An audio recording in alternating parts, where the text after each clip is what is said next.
is BBC Radio Solent Sport, the home of live sports across the south.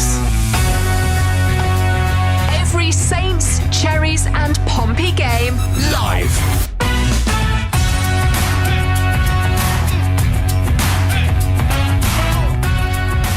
Well, there's always something special about FA Cup third round weekend. Both Bournemouth and Southampton have made long journeys. The Cherries begin life without Antoine Semenyo at Newcastle. Jordan Clark has your team news headlines.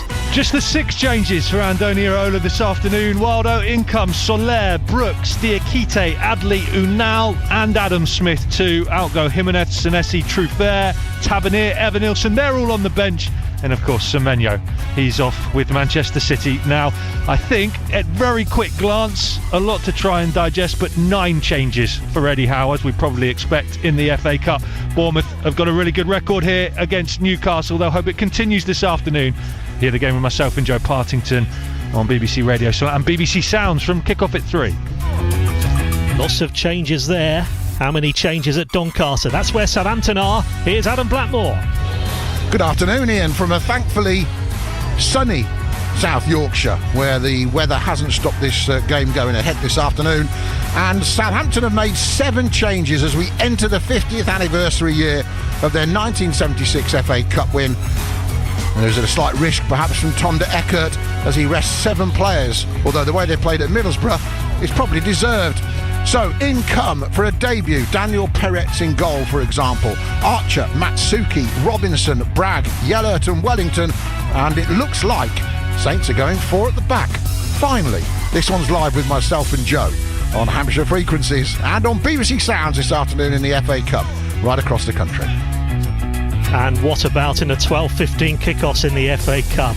You couldn't make this up, could you? Cup holders Crystal Palace are 2-0 down at the lowest ranked side in the competition, Macclesfield, heading into the 90th minute. Wolves are 5-1 up at home to Shrewsbury. It's Everton 0, Sunderland 1 and Cheltenham 0, Leicester 2. Eastleigh was supposed to be in cup action here in the FA Trophy 4th round at the Silver Lake, but it's been called off in the last hour due to a frozen pitch. Cliff Pledge has made his way to Winchester at home to Frome in Division 1 South and can bring us this report. Yeah, the show must go on with that late postponement at the Silver Lake. A short trip up the M3 for this mouth-watering game in Southern League Division 1. Winchester 3rd, Frome atop, both desperate to get promoted back after heartbreaking relegations last season. City have 2 forwards on 9 goals in the league this season, Ollie Balmer and Tommy Wright. So maybe one of them can get into double figures and be the hero in this promotion-seeking clash. I'll have updates from the Citizens against the Robins into the Saints game this afternoon.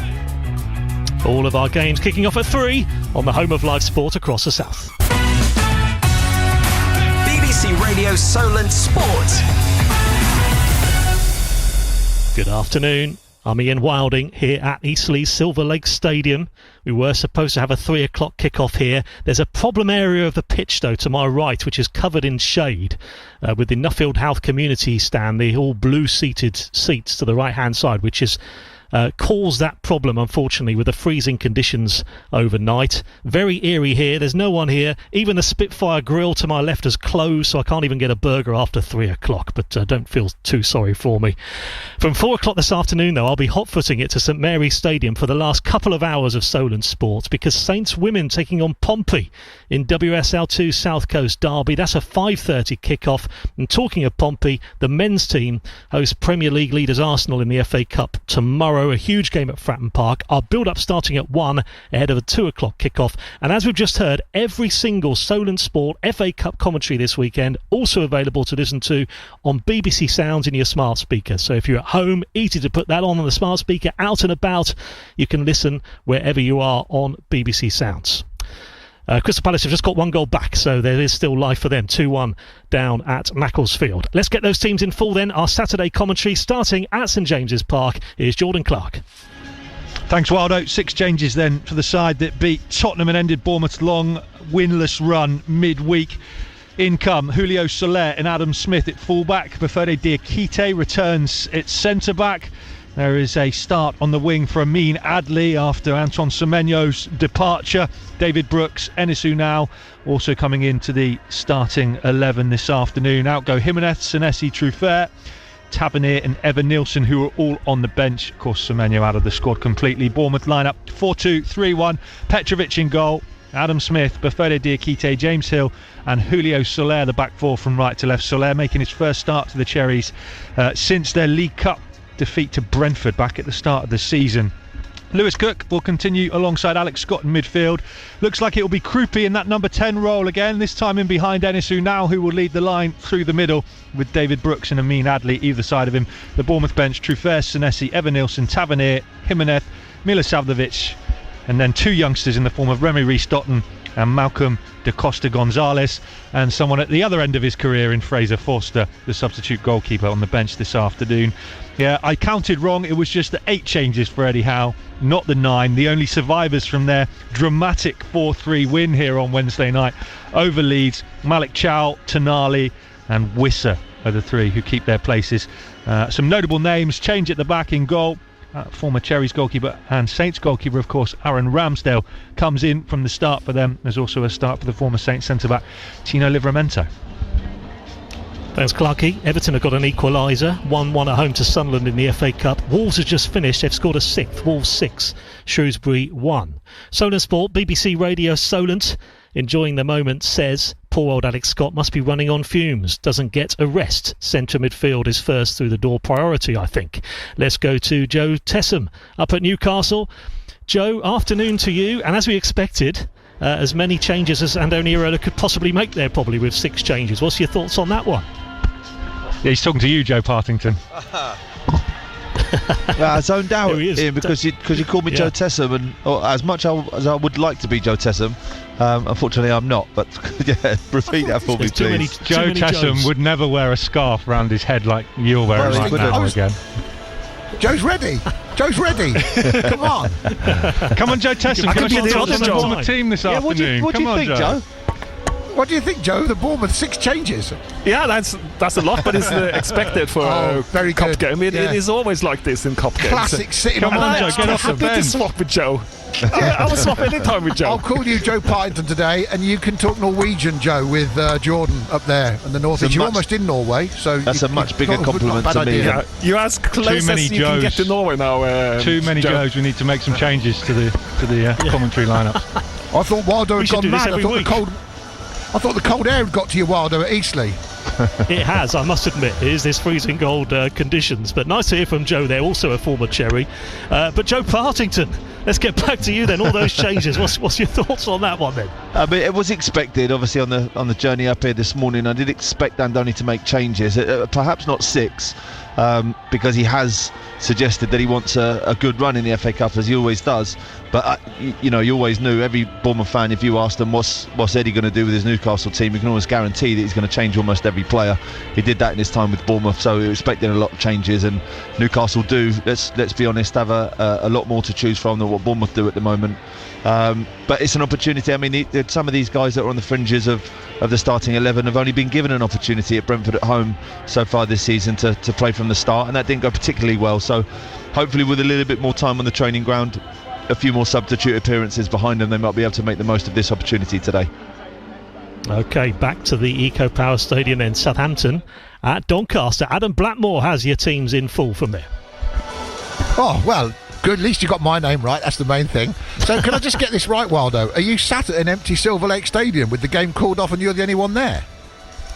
Yeah, you are correct in thinking that. I am the only one here. I've not seen any sign of life in the last 20 minutes as I've looked down. It's very eerie. All I'm looking at the moment is a frozen pitch in front of me. Well, just the important thing is for all of us to know, because we're worried about your health and safety, obviously, sat in an empty stadium which is too frozen for a football match. The important thing is, has the burger van to the left of the main stand at Eastleigh, is he still there with the cookers on? Can you get yourself a hot dog or a coffee? No, he's packing up. I can see him actually packing the paper cups away as we speak, so there's not even a chance to get a cup of tea. Well, I'll get on with the team news then, because what you need to do as soon as you get a moment is go across and say to him, those cooked burgers and sausages you pre-cooked, ready for the crowds, I'll take a few home in a Tupperware tub. That's what you need to do. Right, 7 changes for Southampton. Yeah, that's it, do that. 7 changes for Saints. Daniel Peretz, a 25-year-old Israeli international goalkeeper who arrived this week on loan from Bayern Munich. He goes straight in, as expected, as we said yesterday on Solent Sport. He goes in for Gavin Bazunu. At the back, Kwasi and Harwood-Bellis remain. Yellert comes in for Wood and Wellington for Manning. So I'm calling that a back four. It's a definitive back four, unless Flynn Downs slips in there for some reason at the back. But Downs remains. Bragg comes in for Yander alongside him. I'm thinking it's a 4-2-3-1 with Fellows on the right, Robinson coming in for Cienza on the left, Matsuki for Azaz playing in the 10, and Cameron Archer starting for Adam Armstrong up front. And the Doncaster team, managed by Grant McCann, of course, who's had hundreds of matches as a manager despite being only 45. He's had over 200 at Doncaster, never mind Hull and everything else he's done. Difference between the two managers here will be interesting. Tonda Eckert's managed a dozen games and Grant McCann has managed a lot more. Will that be a factor later, I wonder? He's made 5 changes. They've actually allowed their very experienced popular goalkeeper Ian Lawler to go on a free to Crewe in the last 24 hours. So in comes Ian, the commentator's nightmare goalkeeper, Timothée Lotutala, who comes in at the back. We're hoping he'll be busy. I just don't want to have to say Lotutala too many times as we go to the afternoon. So he comes in goal. They'll have a back four of Jamie Sterry, who comes in for Tom Nixon at the back. He'll play at right back. Senior will switch to left back. Pearson and McGrath. Molyneux, Gotts and Bailey all remain. They've brought in some players this week themselves for Doncaster. Adelakun has come from Cheltenham, the winger. He'll play on one side, we think. Okoronkwo's come in. Just arrived on loan from Everton's under 21s, Francis Okoronkwo. He will play. And also Jordan Gibson, the midfielder slash winger, comes in. He's already got a couple of FA Cup goals against Carlisle United. But the big news, of course, is what about Billy Sharp? I'm afraid, despite having an FA Cup goal to his name this season, the 39-year-old, he's 40 next month, the 39-year-old former Saints forward is still on the bench and can't get a start against his former club. 9 goals in 11 starts, short spell at Saints that helped push them over the edge to promotion back to the Premier League in 2012. Loved and revered for that. So Billy Sharp, I'm afraid, the Doncaster legend that he is, has to stay on the bench. I'm sure he'll be on at some point in this game. He'd have been desperate to start, wouldn't he? Let's bring back Joe Tesson then, our Southampton summariser, ex-forward and midfielder. Joe, nice to hear from you again. Nice little recap there of the Cherries team news a second ago. What about the Saints one then? And the debut for Peretz, and again, like the Cherries, expecting lots of changes, and that's exactly what's happened. Yeah, it is a cup game with a lower league team, and with a lot of games, it's normal. This is football. This is where you get some of your players that hasn't played a lot into the game, and sometimes that is the best way, because you take away a little bit of the sting of the opponent. They can put a different team out, and if you come here with your best team, some of when you play lower league teams, they kind of raise it a little bit. But then they see some players that don't play much, then they think, okay, they're coming here and they're just playing a normal team. But it is the rotation which is important, and that's why the cup games that comes in, brings in the players that hasn't played much. Good to give some of the players a rest, and Daniel Peretz is on the pitch, and that's what I wanted to see today. And Saints' chances, Ian, of winning the cup in its 50th anniversary year have just gone up a notch because the holders are out. Palace have lost at Macclesfield. That's got to a full-time whistle. So there we go. It's going to be the year of the underdog, Ian, like it was in 1976. And Saints are playing in their commemorative 50th anniversary shirts this afternoon as well, which is a nice touch. Okay, excellent stuff. Yeah, all the signs are there. As Adam says, the full-time whistle has just gone. The Macclesfield fans have understandably run onto the pitch. A wonderful, wonderful story. Macclesfield from the National League North, who actually knocked out AFC Tottenham a couple of rounds ago to get to the third round. They've beaten the cup holders 2-1 against Crystal Palace. Wolves 6, Shrewsbury 1, it also finished, and Cheltenham 0, Leicester 2, Everton 1, Sunderland 1. That has gone to extra time. Let's hear from you then about those teams and your chances today on WhatsApp. 08000 321 333, Solent your first word, and Solent your first word for the text 81333 at Solent Sport on X. Gordon in Highcliffe says needs to be aggressive from the off. Bournemouth do. We've shown we're gradually getting back to early season performances. Let's get a win and build our confidence for the rest of the season. Soon we'll hear from Southampton head coach Tonda Eckert. Is he feeling the pressure of the job? We'll talk again to our Saints commentary team. But what about Andoni Iraola then? He says selecting his side for today's game at Newcastle has not been easy with so many injuries. Yes, it's a tricky moment for us, no? Because we are in a delicate situation, especially numbers-wise. We have 15 outfield players, so it's a matter of choosing who starts and who comes from the bench, but we have to make a balance there, no? Taking advantage of the players that we have available, and everyone has to be ready, no? I think that some of the players need a rest, yes, but I cannot give rest to all the players that have been starting lately. So we have to choose very well the combinations and think how we can be competitive.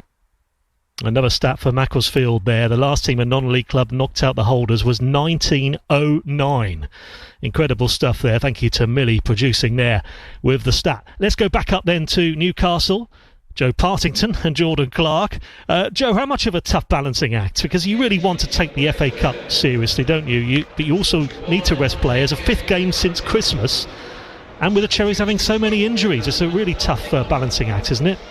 It is really tough. The schedule in December and certainly the early period of January has been pretty relentless. So you could forgive Andoni for wanting to make changes. Obviously Newcastle have done the same thing, and most Premier League sides will, I think. But it does give the lesser teams an opportunity to get a result. I mean, the result today at Crystal Palace is just. I mean, I think the FA Cup, off the back of Palace winning it last year, has had almost like a resurgence in sentiment with people, like the magic of the cup, they call it, don't they? I think it's on its way back, and Macclesfield beating Palace today, even though they won the competition last year, will go some way as well of just showing what is capable, especially with the Wrexham result at Nottingham Forest last night too.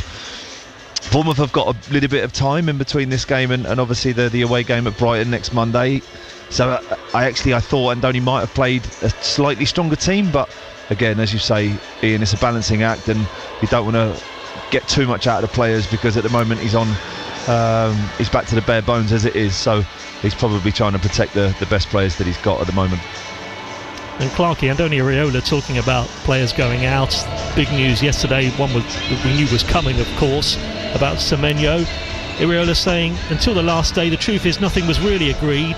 There have been more clubs involved, and I was expecting him to leave, but it was not a clear situation until the end. But even so, Jordan, you kind of knew for a long time, didn't you, that something was going to get done by January the 10th. That's when the £65 million had to be activated. Yeah, we knew he was going. We just didn't know where, because there were so many clubs interested because of that release clause. I think it just opened up the possibility in terms of people that probably felt they had that money to go and get him. Because I still think Man City have got a bargain. It is a lot of money. It's a record sale for Bournemouth. But when you think about how many goals he's scored already and the kind of player that he is during the January transfer window, I do think that they've got him a little bit on the cheap side. Yeah, I mean, I was even hearing in the last couple of days still that, there was that. You may have seen the clip with Jamie Redknapp, I think, doing the rounds on social media, saying after Bournemouth's win on Wednesday night that he'd heard that Liverpool might still come in for him.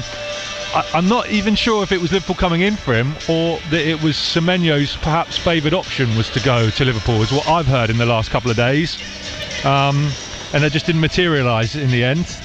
But we knew he was going, we just didn't know where he was going because he had his pick of the teams, and in the end he's ended up at Manchester City. And as Andoni Iraola said yesterday, he hopes he's made the right decision on that front. I'm still surprised that that's where he's ended up, but you can also see why he's gone there, with the trophies that are still available and a chance to play for Pep Guardiola. And Joe, I had Dan Gosling on, spoke to him last night on Solent Sport, and he used the words irreplaceable for Antoine Semenyo. That pretty much sums it up, doesn't it, really? He came in from Bristol City and didn't quite know what to expect from him, but now leaving very much is irreplaceable. How on earth do you replace him? I actually disagree with you, Ian and Gozzo. I think any player's replaceable. I think if he was irreplaceable, then obviously it suggests that Bournemouth will never be able to have a better player than Antoine Semenyo. There is an argument to suggest that he's Bournemouth's best ever player. Obviously he's gone for the biggest sum of money. It is like the last 3 years. Obviously his output has been incredible, but he set the bar quite high for AFC Bournemouth, especially to be replaced. But I don't think it's irreplaceable. Like I still think there's an opportunity for someone else to come in and to take that level, to take the bar to another level. If we're just always happy with what we've got, the club would never progress. So I think Antoine set the bar very, very high. I want to make that certain, but and make that very clear. But I still think there's an opportunity to find better. and the recruitment team have shown that they can find players consistently. They've sold players for much higher market values than what they've signed them for consistently, and I mean they've got a big job in trying to replace him, for sure. But yeah, I wouldn't use the word irreplaceable, because it would just seem as if there's no hope now that Antoine Semenyo's left, and that's not quite the case. When it comes to bringing players in, Andoni Iraola remains hopeful that Bournemouth will have some new signings in place before travelling to Brighton in the Premier League in just over a week's time. So is the Spaniard excited by some of the names that have been put to him so far by Thiago Pinto and Simon Francis? Right now everything is like hypothetical, no? Because some of the players you know them, other players maybe you don't know them, and you have to start discovering them, and you have to try to help the club, but probably it's not the same value. The feedback you can give from a player that you know, from a player that you've seen in a video 1 hour, it's different value. So I think I have to trust the club in these cases, because they've been working on the market for a long period. But also we have to adapt to the market, because now in January the amount of players available is very small comparing to the summer market. So probably we are not going to find the perfect profile for what we need, and we have to try to find the closest one or a different profile, but maybe the level of the player is better, so we can change the position of some of the players we already have. And I think the puzzle we have to make now is more difficult than in the summer, where normally you have a lot of options available. Let's go back to our commentary team. And Clarky, just before we go across to Doncaster, what about being flexible in a limited January market, I suppose, isn't it? It takes you back to last year when Bournemouth were trying to sign a forward. Nothing really materialised, but it's a tough old market for sure. Well, I know they've obviously put that clause in the contract that they wanted it done early for Semenyo so that they can have time to find a replacement, but it's still not a very long time, is it? And Joe's right in terms of, yes, Antoine Semenyo is replaceable, but I think Andoni Iraola's point is that it's going to be impossible to replace him in January, they think, and they're just going to have to try and work some magic. And as you just heard him in there, maybe find a quality player in another position and then put someone else into, for example, Antoine Semenyo's position out wide, and do what he's done so well with the likes of Ryan Christie and turn him from a winger to a central midfielder. We've seen him do it with Marcus Tavernier this season. We've seen him develop Lewis Cook into a player that can slot in it right back and sometimes at centre back if needed as well. So he's got a track record of being very good at seeing things in players that maybe others haven't, and being able to make them adaptable.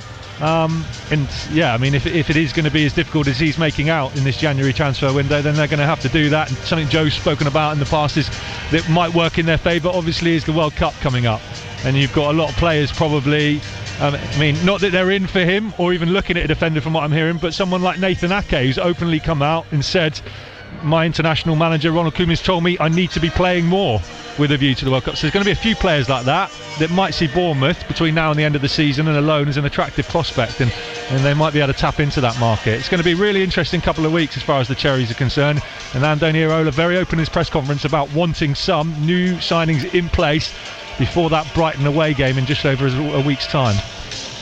Okay, AFC Bournemouth at Newcastle, 103.8 FM, Dorset DAB, Freeview 715, and all of our FA Cup games as well as Saints at Doncaster is on smart speaker and on BBC Sounds and the BBC Sports website and app. But Southampton head to South Yorkshire, hoping the Cup will provide a lift and a win for Tonda Eckert's out-of-form side.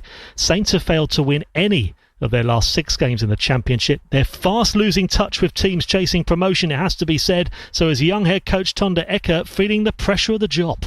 Well, I think that we have big ambitions as a football club, and we know that we need to make sure that the results come quickly if we want to play for something this season. At the same time, I think it was clear that the season is not going to be a one-way street, just going in one direction. And that's where the character shows in the end, in those moments when you have some minor dips, and we need to make sure that we get back to winning ways. Let's go back to Adam Blackmore and Joe Tesson. Joe, how much pressure is Tonda Eckert under, especially after that awful result at Middlesbrough a few days ago, or how much pressure should he be under? Yeah, he is under pressure, because the ambition of the football club is very clear where we want to go, and he's been given the job to take us there. So he is, unfortunately, football is brutal that way. If you do well, people will go with you, and but then the other side of it, he's kind of caused that problem a little bit for himself tactically. He started really strong with the tactic, and we praised him for the tactic, and suddenly he kind of outsmarted himself and tried to do things complicated, and tactically he has kind of messed it up a little bit, and that is what I didn't expect from the 5 first games, when he tactically won the games, I think, and then he's gone from being tactically weak to lose the games, and yes, we got to give some responsibility to the players as well, because there's been situations which I think the players should deal better with, defending, being stronger, winning challenges, winning headers, especially in front of goal, which we haven't defended well at all. And it's not just on Basuni, it's the back 5, if you like. They haven't done their job, they haven't stopped crosses, they haven't won headers, and all that leads to losing games. Yeah, it's really interesting, Ian, isn't it? Because when I asked him that question and you just played out his answer, he's basically saying, well, he's basically putting himself in the firing line by maintaining the ambition is to go up. Now, after not winning for 6 league games over Christmas and New Year, and that shocking second half at Middlesbrough last Sunday, I mean, that was embarrassing. That was literally embarrassing. That was like Russell Martin Premier League 4-0 down at against Spurs before he got sacked. It was like that. And so he's saying that's the ambition, and therefore, Ian, having me said last week on Going Home with Adam and Joe, you can't have another manager, it's embarrassing for the football club. At the same time, if they lose this FA Cup tie today, he's on the brink, in my head. You cannot go from one humiliating experience to another and expect to keep your job when the ambition is to be much better than that, and he's stating that ambition. So you haven't won in 6 league games, you've fallen away from the pace for the playoffs and automatic promotion. If you get dumped out the FA Cup by a team 23rd in League One, then he's really at a crossroads for me, because after last Sunday he needs to show that he can get a reaction out of the players, and if he can't and they mess today up, then I'm going to say later, well, maybe somebody else needs to get a reaction out of the players, because he can't get one. If you can't get a reaction after shipping 4 goals in 20 minutes, then you're not up to the job, in my view. Those players should be coming out today. Yes, it's a different formation, yes, it's some different players, but they need to be representing the football club in a way that shows they are responding as a squad to what happened at Middlesbrough last Sunday afternoon in the second half, because it just wasn't good enough. Do you agree with that, Joe? Because after the game against Middlesbrough, all the messages coming into us, it was Will Still-esque. You know, some people were blaming Sport Republic, some blaming Tonda Eckert, some blaming both, but he was getting an awful lot of criticism after the game against Middlesbrough, and a lot asking him to leave already. Yeah, well, he came in and got things right, if you like. He got us on the map. He's got to 3 points off playoff, and this is the important bit. The ambition, where the ambition for the club and what he has said is to be in the playoffs or go up. That's the ambition of the football club. That's what the owners and has invested in. And when you kind of start falling behind like 8 points, and I think Adam has done the maths on this in terms of playoff places, and it's something like you got to take at least 2 points every game to get there from now on if you're going to end up in the playoffs, which is really tough. And it's only 8 points. That's the good news. It's only 8 points, but you can't keep falling behind and always play catch up. We almost said just win a couple of games, because all the other teams will do it. So top league football is brutal. It's brutal in the way that he has to manage this. He's going to be pointed to when it doesn't go well, and when you embarrass himself like they did second half against Middlesbrough, he's going to be under caution. The other thing is, players needs to take responsibility. And again, I say this, and I said it a long time, the investment into this club is the reason why we are where we are. I think that is the main reason. With all the managers we have had, if we invest like we have in the young players, inexperienced players, it doesn't matter. It's going to fall to the managers to struggle to get through with what he has given, and he's also finding that problem out now into the 5th or 6th game when he's lost. Yeah, and they're right to blame Sport Republic as much as the manager, because he is their man. They have decided he is the replacement. Johannes Spors now comes into the spotlight, Ian. Hopefully they win 4-0 today, and we don't care, and we stop talking about it for a while. But if they lose this game, then you have to look at Johannes Spoors, who appointed Will Still, who's now appointed Tonda Eckert, gambled with both appointments, and if Tonda can improve, brilliant, we'll all be happy. He's a nice guy. If he gets it right, fantastic. No one will be happier than me to see some stability come into the club. But it is also on Johannes Spoors as well as him, because he is Sport Republic's representative when it comes to picking the manager and the recruitment of players, and therefore if it continues to be not good enough, you're looking at him and Tonda Eckert being on the hot seat for me. Okay, well, Saints brought in Israeli international goalkeeper Daniel Peretz this week on loan from Bayern Munich. 25-year-old goes straight in today at Doncaster. Head coach Tonda Eckert made it pretty clear to Adam this week that Peretz hasn't been brought in to make up the numbers, and he's all set to be Saints number one in the Championship. Here's what Eckert said about his qualities. Quality goalkeeper. Very good profile, a complete goalkeeper who can do all bits and all parts of the game, and we are very excited to have him in the building. He has got a good profile and he's an international goalkeeper. He hasn't played a lot of football this season, so is that a concern? Does he need time to get where he needs to be for you to pick him? Oh, he looks ready.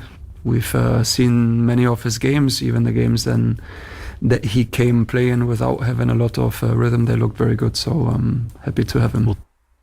We'll talk more to our commentary team later about that. Solent Sport, BBC Radio Solent. Brum says Saints have lost twice to Rovers in recent memories. There is a genuine banana skin potential. Get the word banana skin in. It's taken us 31 minutes. We've got that in there already. Keeping positive, I have assumed a superior Saints lineup, if bench warmer adjusted, than anyone from the Rovers lower league squad. Gone for a 3-1 away win. Solent Sport, BBC Radio Solent. It's time to get your team news recap.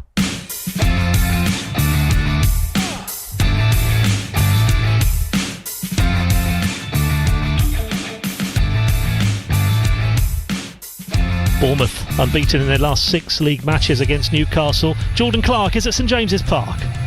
6 changes for the Cherries. Soler, Smith, Brooks, Diakite, Adley and Unal all come into the side, with Jimenez, Senesi, Truffert, Tavernier and Evan Nilsson dropping to the bench. Semenyo out of the squad completely following his move to Manchester City.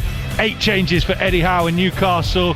One of the headlines, former Bournemouth and Southampton goalkeeper Aaron Ramsdale coming in from the start between the sticks. The Cherries reached the quarter-finals for only the 3rd time in their history. Last time out, Andoni Iraola very keen to do that again and go even further. Find out if they can do it here at St James's Park with myself and Joe Partington on BBC Radio Solent's Dorset frequencies and the BBC Sounds app and smart speakers if you ask them to play BBC Radio Solent Dorset from kick-off at 3 o'clock. This is the first ever meeting in the FA Cup between Doncaster and Southampton. Here's Adam Blackmore.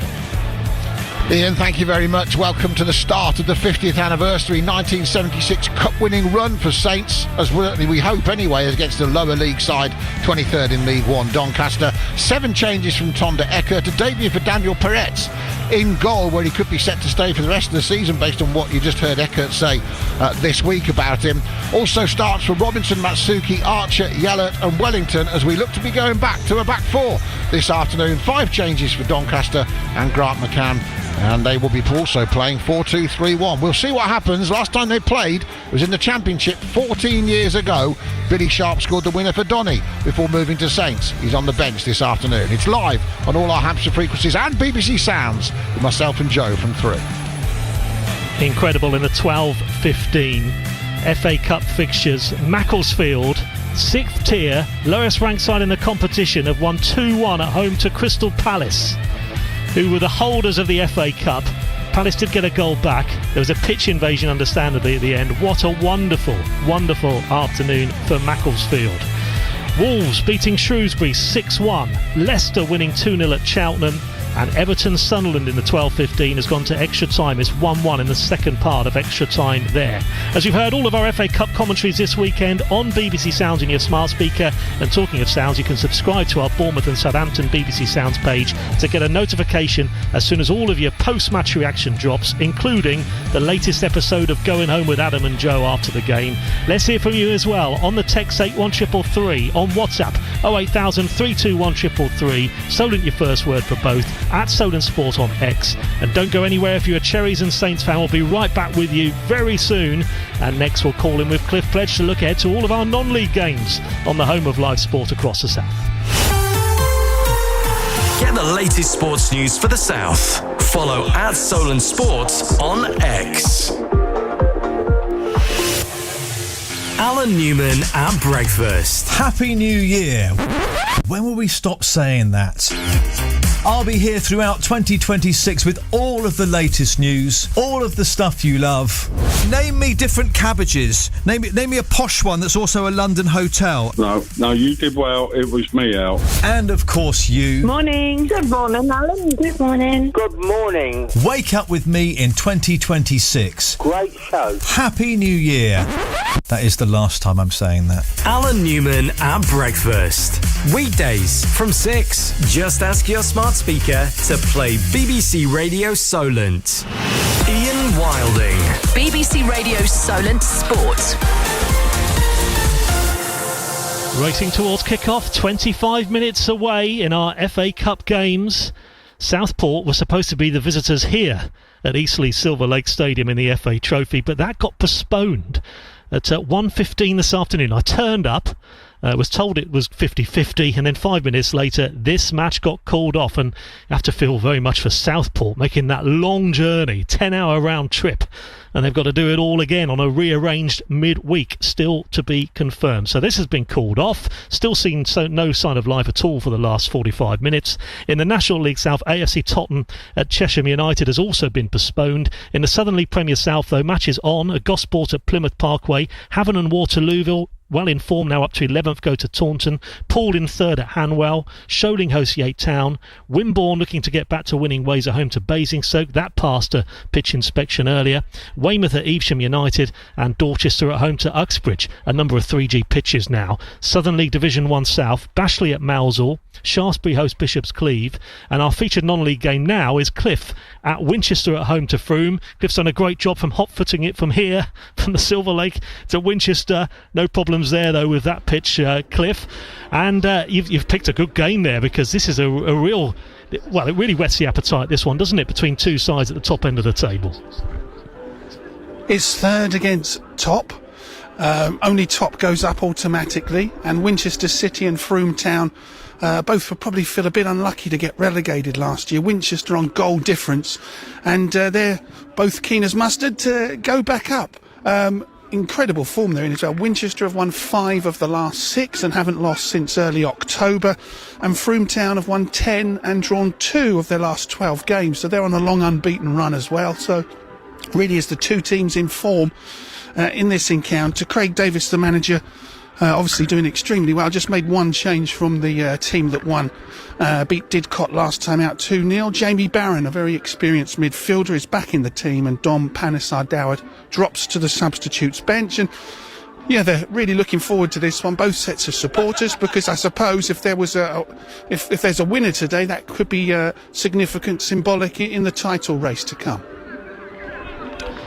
And it's a shame about this one, Cliff, isn't it? What happened at the Silver Lake Stadium earlier on. Wasn't quite expecting that when we turned up, to find out this match is off, so they'll have to rearrange it, which is not ideal for either team. Not at all, especially as the next 2 midweeks, Eastleigh have got National League games. Whether the trophy takes priority and has to be finished by a certain date, so whether there's some of those league games will have to be moved for a cup game, I don't know. But as you say, Southport, that is a long way for players and supporters to come for a very late postponement. I think it's only a tiny piece of the pitch that was affected, but the referee didn't want to play. They had this sort of drying machine out on the pitch, didn't they, that was trying its best to warm up the patch that was affected. But I think that big stand on the south side, I think it is the big stand behind the goal away to the right as we look at it from the press box, I think that sort of casts a shadow and sort of sometimes stops the sun thawing out the pitch. OK, thanks, Cliff. Yes, it was ominous, and we saw about 30 people stood around that problem area earlier. In the Isthmian League South Central, Horndean at Egham has also been called off, so too has Moneyfields away at Met Police. But a game that's on is Rock Bottom Fareham at Hayes and Yedding. 20 minutes to kick off. Solent Sport, BBC Radio Solent. Cliff will have reports of that game into the Southampton match, and we'll come back and speak to our Saints commentary team very shortly at Doncaster. But last season, Andoni Iraola became only the third Bournemouth manager to lead the club to the FA Cup quarter-finals. They were narrowly beaten by Manchester City, and he's been reflecting on that achievement. I think in that time also we were quite unlucky, because I remember in the quarterfinals, probably the only big club, remaining was City, and it was the team that we faced, But at the end, you have to give importance to the cup. I love the cup competitions. And that's why I was so disappointed, with the draw, because at the end, is not the same to play against a lower level club that play, in this case, Newcastle away. But the only chance we have right now is to play a very, very good game, go ahead somehow and earn the right, to be in the next draw again and see if we are a little bit more lucky. Andoni Iraola there. I did say a second ago I didn't see any sign of life here at the Silver Lake, but 7 or 8 Southport fans have just come out and had a photo taken together who've made the long trip down, and they've got a long trip back now. They've just took a selfie, the 7 of them, right by the dugout. Let's go back up to Newcastle United then, and former Spitfires player, of course, Joe Partington. Joe, before I talk about this, about the game again this afternoon, I'm thinking EC Southport. I don't know if you remember this, Joe, when you scored, I think the winning goal, wasn't it? A 2-1 win at Southport, a Tuesday night. I think there were 11 Eastleigh away fans there. 1-0 down with 5 minutes to go, and you popped up with a winner. Remember that one? You've got a great memory, Ian, because I don't remember that. I tell you what I remember at Southport away. Yeah, I did a game at Southport away for Eastleigh. Yeah, I mean, tell everyone about that one, Joe. No, well, let me tell you just quickly that, so Eastleigh, we have been to Southport, and a game got cancelled for a frozen pitch by the time we'd got there, so it sort of is a little bit justified. But yeah, we did have a game at Southport that we lost 4-2 Eastleigh, and I got sent off quite early into the game, and Martin Allen was the manager at the time, and as you can imagine, he wasn't best pleased with me. And actually, I don't mind if he probably wouldn't mind if I quote him now. He said on the bus, "I'm going to try and fine you the maximum amount that I can," and he did. So that was that. One thing about Martin Allen, he was a man of his word, for sure. He was telling the truth the whole time. Do you know I remember it? Because it was just before Christmas, and it was the BBC Christmas party, and I couldn't go because Adam decided instead I was better off making the long trip on the Friday night up to Southport in the freezing cold to see Eastleigh get absolutely battered, and you sent off really early in the game. Someone else got sent off as well, didn't they? For Southport, yeah. Eastleigh's Christmas party was on the Sunday, and that had to get cancelled as well. So, oh dear. You two had an absolute killer that weekend. Yeah. Well, it's best that we kind of move on then, don't we, to today, to some more positive thoughts, hopefully. And I mean, Jordan, that game last season, Manchester City, brilliant cup run. Haaland missing a great chance, didn't he, at Vitality Stadium in the quarter-final. You just think, including the penalty, this is going Bournemouth's way, 1-0 up, and then it all went wrong, unfortunately. But no, it really opened up. They could have had a real chance there, the Cherries, last season. Yeah, I mean, there was a point in the game where you're thinking maybe this would be Bournemouth's day to get to Wembley, but then also Man City came out and were very Man City in the second half in terms of getting in front and staying in front, and then there was a point where you just felt it was always going to be Man City going through, and as Andoni Iraola has continued to bemoan the draw that they got, when you look at some of the teams that are still in the competition, then he feels that it was always going to be Bournemouth that got handed Manchester City, like he's been moaning, of course, regularly about the draws they get in the League Cup, and of course this one as well in the third round. I don't think there are many worse games to get. Although we were having this discussion before the match, me and Joe, in terms of it's a bad game to get. It's the longest geographically. You're up against a very good Premier League side, but also it's a great game. It's St James's Park. It's going to be packed. It's the FA Cup. So we're going to try and look at it positively this afternoon. Yeah, you've done well there, Clarkey. And also 4-3 against Leeds in midweek, Joe. So actually, the fact they won 4-3, Bournemouth have been, involved in 3-2s and 4-4s and what have you. So this sets it up potentially. I know there's a lot of changes, but the way that both sides play, this really whets the appetite in a lot of ways, doesn't it? It is a good match-up, team to team, and 11v11. because we were expecting, obviously, I was expecting Bournemouth to go to possibly a little bit stronger, but we're going to see some of the players who maybe haven't got a chance to start games recently play from the start, and that's both for Newcastle and Bournemouth. So there will be a little bit more of a lack of rhythm from both sides, I'd imagine, and it could quite be transitional, which will make for a great game, of course. And obviously the Bournemouth end, the away fans who made the long trip, starting to fill up to our top left. Hopefully they can have another positive experience of St James's Park away. And you're really close to the action, Joe, aren't you? Right there behind the dugouts, and a really good view of the action. Some like it higher, some like it lower, but there's no doubt that you are right by the pitch.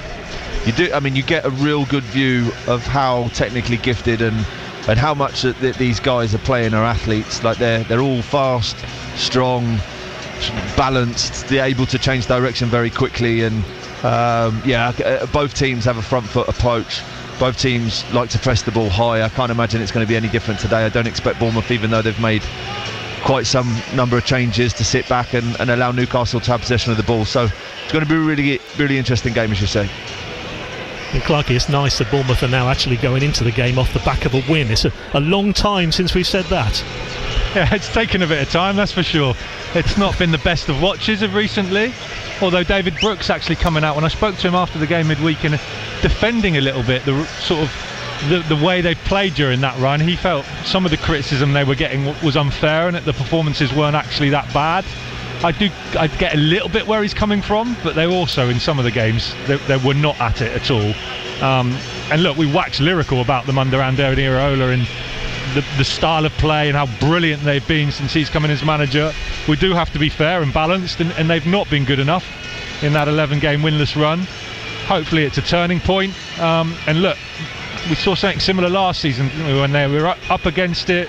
They had a bare 11 to send out there. In fact, here at Newcastle in the Premier League, and they really showed up. Maybe that'll be a turning point in their season again, and they can go on another winning run now, or unbeaten run.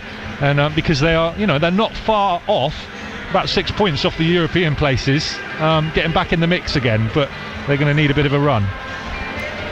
Okay, Solent Sports, BBC Radio Solent, AFC Bournemouth at Newcastle.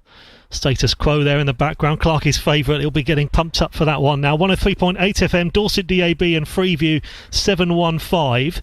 BBC Sport website and app and smart speakers just asked, play BBC Radio Solent Dorset. Brilliant to be able to bring you every game of the FA Cup on sounds and your smart speaker, as well as Southampton at Doncaster, and Saints allowing Damien Downs to return to Germany this week, moving on loan to Hamburg after a disastrous 6 months on the south coast. It's the best way to describe it. The 21-year-old American striker arrived in the summer from Cologne with hopes high he could be Saints' new number 9, but his move has been terrible. It's been a disaster. One league start, no goals, some uninspiring performances. So the Saints need to replace him now with a new striker. Tonda Ecker tried not to answer the question this week. I try to see this a little bit more as an overall picture of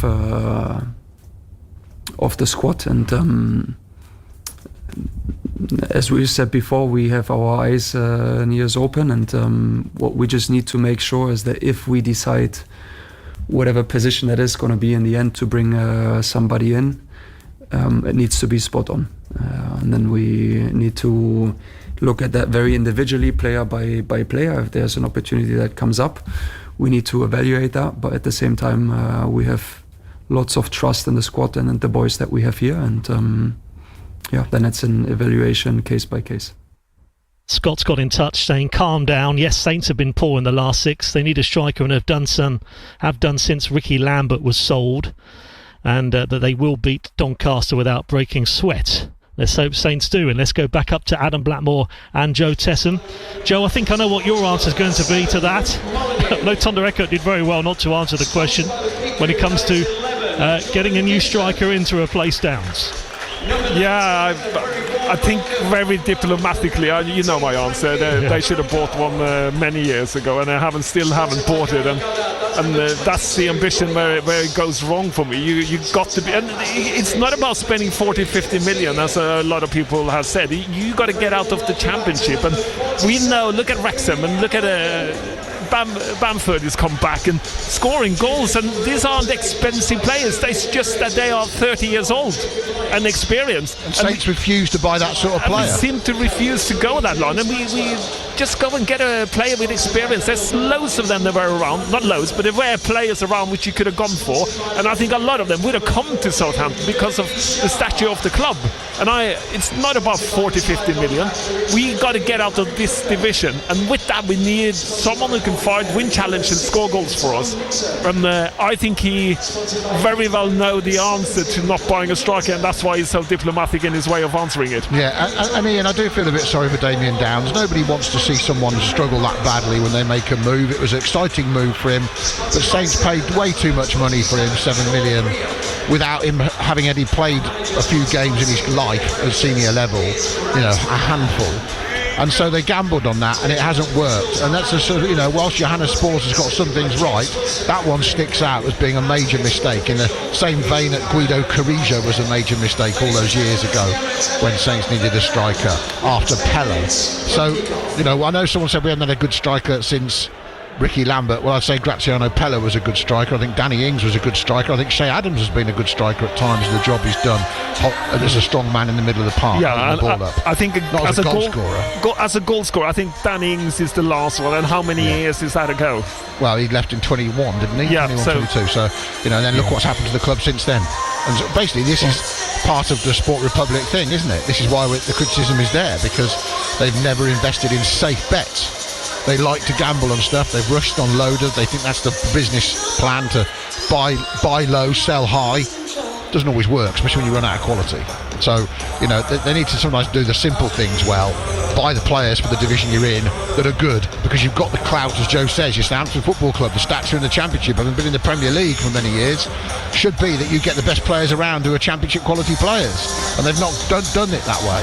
No, and when you set the ambition of being a club that's going to go up, you got to invest for what your ambitions are. That's kind of a business model. Even though if you don't have a clue about football, you got to. If you run a business, you know if you're going to be a top business, you run it on the top level. That means getting the best information or best knowledge into you for a business, and that's the same thing with football. Yeah, that's a really good point, Ian. Actually, it's not something we talk about enough. That Saints keep claiming their ambition is to go back up, but are they providing the players for the managers to do that?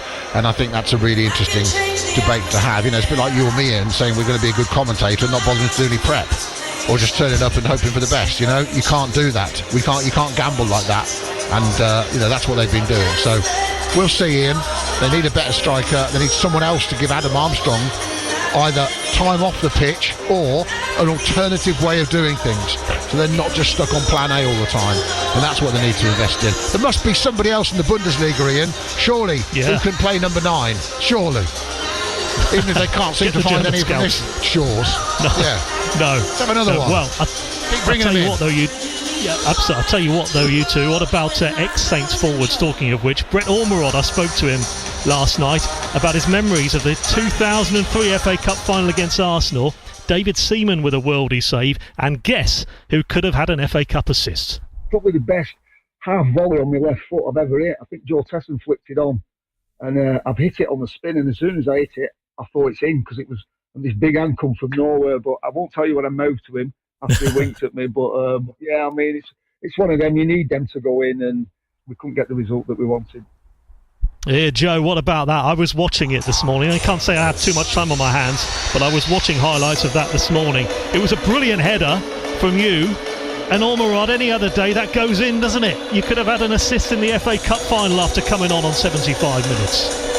Yeah, I remember that. I had a chance to shoot as well, which I kind of scuffed up a little bit on the edge of the box, which could have been different. And this is the difference in being on the top level and having that quality to finish, taking the moments, because that's what football is basically about. You're saying Brett Ormerod let you down. Brett let me down there. I gave him all he needed and he missed it. Poor Brett. Yeah, it's interesting, Ian, when you look back to that day.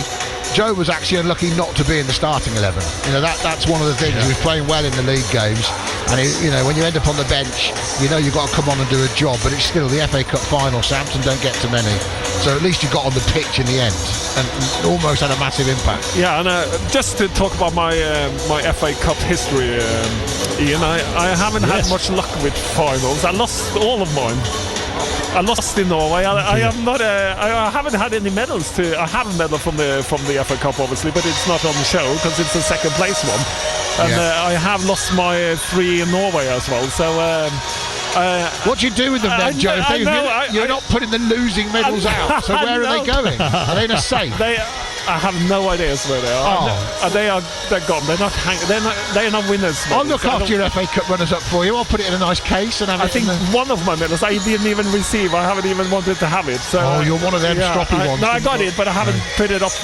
It's gone somewhere. I gave it away over. Oh no! But that's my kind of FA Cup history. By the way, Ian, can I just say, after last week's chat from a fan with you and Joe, saying that Joe had played at Doncaster for Bournemouth. Yes, I was going to ask about this. Yeah. No, he hadn't. No, he played for Bournemouth against Doncaster, but it was at Dean Court. And he came off the bench in 2008 for a League One game, I think, between the two clubs. So it was actually at Dean Court. It wasn't up at Doncaster, which is why he spent the whole journey yesterday saying to me, I don't remember going to Doncaster. I don't remember playing at Doncaster. And I accused him of just being a prima donna who only remembers the big stadiums. No, and I'm glad because I thought I was going mad when you asked me that question. I normally remember where I've been. Normally. I'm getting older, but I do normally remember where I go. Well, I'm pleased we've cleared that up. I was going to ask you if it's all coming back to you now. This afternoon, to quote Celine Dion, but obviously it hasn't because you've never been. Yeah, exactly. Memories. Yeah, what you asked me first was I can now tick off Doncaster's Rover Stadium. Even today, as we drove inside the stadium, he went, I've not seen that stadium before. And now we know why. Lovely stuff. Well, Joe was there for the first time, Southampton at Doncaster on 96.1 FM, Hampshire DAB and Freeview 714, and also on BBC Sounds, BBC Sport website and app and your smart speakers. So we are 4 minutes away from kickoff. Now, how the Cherries would love a cup run like last season, and you just wonder what might have been. Brooks inside the area now, right side of it, cross to the back post, Kluivert's there, and poked in! Evan Nilsson for Bournemouth, and then it was bundled over, and it's Bournemouth who are in front in the FA Cup quarter-finals. Yeah, Man City coming back to win 2-1 in the end last season at Vitality, and we've just heard from Brett Ormerod, and if you're a Saints fan, how about this to get you up for the Cup? Svensson now, level with the penalty area, left-hand side, he's found Marsden, inside the box, Marsden chip, and the header from Ormerod, it's in! And it's Brett Ormerod who has given Southampton the lead in the semi-final! His first goal since October the 27th! He could not have picked a better time to do it! Southampton are in front! Yeah, Ormerod's opener. Saints beating Watford 2-1 at Villa Park to Saints to the final in 2003. But we're ready to go in the third round, starting with Southampton at Doncaster on 96.1 FM, Hampshire DAB, Freeview 714, BBC Sounds, smart speakers. Ask it to play BBC Radio Solent. Your commentary team, Joe Tessam and Adam Blackmore. And here on our Dorset frequencies, 103.8 FM, Dorset DAB and Freeview 715, BBC Sport website and app, smart speakers, ask it to play BBC Radio Solent Dorset, your commentary team at Newcastle, Joe Partington and Jordan Clark. A very chilly welcome to the northeast. Ahead of Bournemouth away at Newcastle in the third round of the FA Cup. The players have just made their way out onto the pitch. Newcastle have just unfurled away to our right hand side in the Gallowgate end. A big banner, poster, flag of Kevin Keegan with the words in front of them on the flag of the Messiah, of course, as they send their best wishes to their former manager, who revealed in the week, whose family revealed in the week that he is in hospital being treated for cancer at the moment. A lovely touch from the Geordies this afternoon ahead of kickoff.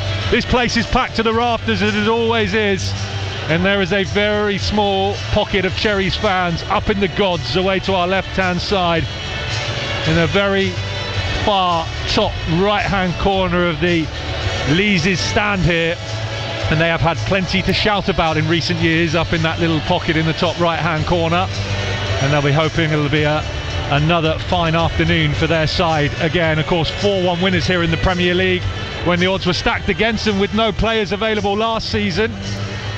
They'll try and do it in the FA Cup today. 6 changes for Andoni Iraola from the side that returned to winning ways at home to Tottenham midweek with that dramatic 3-2 win. Of course, one of them, the winning goal scorer Antoine Semenyo, has departed for a club record fee, nearly £65 million to Manchester City, so he's out of the squad completely. The others to drop out and rested this afternoon: Jimenez, Senesi, Truffert, Tavernier and Evanilson. They are all on the bench. Bournemouth bring in Soler, Smith, Diakite, Brooks, Adley and Unal to their starting 11. I'll do the 2 teams for you in full. There are a massive 8 changes for Newcastle, but let's this game get started. First of all, Bournemouth are in their change kit, their away kit, blue and black striped tops, blue shorts, blue socks. They'll go from our left to right. We're commentating from the Milburn stand here in Bournemouth as they get underway through the whistle of referee Thomas Bramall. Will send it far out to the left-hand side in direct, looking for Enes now. Alex Scott from the edge of the box with an early shot goalwards. It's wide of Aaron Ramsdale's goal and behind for a goal kick to the former Cherries stopper in his purple kit this afternoon. Newcastle are in their traditional home kit, white and black striped tops, black shorts, black socks. They're going from our right to left towards the Lees' stand, away to our left, and it's long from Ramsdale into the Bournemouth half, picked up by Jacob Ramsey just outside the centre circle with the ball at his feet. Square infield to Tonali, one of 3 players to keep his place from their dramatic 4-3 win over Leeds here in the Premier League on Wednesday night, with Botman now in the centre of the pitch. Out to the left hand side in Barnes. Andoni Iraola is right on the edge of his technical area, which is just down in front of us, barking instructions to Adam Smith, captain in the side this afternoon. Long ball forward from Ramsdale from the back. James Hill's underneath it. He'll head away only as far as Barnes. It's back into the middle of the park in Wissa. Wissa's pass forward is straight to Diakite, and Bournemouth will pass it up through the middle to Unal inside the centre circle. Here's Krupi Jr. Ball forward looking now for Amin Adley down the left. Adley can't get there. Unal's won it back well though. And then Tonali comes in to deal with it for Newcastle, and they'll go back to Ramsdale. And it's out to this near left-hand side, and the left-back Livramento. Brave pass infield across the top of his own box is won back by Bournemouth. Cook will lift it into the Newcastle area. Cleared by Newcastle, and Voltemada, who's back defending at the moment, playing in the number 10 role for them this afternoon. And then Adley gets fouled on the halfway line. Let's do the teams for you then. Georgia Petrovic in goal for the Cherries, Adam Smith, Bafede Diakite, James Hill and Julio Soler, and a new look back line for the Cherries for the FA Cup. Lewis Cook alongside Alex Scott in a familiar looking midfield. Junior Krupi continues in the 10, Enes now is in the 9. Amin Adley and David Brooks are the 2 right men. Adley's down the left, Brooks is down the right. The Bournemouth bench: Truffert, Senesi, Evanilson, Tavernier, Jimenez, Milisavljevic, the 2 youngsters in Reece Dottin and Da Costa Gonzalez, and Fraser Forster's your substitute goalkeeper. Elsewhere, Sunderland have beaten Everton on penalties to progress through to the 4th round. Huge shock earlier on as well. The holders, Crystal Palace, knocked out by National League North side Macclesfield. The magic of the FA Cup. Newcastle have Aaron Ramsdale in goal. Kieran Trippier, Sven Botman, Malik Chow and Tino Livramento are that back 4 from right to left. A midfield 3 of Joseph Willock, Sandro Tonali and Jacob Ramsey as David Brooks comes down this near right hand side. Lovely from David Brooks, gets past a couple of players, gets tripped. Play on, says the referee. Adam Smith's trying to nick it away inside the box from a Newcastle player. Livramento's gone down. It's still there for Bournemouth on the edge of the box. Unal will shoot. It's straight at Aaron Ramsdale, who scoops it up and then rolls it out quickly through the middle to Jacob Ramsey. Ramsey's just held up by Adley. Good high pressing there from Bournemouth. The rest of that Newcastle side for you then. They have got Barnes, Voltemada and Wissa as an attacking 3, and they're coming down the right hand side now. Cross in, stood up to the back post. James Hill heads it straight up into the sky. Adam Smith lets it bounce. James Hill get the second header away, only to the edge of the box where Voltemada will head it out to the left in the feet of Barnes. Barnes, square ball across the top of the box to Ramsey. Former Aston Villa man still has the ball at his feet. 1-2 on the edge of the box, drives into the area, low cross, cut off by Diakite. Adley will come away with it, and Adley's fouled on the edge of the area. He can barely stop to take a moment in this match so far. Wissa, Voltemada and Barnsley attacking three for Newcastle. Their bench: Paul, Joe Linton, Gordon, Murphy, Guimaraes, Neve, Miley, Alabi and Pope, the substitute goalkeeper. Good afternoon, Joe Partington. Breathless start to this match. It's been a really good opening 3.5-4 minutes, George. It's end to end as we thought it might be. High pressing from both sides, transitional opportunities to win the ball back high and to penetrate quickly. It's got the makings. We said this on Wednesday night, didn't we, for the Spurs Bournemouth game, but it's got all the ingredients to be a really good cup tie. Long clearance from the free kick from the back by Petrovic, looking for Adley out on the far left hand side. Forward for Bournemouth, Krupi, edge of the box, first time shot. It is straight into the arms of Aaron Ramsdale, and Krupi does not waste any time there to pull the trigger, as we've come to know about the young 19-year-olds. Ramsdale will roll it out to the left. Sorry, Joe. Expected him to do slightly better, I think, George, just based off of what we know about him in front of goal. It sort of gets a great connection on it. The ball's bouncing and just kicks it down the throat of Aaron Ramsdale. If it goes left or right of him, it's got a chance because he's that close to the goal. But really bright. Enes Ünal and Krupi have made a really good start to this game. Soler out on the left for the Cherries. At left back this afternoon, Adrien Truffert given a rare rest, having started every Premier League game this season. First start for Soler in a Bournemouth shirt since the Brentford defeat in the League Cup at the start of the season. Here's Krupi just outside the centre circle. As it is the FA Cup today, we can bring you the match across the UK via the BBC Sounds app and your smart speakers if you ask them to play BBC Radio Solent.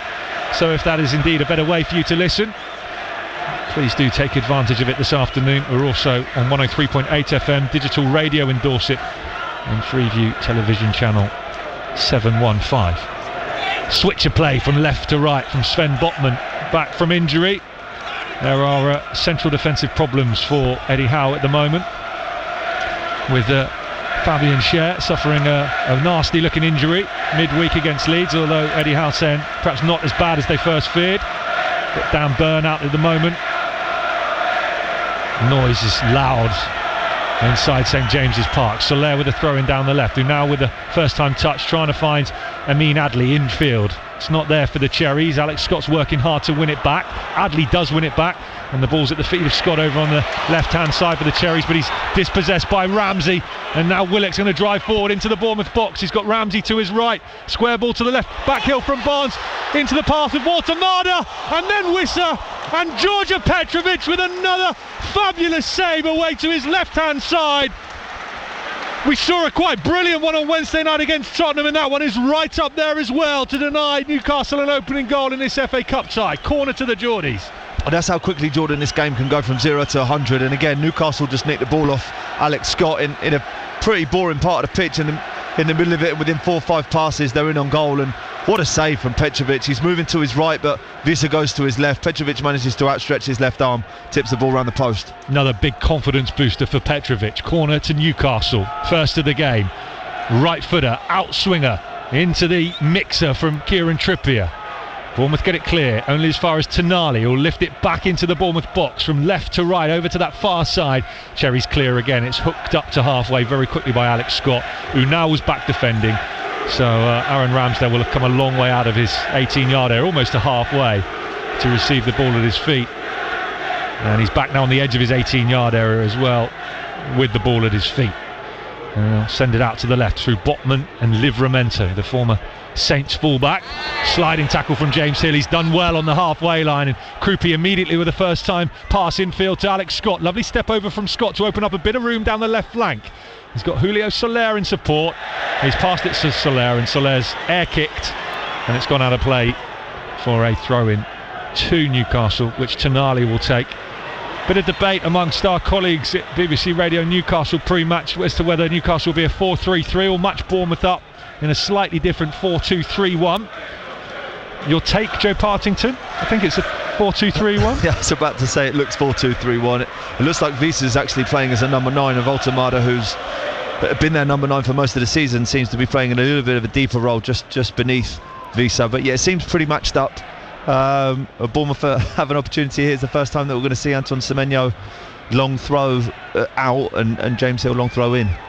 James Hill from about 18 yards out down the left launches it into the Newcastle box. Voltemada heads away. Lewis Cook wins the second header on the edge of the area. Tonali wins the third. Soler wins the fourth, back into the Newcastle box, and then Newcastle with another header, get it away, and it's at the feet of Voltemada now. Given away by Newcastle. Tonali straight to Krupi, who telegraphed the pass. Krupi, edge of the box, lays it off to the left. Adley, square ball, straight into the arms of Aaron Ramsdale. Krupi had advanced into the 6-yard area, was trying to get on the end of it. Good build-up play from Bournemouth, and smart stuff from Junior Krupi there, just to read what Newcastle were trying to do and win it back. And corner to Bournemouth. 8 seconds. Aaron Ramsdale taking too long with the ball in his hands. With great use of the rule, and the referee holding Aaron Ramsdale accountable to the 8-second rule. He really did it. Like he held the ball for quite some time there. Didn't have an option to throw the ball at first, even though he was trying to, and they just waited, and the referee has made him pay. But there's been a couple of times that, Newcastle have done the same thing, and we did suggest before the game that we thought it was going to be like this, but each team is most dangerous when they don't actually have the ball, because when they're winning it back quickly, they're able to create chances. And I've actually been really impressed with Junior Krupi so far, who's won the ball back a couple of times recovering, and then has catapulted his team into a counter-attack. Corner to the Cherries over on the far side. Lewis Cook curling to the front post, flicked goalwards and then punched away on the goal line by Aaron Ramsdale. I think he could have caught it there. There wasn't a lot of pressure on the former Cherries keeper, but he's put it behind for another corner to the Cherries. It didn't look the most dangerous of corners from Lewis Cook, but it caused Newcastle all sorts of problems because they lost that first header on the front post. It's a good header from Alex Scott. Alex Scott in the last few weeks, how many times have we said that he's won the ball first with his head, in both boxes? Possibly something that Bournemouth have looked at, and they've got Alex Scott here in the front post area of a corner, and that's where they look like the area that they're trying to hit. Another corner, David Brooks, left-footed, curling under the crossbar. Ramsdale punches clear on his goal line under pressure, comes out to Adam Smith on the edge of the box, puts some height on it, lifts it high into the sky, and it will drop inside the Newcastle box. Trippier wins the first header. Scott from the edge of the box over the bar. Oh, it just fell out of the sky onto Alex Scott's right boot, and it was dipping, just not dipping enough. Goal kick, still Newcastle 0, Bournemouth 0. Third round of the FA Cup. Elsewhere, Southampton have gone 1-0 up away at Doncaster, and Burnley, I think, have taken a 1-0 lead home to Millwall, if I heard that correctly. I did. We'll keep you across the goals as they go in elsewhere in the competition and the 3 o'clock kickoffs this afternoon. Good opportunity there for Alex Scott, I think, Jordan. I know the ball's bouncing on the edge of the box, but he has enough technical ability to keep that ball down, and again, some really good play for Junior Krupi on the edge of the box. The ball's up in the air, and instead of just heading the ball into space or competing for a header that he doesn't really put any direction on, he just nudges it to the side of him and bounces it into Alex Scott's path. It ends up with being given an opportunity to shoot on goal. Newcastle inside the Bournemouth box now on the left. Barnes, cross in, flick goalwards by Wissa. Not enough power on it, kept out by Petrovic comfortably in the end. I thought for a moment we might have to see another flying save away to his left-hand side. There just wasn't enough power on the header from Wissa for that. It is still 0-0 here. BBC Radio Solent, BBC Sounds across the UK and around the world via the Bournemouth Club website. Newcastle, edge of the Bournemouth box. There's a flag up on the far side, and as Ramsey sends it high over the Bournemouth bar into the Lee stand, it is a free kick to the Cherries because there was a flag up for offside in the build-up. It really is a game that you look, and I've said this already once, George, but both sides looked most dangerous when they haven't got the ball, when they've just won it back. Neither side so far has had control possession in this game. Neither side has managed to manufacture an opportunity from having possession from the back. Nobody's playing through the thirds. It really is we're going to win the ball back off you in attack, and it's going to make for a great game, I think.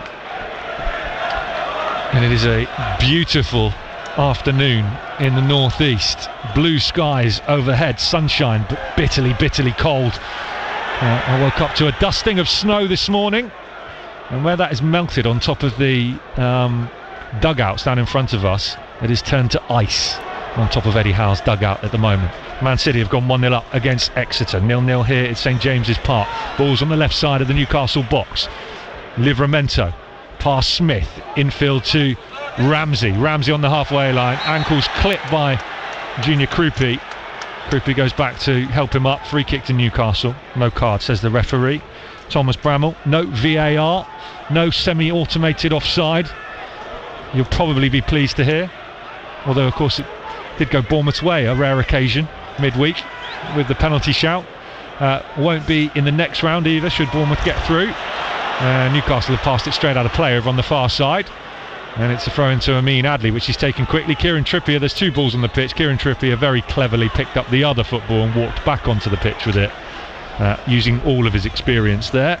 Yeah, he's not stupid, is he? I mean, Aaron Ramsdale, a couple of times Aaron Ramsdale has been put under pressure and has struggled with his distribution. I know that Bournemouth like to press high up the pitch, but that you can hear it. I mean, whilst we're in a fantastic stadium with a set of fans that are some of the most supportive in the country and certainly the most enthusiastic, it really is easy with a club of this sort of DNA to, off the back of a few mistakes, that actually the sentiment in the stadium actually becomes then quite nervous and quite tense. And Bournemouth have done a good job in these opening periods, albeit Petrovic has had to make a couple of really good saves. But there is, even though there is, don't get me wrong, you can hear the noise probably behind us, but there is an air of tension when Newcastle have the ball at the back. Quarter-finals the best for Newcastle under Eddie Howe back in 2024. But of course, much more success in the League Cup. Winners last season, ending a long wait for a trophy here. And Eddie's guided them back into the semi-finals again. Play this week against Manchester City. I'm sure that'll be in the back of their minds, and wonder if that'll work in Bournemouth's favour this afternoon. Of course, in the Champions League as well, and back up in and amongst it in the Premier League too. Although I feel like last time I looked at the league table, Newcastle were down and in and around Bournemouth until I looked today and saw their back. It just shows you how tight it is in the top flight at the moment, in those places sort of outside the guys going for the Premier League title. Here in Newcastle down the right, all the way to the corner flag, cross in, deflects, hangs in the sky, and Petrovic has caught it. He's in his lime green goalkeeper kit this afternoon.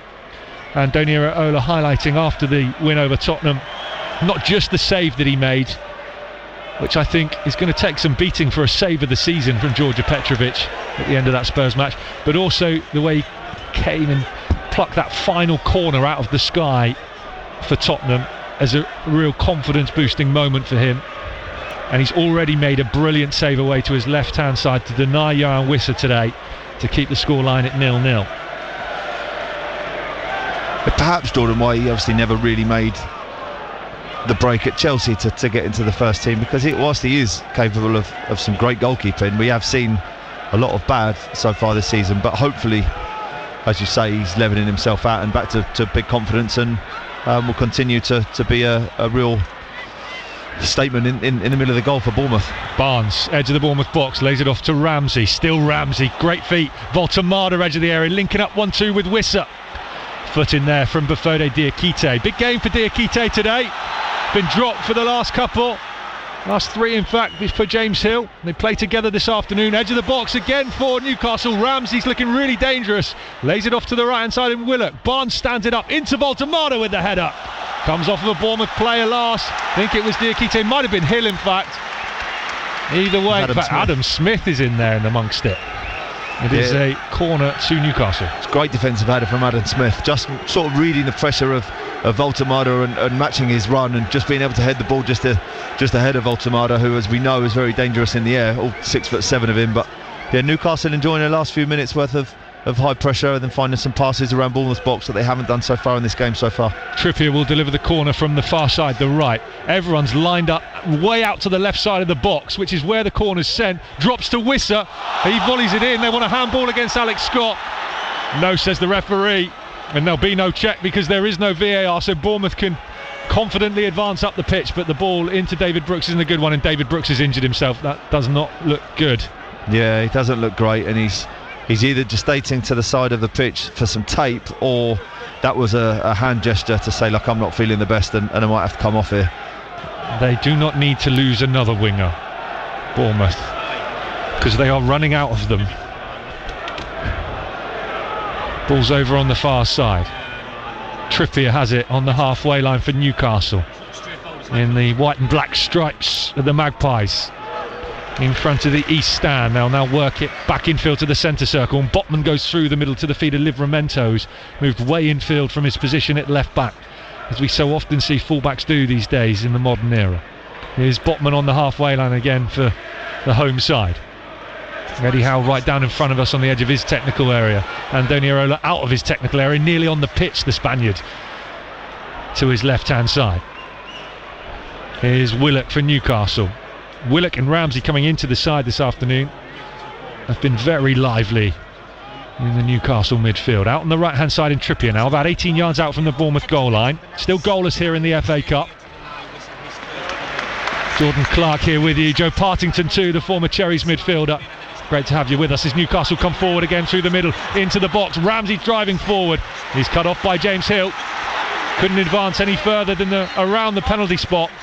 And it's out of play down this near side. It's a throw into Newcastle halfway inside the Bournemouth half. I'll take it back to the halfway line and Botman. Forward to Livramento. Back to Botman now. Decides against going further back to Ramsdale. Instead finds a little pocket for Willock.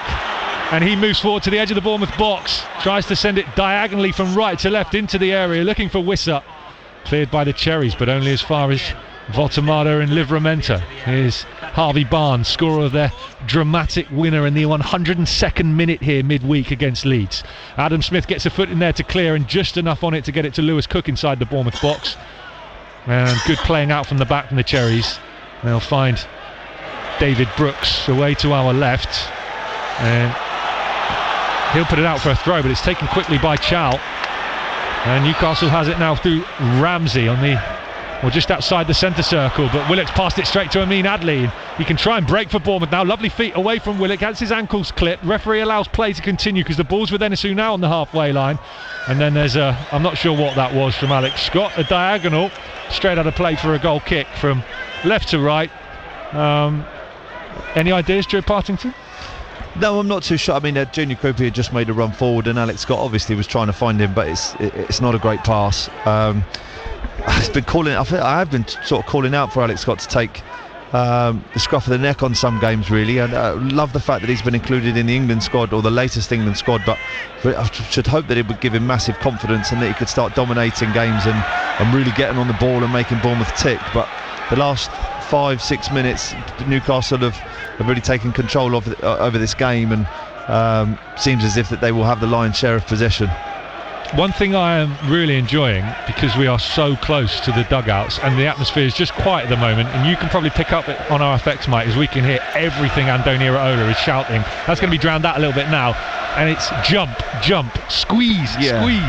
It's amazing, isn't it? And we were talking about it at length on Wednesday about his body language and his enthusiasm and his tone of voice to his players, and it's no different here obviously at Newcastle away. You wouldn't really forgive, or you could forgive Andoni for coming to Newcastle away, who are obviously one of the biggest clubs in the country, and saying, all right, you guys can have the ball, come and break us down, we're going to show a good shape defensively. But he wants to get after Newcastle. Like he consistently wants his players to press the ball. He really wants them to be on the front foot, and he doesn't just say it. Like he drives it, demands it with his passion, with his enthusiasm, with his body language, and he never ever doesn't do that. Like in all the games that we've watched so far in this season, you never ever see Andoni having a day off. Like he is always on it. Tonali just outside the centre circle for Newcastle. Goalless here in the third round of the FA Cup. BBC Radio Solent, BBC Sound and smart speakers across the UK. Harvey Barnes is driving forward down the left, drifting infield into the box. Past Smith, not past Smith. Brilliant interception and block from Adam Smith. Just as it looked like Harvey Barnes had nicked it past him, Smith was there to stop him. Throw into Newcastle away to our left, about 6 yards out.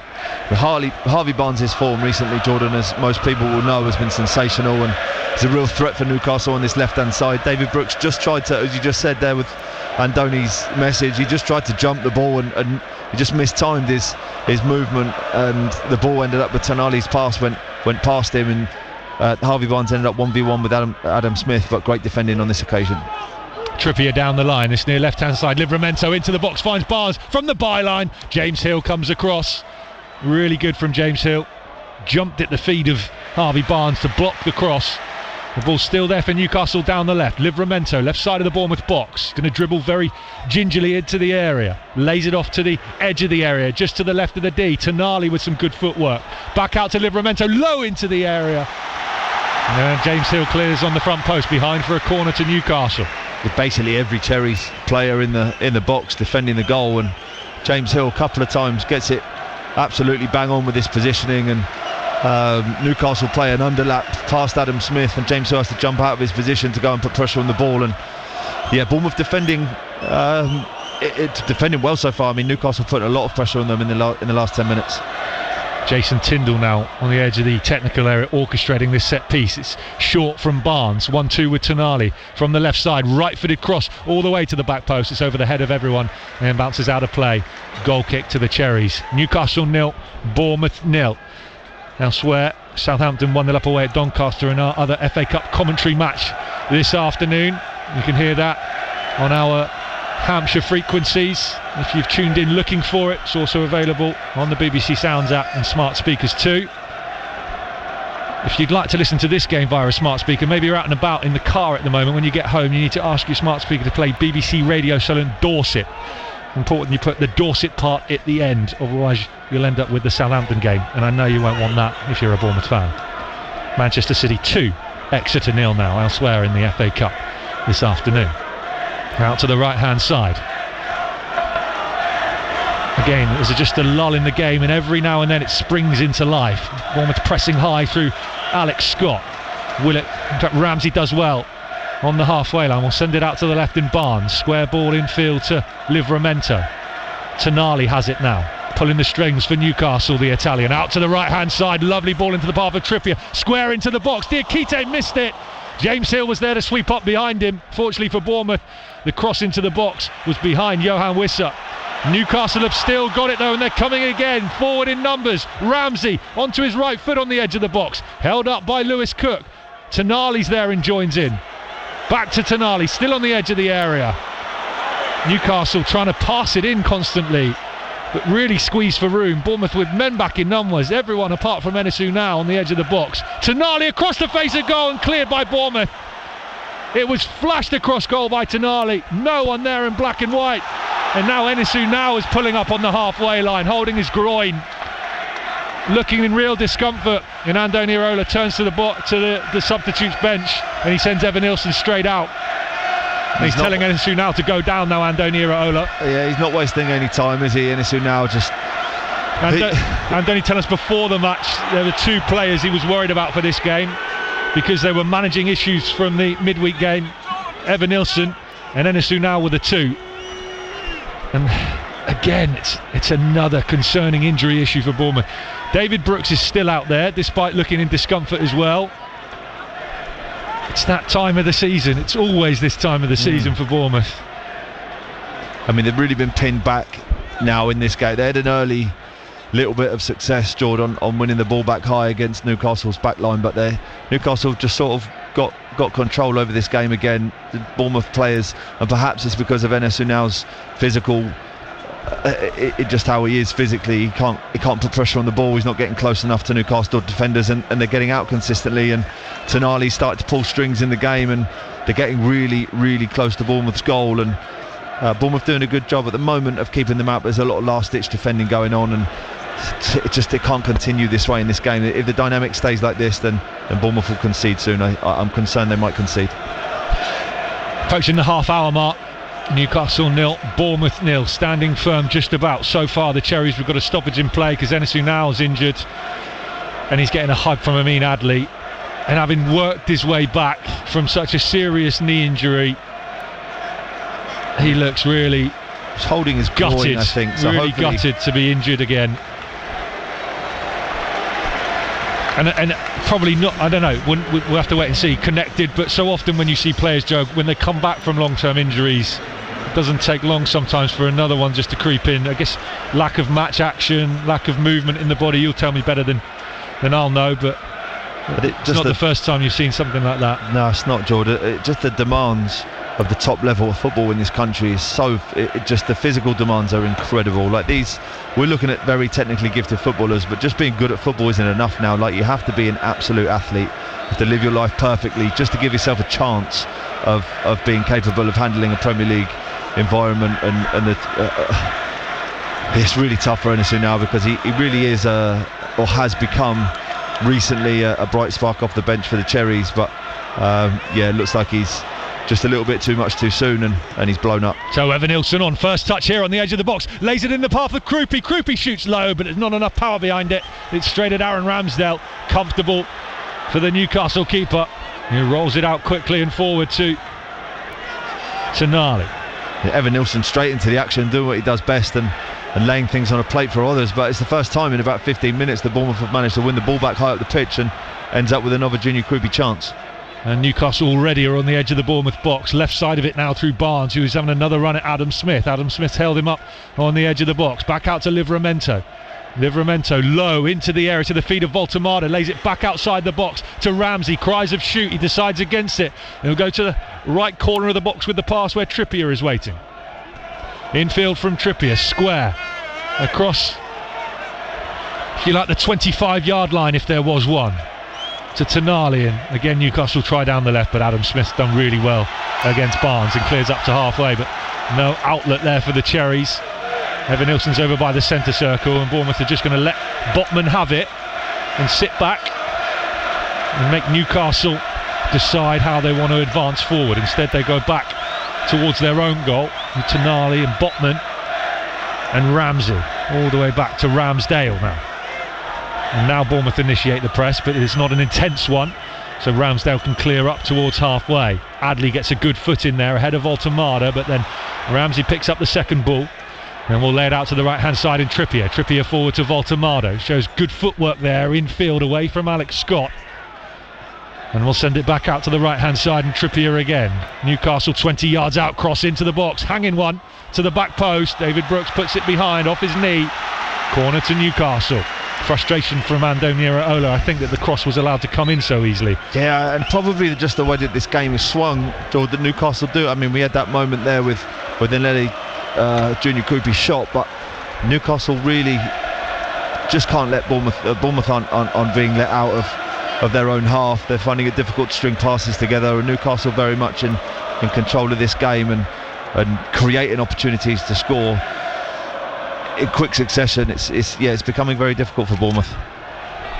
Corner to Newcastle, away to the left. Tonali will take right-footed, so it's going to be swinging in towards Petrovic's goal. It's right under the crossbar. Petrovic is punched, and he didn't get it clear, and then it's smashed high into the sky and well wide of Petrovic's goal as well by Willock. Goal kick to the Cherries, still 0-0 here at St James's Park. That's a really good chance for Joe Willock, and because he slashes at it and it goes high and wide, and I mean really high and really wide, but it's in the middle of it. It's probably just be in between the penalty spot and the edge of the box. The ball's bouncing. If he gets a good connection on the ball, even though there's a lot of bodies in front of the goal, there's no stopping that. But on this occasion Bournemouth get lucky, and Joe Willock decides that he wants to hit the top of the stand instead of the back of the net. Championship Middlesbrough gone 1-0 up away at Fulham. Brentford have taken the lead 1-0 away at Sheffield Wednesday, continuing their incredible form at the moment. Long clearance from the back from Petrovic from the goal kick into the Newcastle half. Evanilson chests it down. Handball, say the home fans. No, says referee Thomas Bramall.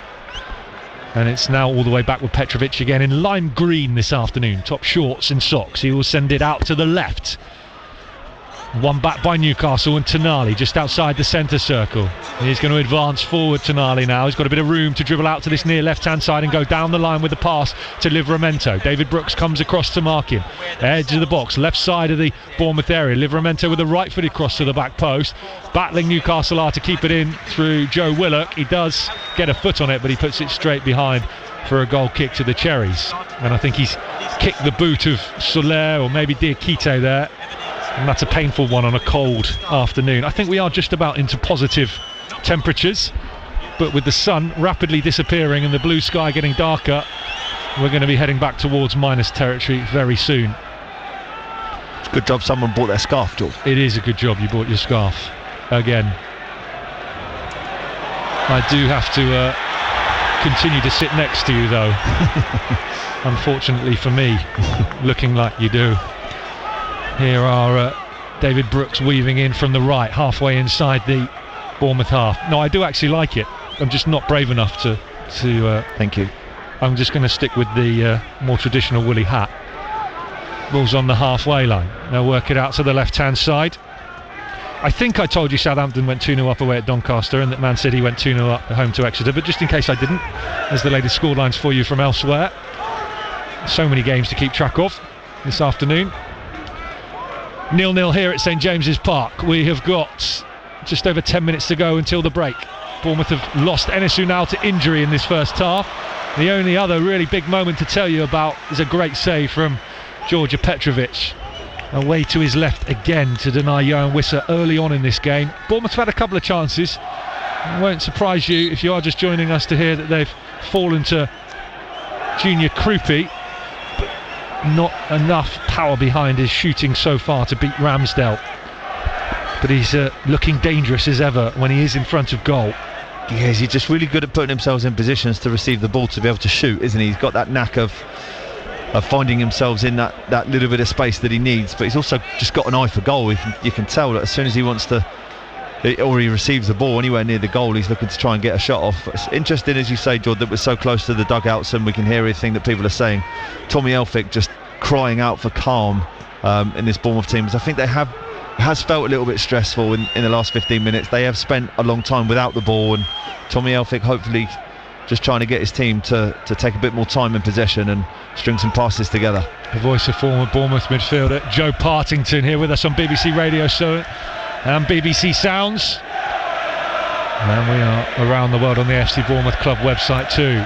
Atmosphere has been relatively quiet by St James's Park standards, and that's largely due to the fact that Bournemouth are battling hard, but perhaps under a fair bit of pressure at times in this game, and that was a chance for Adley there to bring the ball down and perhaps run directly to goal. Instead he just hesitated a little bit, and now Newcastle have won it back, and Voltemada's breaking away at the other end, and Adley's had to chase him all the way back to the edge of the Bournemouth 18-yard area. He feels he's been fouled, Voltemada. The referee says no, and Bournemouth have possession now on this near right-hand side. Right down in front of us, David Brooks drifting in off the right flank into the feet of Krupi. Krupi's ankles are clipped by Botman, but fairly so, says the referee.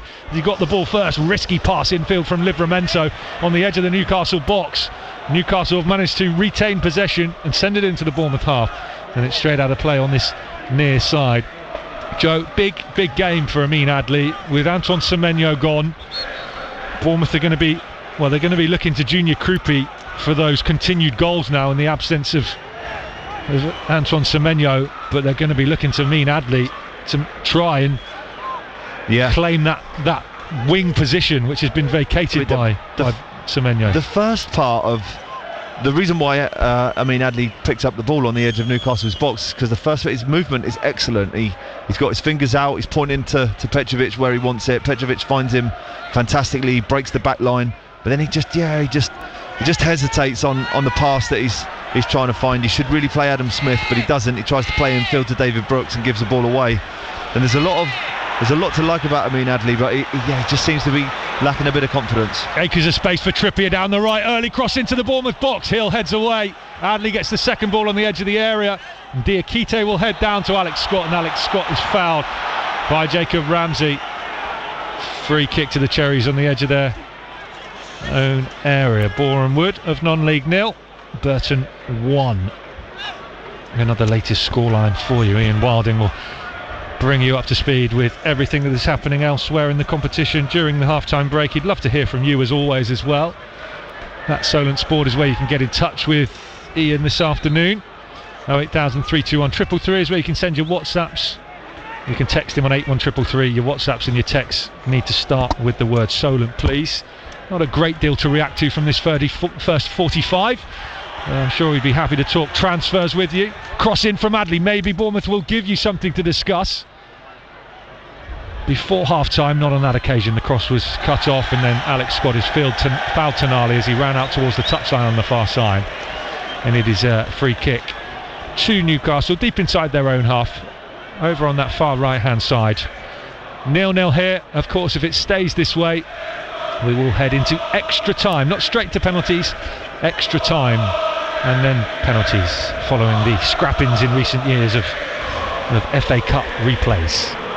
Aaron Ramsdale in purple goalkeeper kit will take the free kick for Newcastle. Sends it long into the Bournemouth half, looking for Voltemada, beaten to the header by James Hill. Good leap by Hill there, up and above Voltemada. 6'7" of him. And the rest, as he's airborne. Balls with Kieran Trippier on the halfway line. There is lots of great content for you up on the Bournemouth page of the BBC Sounds app at the moment. In the last week we've spoken to Steve Cook. Last night we spoke to Dan Gosling. Come back to that, because here's Alex Scott inside the area for the Cherries. Bournemouth are advancing down the right hand side. It's been pushed out and by the corner flag away to our right. He goes back to Lewis Cook about 25 yards out. Lewis Cook sends infield and then back out on his right, and he's sent a cross in, I think, but it was more like a shot, and it's gone over the bar of Aaron Ramsdale's goal and out for a goal kick. Yeah, Dan Gosling, former Newcastle and Bournemouth midfielder, speaking to Ian Wilding last night. There's also interviews with Fraser Forster up on BBC Sounds, Antonio Iraola, Alex Scott. Lots to get stuck into. Just search for Bournemouth on the BBC Sounds app. Tonali, edge of the box, wide of Bournemouth goal kick to the Cherries. Still 0-0 here at St James's Park. Search for Bournemouth on the BBC Sounds app. You'll find our dedicated page. That's also where you get every episode of Cherries Unpicked with myself and Joe Partington, and the occasional special guest too. And if you wouldn't mind, please, while you're there, hitting subscribe, we'd be most grateful. And of course, that is how you can stay right up to date with all of our Bournemouth content throughout the course of the season. Amin Adli heads away on the halfway line. It's brought under control by Ramsey, but Bournemouth have won it back through Lewis Cook. Heading towards half-time here. David Brooks on the halfway line. Looks to have shaken off whatever that problem was, and he's linked up well with Junior Krupi, and that sent Brooks away down the right. Oh, he skips infield away from Livramento. Sends it out to the left side of the box. Here is Amin Adli. Oh, square ball back to Brooks. It's cut off by Newcastle and put behind for a corner to the Cherries.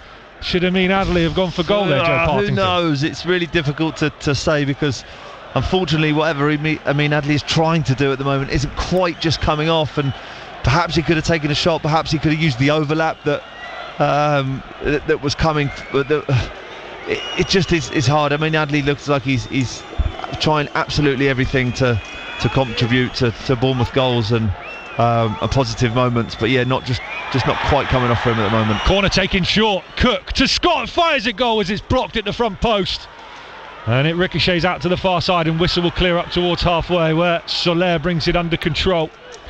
Julio Soler linked with a loan move away to Watford in this January transfer window, but out there for Bournemouth today. James Hill wins it on the edge of the box. Evan Nielsen volleys goalwards. Freak against James Hill to Newcastle, still 0-0.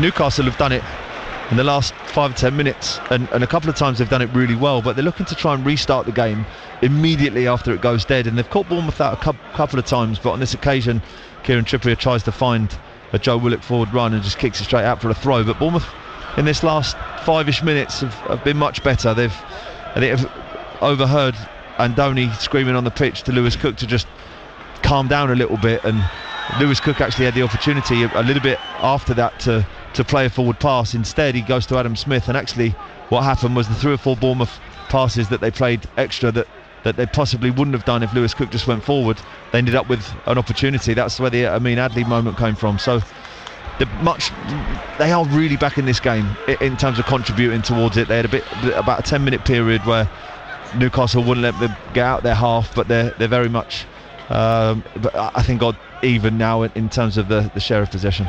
Southampton now 3-0 up away at Doncaster, and Burnley 2-0 up against Millwall at Turf Moor. Cleared by James Hill from the back. I don't know what else Antonio Irola's been shouting down there or doing, but he's just been told off by fourth official Robert Jones, like a very naughty schoolboy. Robert Jones basically saying that's enough, and then pointing up to the stands as if to say any more and you're going to get sent off. So I don't know what's been going on down there, but the fourth official not happy with the Cherries boss. Livramento with an overhead clearance as Adam Smith was advancing down the line. It's with Krupi and Evan Nielsen now for Bournemouth, about 30 yards out. The two linking up nicely, but that final ball through to Krupi was cut off by Newcastle, and it's back with Chow now. And Newcastle send it out to the right through Trippier. He goes down the line looking for the run of Barnes. James Hill's got goal side of him, got a good foot in there. Couldn't get it away though from Willock, it's still there for Newcastle on the edge of the box, lifted to the back post, Wissa unmarked has fired it wide. The flag is up for offside anyway, just to let Wissa off basically from what should have been a goal to Newcastle. I'm not sure how he's missed that one. Yeah, you're right, John. I mean, it was on an angle, but just watching it, I thought he would have gone back across the goalie. He actually decides to go on the inside of the goalkeeper and just it sort of just gets it wrong, just scuffs it wide. But Newcastle looking dangerous. There's a great forward pass from Trippier, just in between, just curling a ball in between James Hill and Diakite. But actually James Hill on a couple of occasions does really well to defend the first ball. But Newcastle's pressure is just so good sometimes that even if you defend the first ball, even the second, it might be the third that gets you. And on this occasion, James Hill does well to get the ball away. That's something I've never seen before. Georgia Petrovic has just been told to put the ball back inside his 6-yard area for the goal kick, because he had it about a yard outside of the 6-yard area. In fact, it's not a goal kick, is it? It's offside. So it probably was around there. Yeah. Very petty from the referee. Strange. Man City 3-0 up now on Exeter. Is it Semenyo? Haven't heard. I haven't even looked to see if he's started. He is starting. That's an own goal. He has started, hasn't he? He is straight starting into the team. But no, it wasn't Semenyo. If you missed it, by the way, earlier on social media today, or in your local copy of the Bournemouth Echo, Antoine Semenyo paying for a full-page advert to say goodbye and thank you to the Bournemouth fans. I mean, as if you couldn't love the man anymore.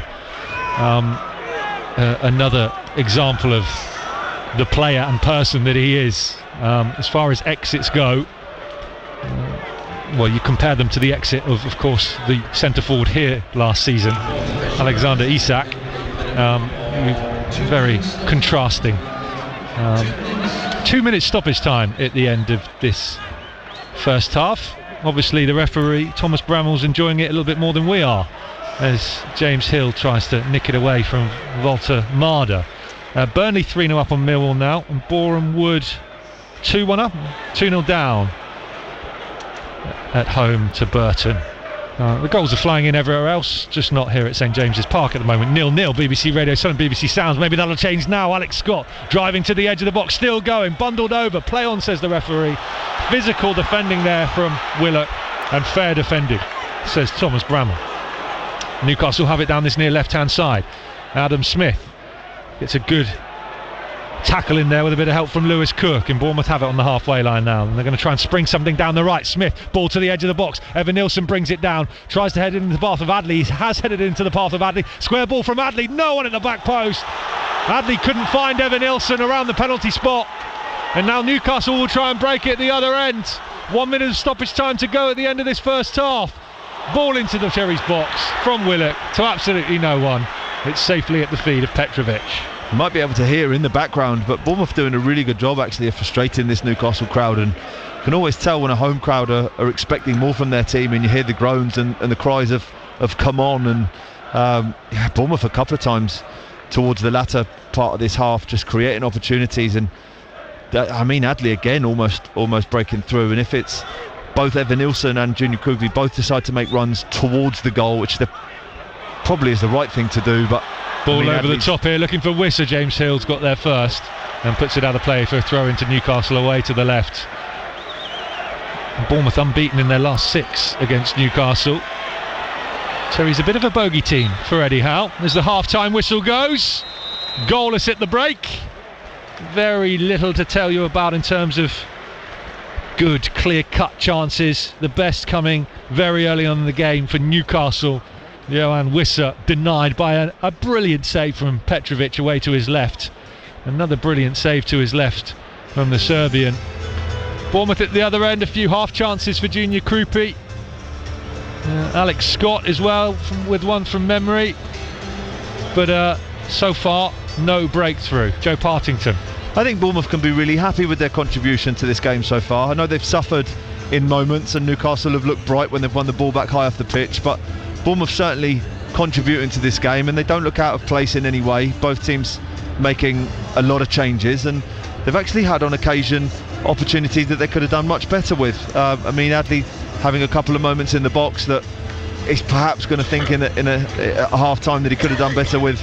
Junior Krupi having 3 shots on goal, which, I mean, the statistics of his shots on goal so far in this season have usually meant that 1 in 3 does go in. But yeah, I think the most frustrated team out there at the moment is certainly Newcastle. We can start hearing the groans and the concern from the crowd about some of the moments. And if I was Andoni, I'd be pleased at half time, and I'd be telling my Bournemouth team that they can get after Newcastle in the second half. When are you thinking of changes? Usual 60-minute mark or earlier than that? I can't see him doing anything any earlier because of obviously he's trying to protect his players as much as possible with the crazy schedule that's been. But yeah, I mean, the best players in both squads are currently on the bench, so I would like to think that for both Newcastle and Bournemouth we will see them around the hour mark. More from Joe Partington to come in the second half. This is your chance to get involved as well. Ian Wilding will guide you through the half-time break on BBC Radio Solent. Lots to talk about, maybe not in terms of this match, but definitely in terms of the January transfer window, who Bournemouth need to go out and get. At Solent Sport on X, please. 08000 321 333 on WhatsApp. Make Solent the first word of your message. Do the same if you're texting 81333. Don't forget they'll be charged at your standard network rate. Half-time in the FA Cup at St James's Park. Newcastle 0, Bournemouth 0. This is BBC Radio Solent Sport.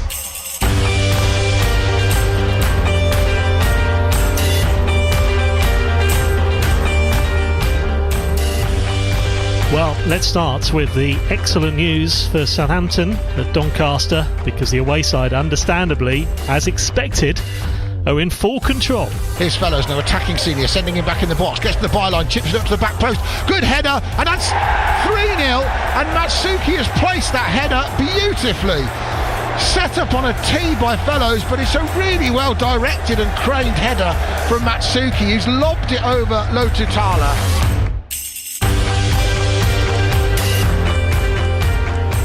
Tony Saint on X is predicting a 5-0 win for Southampton. 3-0 they lead at Doncaster right now at half-time in the FA Cup third round.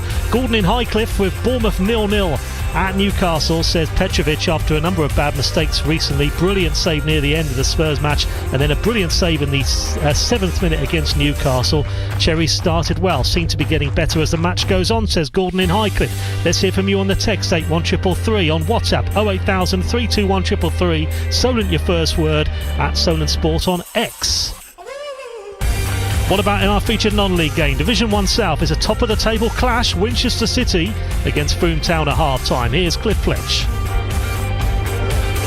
Yeah, big game, but it's not been an afternoon to remember so far from City's goalkeeper Tommy Scott, who's made two mistakes that have directly led to the two goals that Frome have scored to lead 2-1 at the break. The first one, a bit of a weak punch, only went a few yards to the visitors' top goal scorer Archie Ferris, who was grateful to volley it home, and then Winchester, who drew level, found themselves 2-1 down just in added time, where again Tommy Scott's come for a cross, seemingly caught it and then let it through his grasp, and the same forward was grateful to tap home this time at the far post. In between, Winchester scored an equaliser. The two centre-backs up from the break combined with headers. Dan Walster nodding it on for Tom Bragg to head home.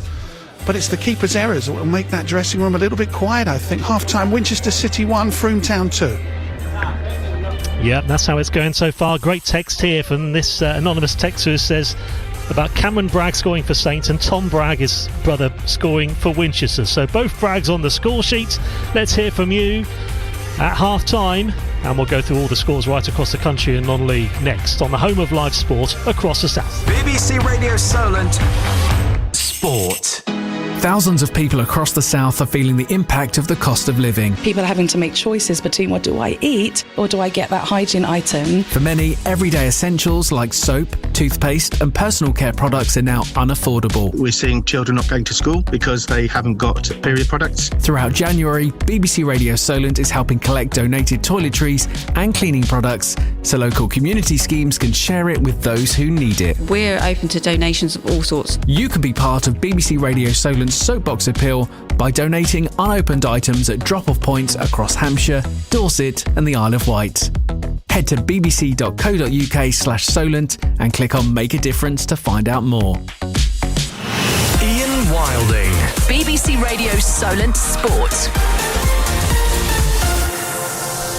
Hello, and I'm at St Mary's Stadium because at 5:30 this evening there's a women's derby Big game, huge game. Southampton against Pompey Women in the WSL2. That gets underway at 5:30 this evening, so looking forward to that. I've hot-footed it from the Silver Lake Stadium, as Eastleigh were due to play Southport in the FA Trophy, and I was going to do part 1 from there and part 2 from here, which is what I've done, but that match was called off due to a frozen pitch at around 1:15 this afternoon, as you can hear the band doing their rehearsals ahead of this game this evening.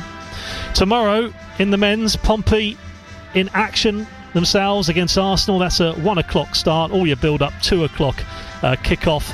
That, as ever, just like all of our FA Cup commentaries today, BBC Sounds in your smart speaker and BBC Sport app and website, as well as all BBC Radio Solent frequencies. John O'Holmes has all your build up ahead of that one tomorrow afternoon. Let's go through some scores then, right across the country. Let's start with the FA Cup. And we have to start, don't we, with probably the biggest giant killing in FA Cup history. Macclesfield of the National League North, the original Macclesfield folded a few years ago, the Phoenix Club, beating Crystal Palace, the FA Cup holders, by 2-1 at Moss Rose. Macclesfield have beat AFC Tottenham in the first round, 6-3, and they've beaten Crystal Palace. So 6th tier have beaten top tier, despite Palace getting a goal late back. That is why we love the FA Cup. Wolves, as you expected, beating Shrewsbury very comfortably, 6-1 at home. So they're through to the 4th round. Stranraer with a hat-trick there. Sunderland have beaten Everton on penalties after it finished 1-1 after extra time. And Leicester with a straightforward 2-0 win at Steve Cottrell's Cheltenham. So those are the 12:15s. Elsewhere in the FA Cup, Bournemouth 0, Burton 2. These are the 3 o'clocks now. Burnley going well. They're 3-0 up at home to Millwall, as well as Saints 3-0 up at Doncaster. Live on Solent Sport, BBC Radio Solent. Middlesbrough of the Championship have a 1-0 lead at Premier League side Fulham. Ipswich are 1-0 up at home to Blackpool. So that's as expected. Ipswich second in the Championship table. Blackpool have won 3 of their last 5 and from the league below. We're expecting Manchester City to run riot at home to Exeter, and that's exactly what is happening. Manchester City 4, Exeter 0, despite all those Manchester City changes. Half-time there. And also half-time, Newcastle 0, Bournemouth 0, live on Solent Sport. Sheffield Wednesday 0, Brentford 1. And Stoke Coventry is goalless at half-time. So there's some 5:45s later. Bristol City against Watford, Cambridge United, Birmingham, Grimsby against Weston-super-Mare, and Tottenham against Aston Villa. Charlton against Chelsea is an 8 o'clock kick-off. Elsewhere then in non-league football, so as well as Eastleigh against Southport being called off due to a frozen pitch, that was only an hour and a half before kick-off. So too was AFC Tottenham's game at Chesham. That was called off though earlier. So those 2 games were called off. So in the FA Trophy 4th round, Eastleigh Southport, and then also in the National League South. In the Southern League Premier South, Gosport Borough are at Plymouth Parkway, and we'll get you some scores from there in just a second. In fact, we can bring them for you now. I'll bring that score for you in a second. Dorchester 0, Uxbridge 1 in the Southern League Premier South. Goalless between Evesham and Weymouth. Poole Town are 1-0 up at Hanwell Town. Poole Town in 3rd. And it is Plymouth Parkway 0, Gosport Borough 2. And Taunton 0, Havant and Waterlooville 1. Wimborne are 1-0 up at home to Basingstoke. I'll tell you what, Havant and Waterlooville doing well, though. They were second from bottom at one stage. They're now up to 11th after a good run of form. Shoning against Yate Town has been interrupted. Try and get confirmation about what's happened there elsewhere. While in Division 1 South, Bashley at Mousehole is 1-1.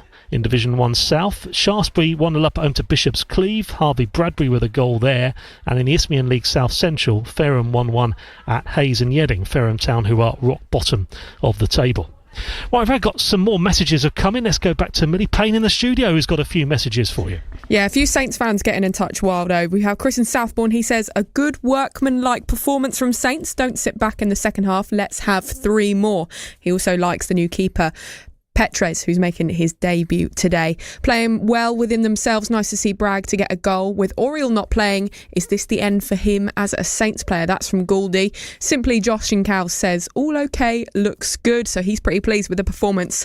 But Jason in Totten, not convinced. He says only Saints could be 3-0 up at half-time and still look shaky and unconvincing. The Israeli looks solid though, so people happy with the new goalkeeper Saints have got their hands on. And just the one text from a Bournemouth fan that we haven't haven't already read out. A good positive first half for Bournemouth. Let's hope for the same in the second. That's from Alan. Lovely stuff, Mills. Thank you very much indeed. Keep those messages coming in on the text 81333, on WhatsApp 08000 321 333. Make sure you start your message with Solent so it gets to us at Solent Sport on X. I can actually tell you as well, Shaftesbury have actually extended their lead, so they are 2-0 up at home to Bishop's Cleeve. Just another bit of news on terms of Eastleigh's postponed FA Trophy fourth round game today due to a frozen pitch. That has actually been rearranged now for Tuesday night. So Eastleigh's National League game against Brackley, which was scheduled to take place on Tuesday, will now have to be rearranged. So for the Spitfires, it is all about the FA Trophy in midweek. And Southport, who've made the long trip down and have got to make the long trip back up again, have got to do it all again in midweek. So that has been confirmed in the last hour or so.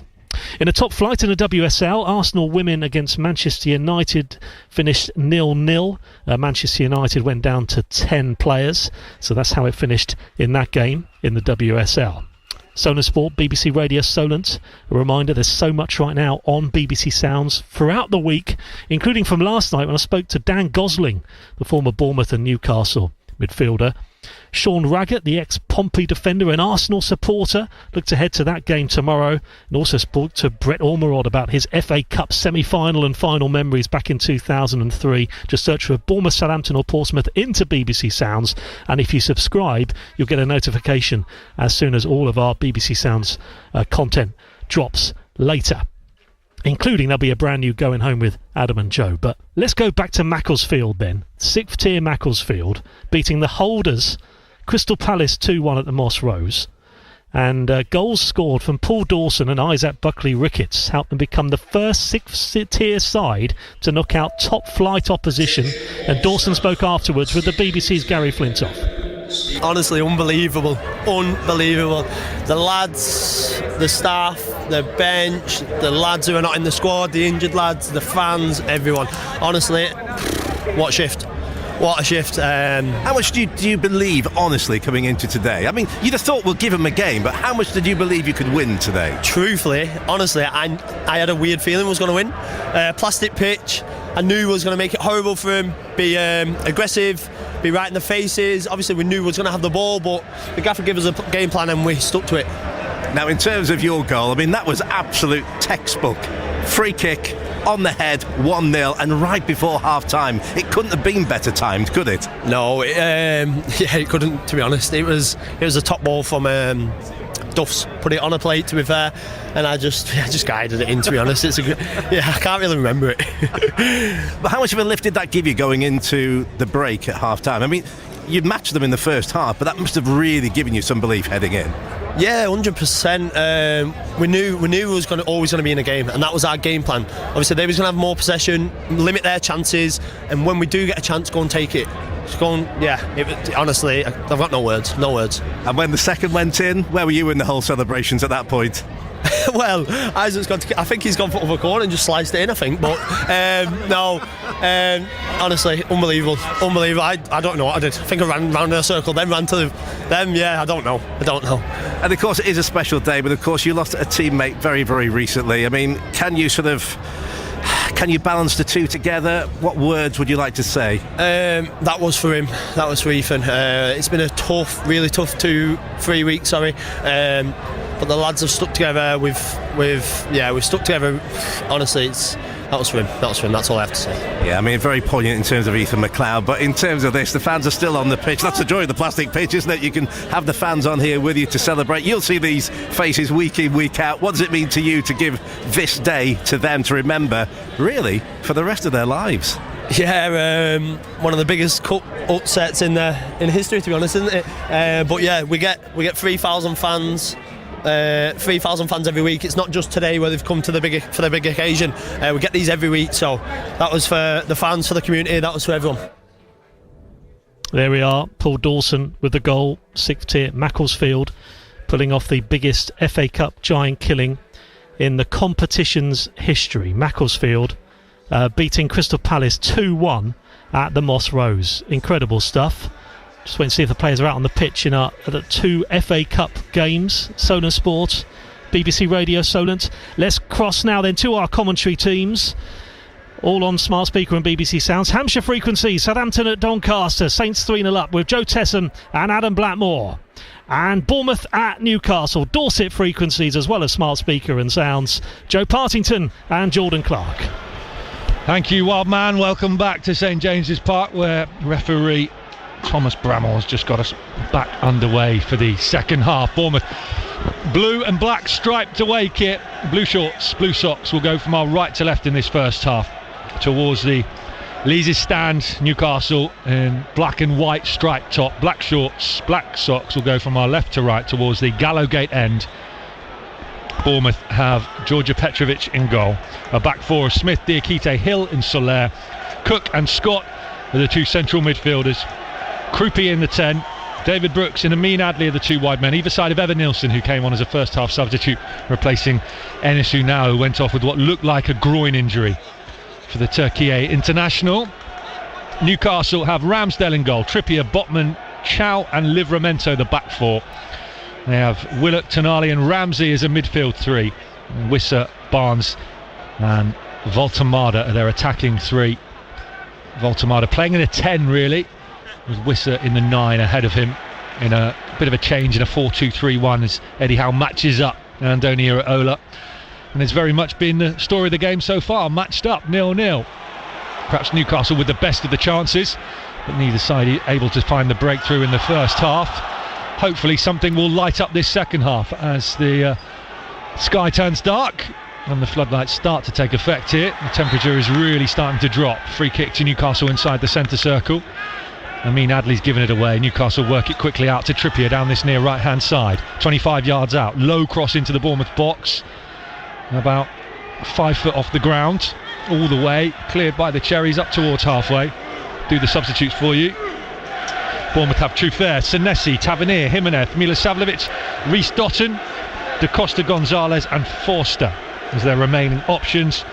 Newcastle have Hall, Joe Linton, Gordon, Murphy, Guimaraes, Neve, Miley, Alabi and Pope.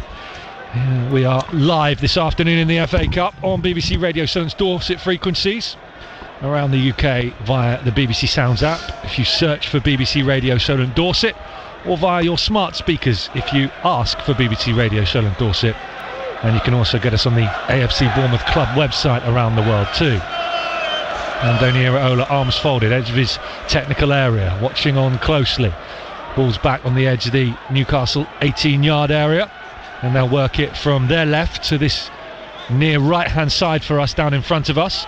And Chow will advance up and forward and send it down the line. Trippier with a first touch on the edge of the box, but second touch is won by Julio Soler at left back for the Cherries today. And as he tries to turn away from Willock, he turns straight into him, and Newcastle have possession again down this right hand side. Trippier down the line to Willock, trying to get past Diakite. The Frenchman's come across to hold him up and has done well. It's Tonali now for Newcastle.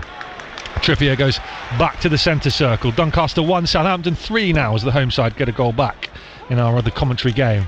You've just tuned in looking for that. That's available on 96.1 FM, Hampshire DAB, Freeview, and via BBC Sounds too. Bournemouth's trying to send it out to the right through Evan Nilsson to Brooks, but it's a poor ball. It's cut off by Livramento. Livramento's got space to move into the Bournemouth half down the left. Short ball to his outside, he finds Barnes. Barnes, left side of the Bournemouth box. Square ball, finds Ramsey, edge of the area. Here's Wissa now to the right of the D. He sends it out to this near right-hand touchline, kept in by Willock with a back heel, but Soler will then clear up towards halfway, but there's no one there for the Cherries, and loads of time for Chow to bring it under control. Welcome back, Joe Partington. Hello, George. It's been a good start to this half, I think, from Bournemouth, but both teams come out on the front foot. The speed of the play has gone up, certainly with the 15-minute break that the players have had. Newcastle into the box, here's Barnes! Newcastle lead! Voltemada with the assist, played it into the path of Harvey Barnes, who is in some fine scoring form at the moment. He slots it past Georgia Petrovic.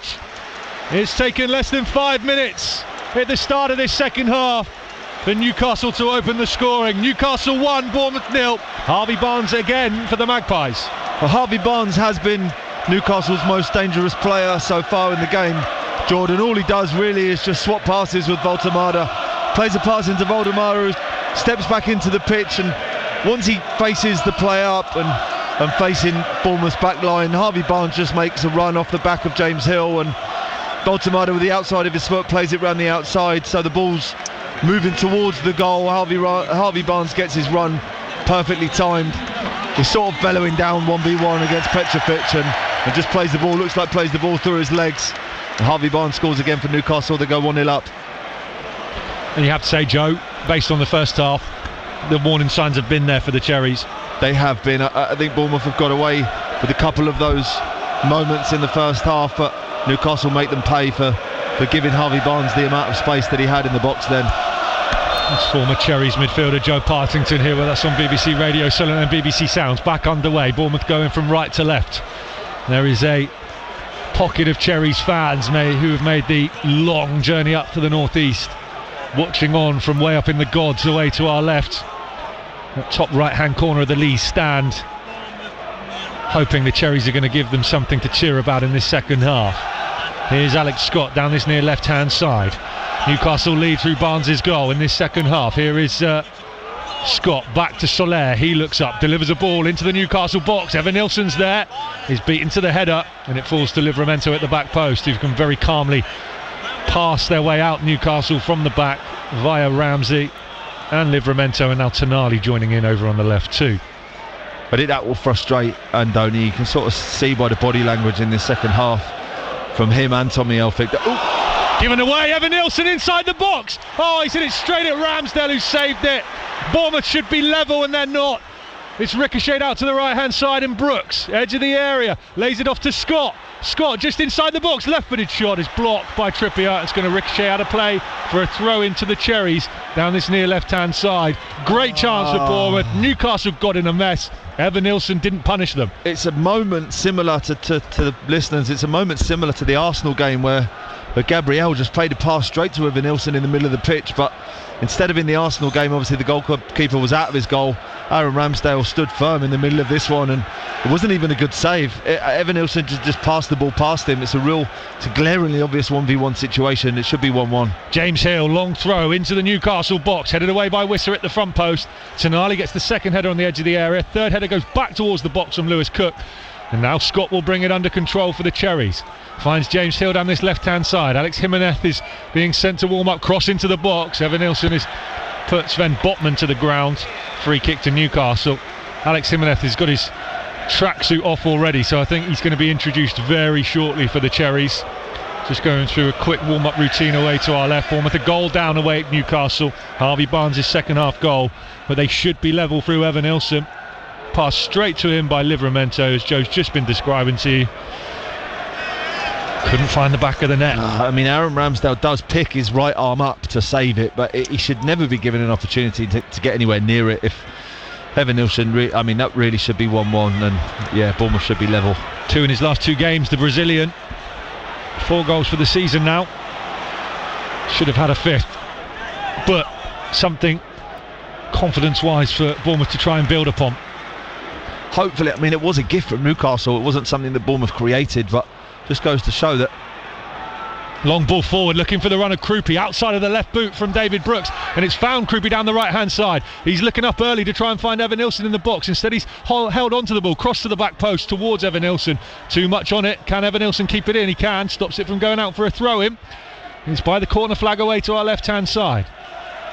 Alex Scott comes in to help out, and Bournemouth will work it from left to right now. Here's Lewis Cook, and Adam Smith way out on the far right hand side and gets the ball to his feet.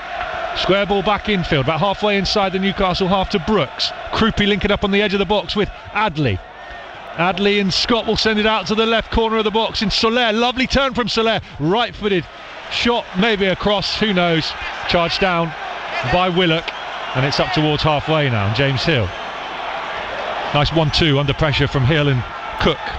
And Hill forward to Krupi, edge of the area. Krupi shoots straight at Ramsdale, spilt it and dropped it. And Evan Nilsson puts the rebound in, but the flag is up for offside.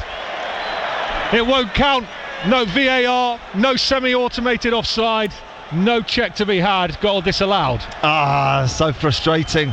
Bournemouth have really been working the ball well this last few minutes. Andoni's really pleased. He's got his arms above his head, clapping his players, and it's the right decision. I've just seen a replay. Yeah, it was it was offside, but I mean, again, Junior Kuvi picking up positions of the pitch, playing in that number 10 role that allow him the opportunity to shoot, and you can tell by the way that Aaron Ramsdale saves that ball, the amount of movement that was on it, and yeah, Bournemouth putting Newcastle under a bit of pressure at the moment. Basically, they just got to get the ball to Krupi on the edge of the box. Yeah, because he does not need a second invite. And then they've got Evan Ilson. They've got to try and get Evan Ilson to stay onside too. That is creeping into his game an awful lot, Joe. I remember a number of occasions against Tottenham midweek, and that's another key moment there where he's crept offside and it's cost Bournemouth. Yeah, I mean, Junior Kuvi gets the ball, and of course Evan Ilson is thinking he's going to score, and I like the fact that he's on the front foot and he's following the ball in, because there will be some opportunities like that for him if Junior Kuvi continues to shoot from the edge of the box. But yeah, he's just got to be a little bit more mindful to time his run, because that would have been a tap-in. It's, I guess, kind of the situation you might sort of compare it to is when, like, you've got an aggressive player, and you always hear the manager say, "Look, I don't want to take that out of his game. He's getting booked a lot. He's getting sent off, but he'll be a different player if we take that away from him."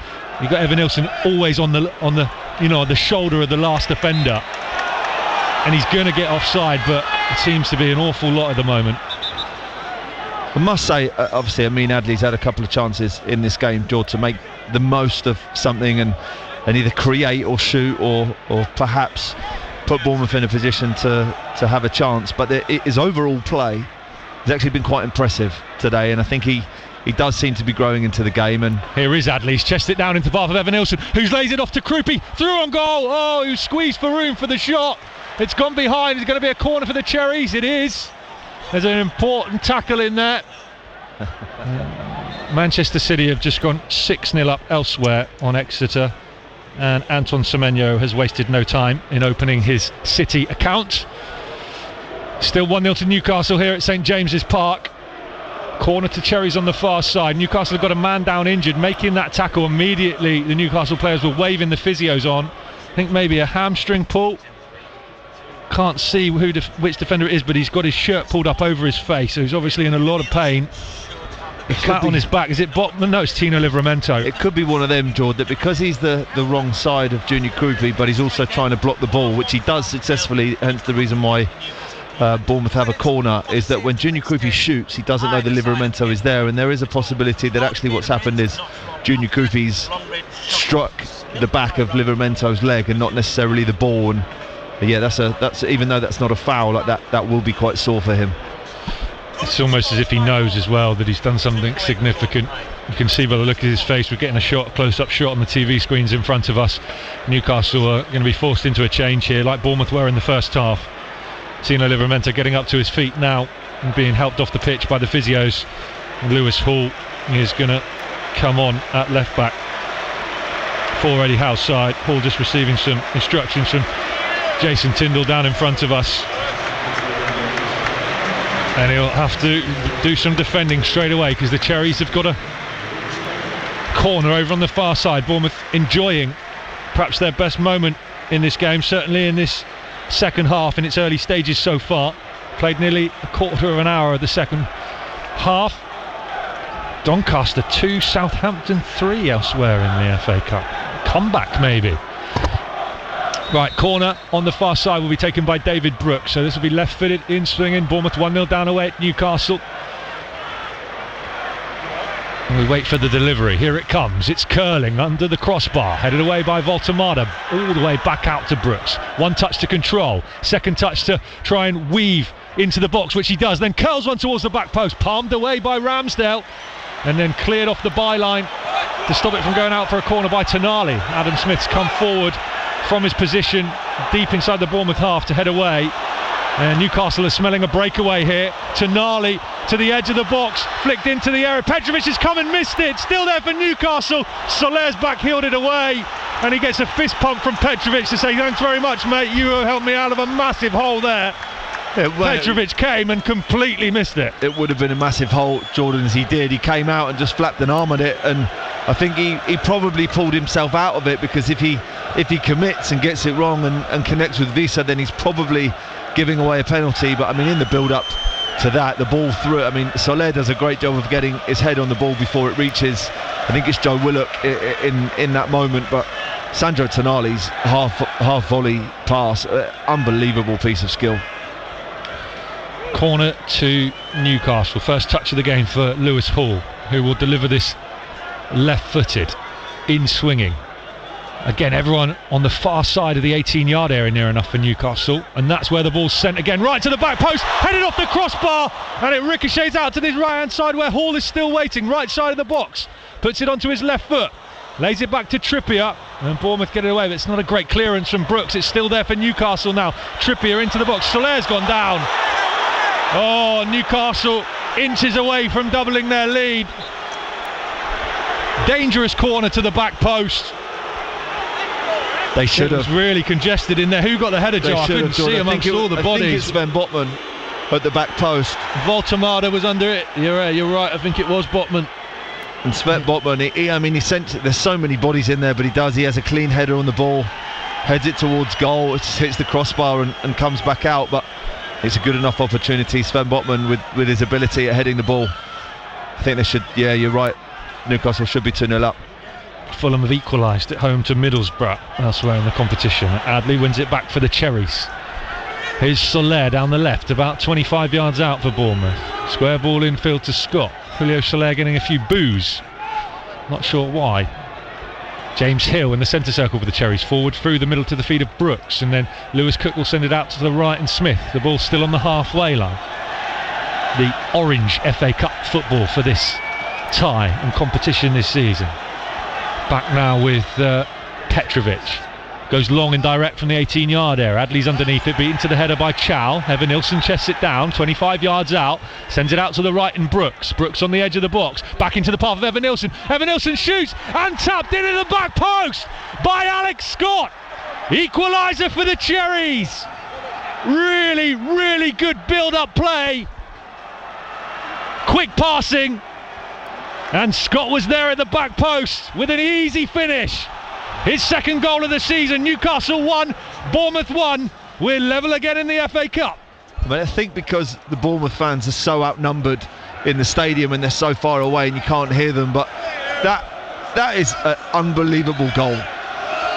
Evan Nilsson does really, really well to bring the ball down from an earlier Botman header, I think defensive header, and from that point Bournemouth work the ball really, really well. They work the ball out wide. David Brooks steps in off the line, he finds a pass in between the lines to Evan Nilsson, and it's probably in the end a little bit of a scuffed shot, I think, but falls into the path of Alex Scott, who was on the front. He's on the front foot and he's just passed the ball into an empty net at the back post, and Bournemouth looking good. Oh, lovely from Evan Nilsson inside the centre circle on a couple of occasions there. Finds Soler, crosses into the box. Aaron Ramsdale's come out to claim around the penalty spot. Read it well, did Ramsdale, in front of Adley. And this game really starting to open up now. Here's Trippier down the near right-hand side for Newcastle. Square ball infield to Tonali, 25 yards out, cries of shoot, decides against it. Trippier will cross to the back post. Barnes, scorer of Newcastle's goal, down the line. Hall across the face of goal and put wide by Willock. Out of play. In fact, it's come off of James Hill, I think. He's getting all the high fives. Good defending by Hill. Corner to Newcastle, and for the first time this afternoon we can really hear those Cherries fans up in the gods away to our left-hand side. Singing Andoni songs as always, brilliant. With James Hill, again, right man in the right place at the right time in the box for Cherries, and you can even see him here getting his defensive partners ready to deal with the threat of Newcastle from set pieces. And this corner routine nearly worked for Newcastle last time. Again, everyone on the far side of the 18-yard area, it comes into the box. This time the ball's to the front post and everyone surges forward from the back post to the front post. It's gone behind for a goal kick to the Cherries. Evan Nilsson is down but being helped back to his feet by James Hill. What do you make of that routine, Joe? Everyone right back at the sort of on the edge of the 18-yard area, almost lined up. Yeah, like a train ready to surge forward. Yeah, well, it's quite Arsenal-like, and I mean, Arsenal are so successful at set pieces this season. They've really changed the way that set pieces are perceived, Arsenal, actually, because they're such a threat at them, and Newcastle sort of taking a similar approach. I mean, they're so like this Newcastle side, big, strong, powerful. Voltemada, Tior at the back, Botman, like they're really, really dangerous set pieces, and Bournemouth on that occasion dealing with the threat well. Newcastle 1, Bournemouth 1. Extra time and penalties live on BBC Radio Solent if we need them. Diakite on the halfway line. Double change coming up for Newcastle. Anthony Gordon going to be introduced. And I think that might be Lewis Miley down there too. He's just underneath the dugout at the moment, so difficult to see. Burnley 4, Millwall 0. Here is Lewis Hall, skipping away from Alex Scott and then away from Lewis Cook. Gets bundled over, free kick to Newcastle. Home crowd are furious that there's not a yellow card in there somewhere. I think he gets away with it, Lewis Cook, there, because Lewis Hall does really well to ride a couple of tackles, to probably 3 tackles there, and then drives past Lewis Cook. And he is actually, by going past Lewis Cook, he's running into Bournemouth's back line, and Lewis Cook brings him down. And as I say, I think he does well to get away with the booking there. Jason Tyndall is just letting the 4th official know as well that he feels that should have been a booking for Lewis Cook. He's gone for a little chat in his ear, he's walked away, he's gone back for another chat, Jason Tyndall. Newcastle have the ball on the halfway line. Here's Willock. They'll work it out to Chow in a right back position at the moment for Newcastle, drifting down the line nearly to the edge of the Bournemouth box. Square ball infield to Ramsey. 1-2 back to Ramsey again. Out to the right side of the box. Trippier stands it up to the back post. Adam Smith, really important header away from Wissa and behind for a corner to Newcastle. That's great defending from Adam Smith, because Newcastle worked the ball really well, actually. And as you say, Thiaw takes up that right back position, which allows Kieran Trippier to advance, and he's found in between defenders. He makes a really good forward run, and Trippier in the final third has always had great quality. Adam Smith does really well to read the cross and head the ball away before Wissa heads it into Bournemouth's net. Corner again, Tonali will take on the left, curls it towards the back post. Petrovic has come, punched, missed it. It's cleared off the line, and Bournemouth get it away down this near left-hand side through Brooks. Early forward to Krupi, and he can't find Krupi, and it's back with Hall now. Both teams waiting to make a double change. Tavernier and Jimenez about to be introduced for the Cherries. Gordon and Miley for Newcastle. And again, questionable moments for Georgia Petrovic. Hall with the cross in, charged down by Krupi. Ricochets out to Tonali, left side of the box, 6 yards out. Back to Hall. His cross is a deep one. Wissa wins the header at the back post. Headed away by Soler, and then Soler will link up with Adley and clear down the line. And David Brooks here has got goal side of Trippier, and he's driving forward. He's got Evan Nilsson to his right. Krupi 2. Brooks still going. Now he lays it off to Evan Nilsson. Cut off by Botman. Back to Brooks. Edge of the area. Brooks curling shot. What a goal! David Brooks. What a goal! It didn't happen for him in the first occasion with the ball into Evan Nilsson. Wow. He made no mistake with the shot with the second attempt. Curled it past Ramsdale. Lovely finish from David Brooks. And Bournemouth have turned this FA Cup tie around from 1-0 down. They lead 2-1 away at St James's Park. What an incredible goal. Drawed at the second bite of the cherry for David Brooks. I mean, the move starts back in Bournemouth's own box with Soler clearing a ball, but David Brooks just gambles that Soler's going to clear the ball into his path. It gets a run on Trippier, who can't catch up with him, and his first decision is to try and find a pass to Evan Nilsson. Luckily it comes straight back to him from the defender, and he just steps in from his left foot onto his right foot. And David Brooks, who actually have been quite critical about in front of goal and his ability to score, it's just shut me up. I know he spoke to you in the week, Clarkie, about feeling like the performances had been better than some of the results in the last couple of months, but yeah, he's just stuck 2 fingers up at everybody who was questioning, certainly me, who was questioning him in front of goal. That is an excellent finish. And that double change for Newcastle immediately turned into a triple change for Eddie Howe in response to Bournemouth taking the lead. They've now sent on Gordon, they've sent on Lewis Miley, and they've sent on Big Joe Linton in midfield as well, who takes the captain's armband. They have taken off Kieran Trippier. I'll try and catch up with the other players that have gone off as well for you in just a second. Also worth mentioning, Jordan, that the double change from Bournemouth wasn't made there at the kick-off. I know they're still there waiting to come on, but yeah, Andoni deciding just to leave the team as it is for a couple more minutes. And Newcastle go back to Ramsdale inside his own 18-yard area. Evanilson closes him down and he launches it out to the far left-hand side. And it goes back to Georgia Petrovic. I mean, apart from Newcastle's obvious threat at set pieces, which they have been dangerous from so far this half, Bournemouth have been well the better team in terms of the balance of play and certainly possession and looking like they're the team on the front foot who are trying to probe and find space and attack the goal, and they really deserve this 1-goal lead, and this turnaround from the first half has been brilliant.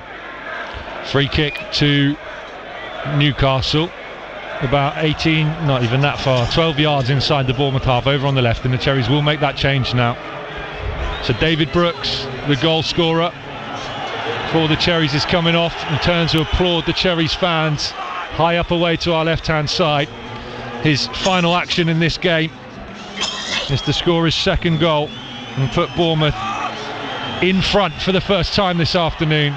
And Amin Adli, who I forgot to mention earlier, of course, a German Cup winner, Amin Adli, with Bayer Leverkusen, was the top goal scorer that season in that cup competition as well, with 5. Didn't really have a chance in front of goal today. No, but I think he played well, George. But he did play. I think he played well. Yeah, I really think he can take a lot of confidence from that, and certainly Bournemouth fans can take a lot of confidence. Newcastle down the too. left, Gordon to the byline, left side of the box, stands it up to the back post, Botman's underneath it, heads up into the sky, Chow with the second header. Still there for Newcastle inside the area, Voltemada, Adam Smith heads away on the 6-yard line. Newcastle with all the height, win another header, then Barnes lifts it back into the Bournemouth box.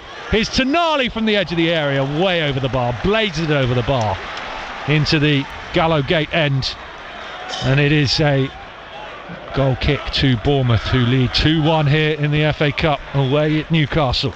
But 2 of those 3 substitutes that Newcastle have just brought on, Jordan, are both 6'4" plus, Joe Linton and Lewis Miley. Actually surprised at how big Lewis Miley is actually in person, and now that leaves Joe Linton, Lewis Miley, Thior, Botman, Voltemada. There's 5 or 6 players there who are dangerous from set pieces, and Bournemouth under a lot of pressure, but dealing with it so far pretty well.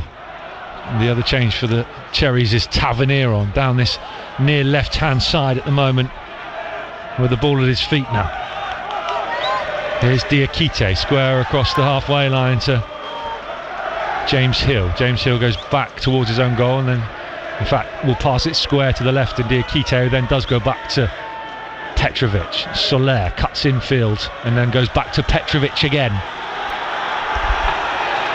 Really looking forward to seeing how this final 15 minutes or so unfold here in the northeast. Dark skies overhead now. I think snow due to return this evening and overnight. Here's Tavernier, ball into the Newcastle box. It's ahead of Evanilson and will roll through to Aaron Ramsdale, who rolls it immediately out to Lewis Hall. Hall out to the left, and Gordon, who's passed it straight to Tavernier on the halfway line. Tavernier linking up with Evanilson.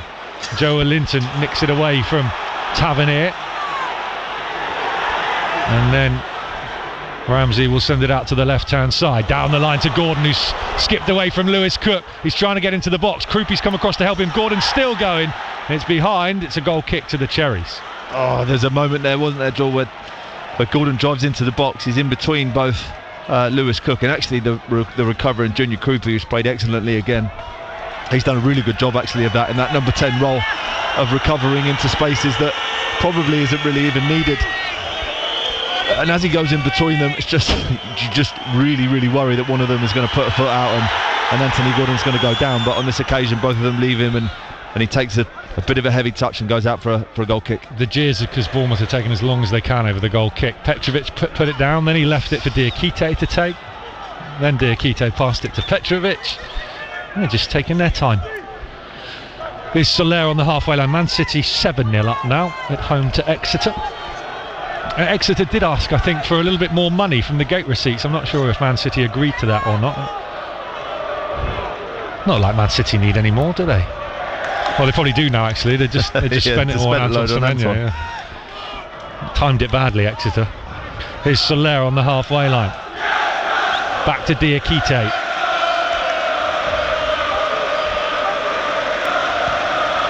Here's Petrovic.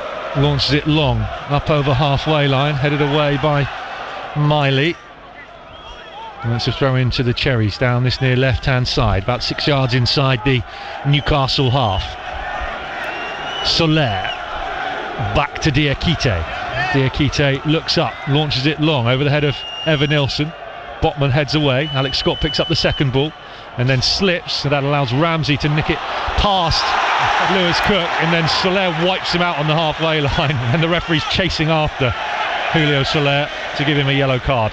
I mean, that is a rugby tackle. It's about as rugby as it could possibly get. And he's only little. I know, he knew what he was doing. And it's probably a good tackle. It's one of them professional fouls that stops Newcastle in their tracks and allows Bournemouth to get back goal side of the goal, but of the ball, sorry. But I wouldn't be surprised if that pushes Andoni into making another change here, and wouldn't be surprised if Truffert starts warming up a little bit more aggressively than what he is now. And Soler up against Barnes, who needs to tread carefully now, the Argentinian. Alex Scott's won it back well away from Ramsey, and Bournemouth are going to try and break down the left. Tonali comes in, breaks up the play like a good defensive midfielder. Ramsey still down for Newcastle. Referee shaking his head to say it wasn't a free kick. He's played well again, Alex Scott.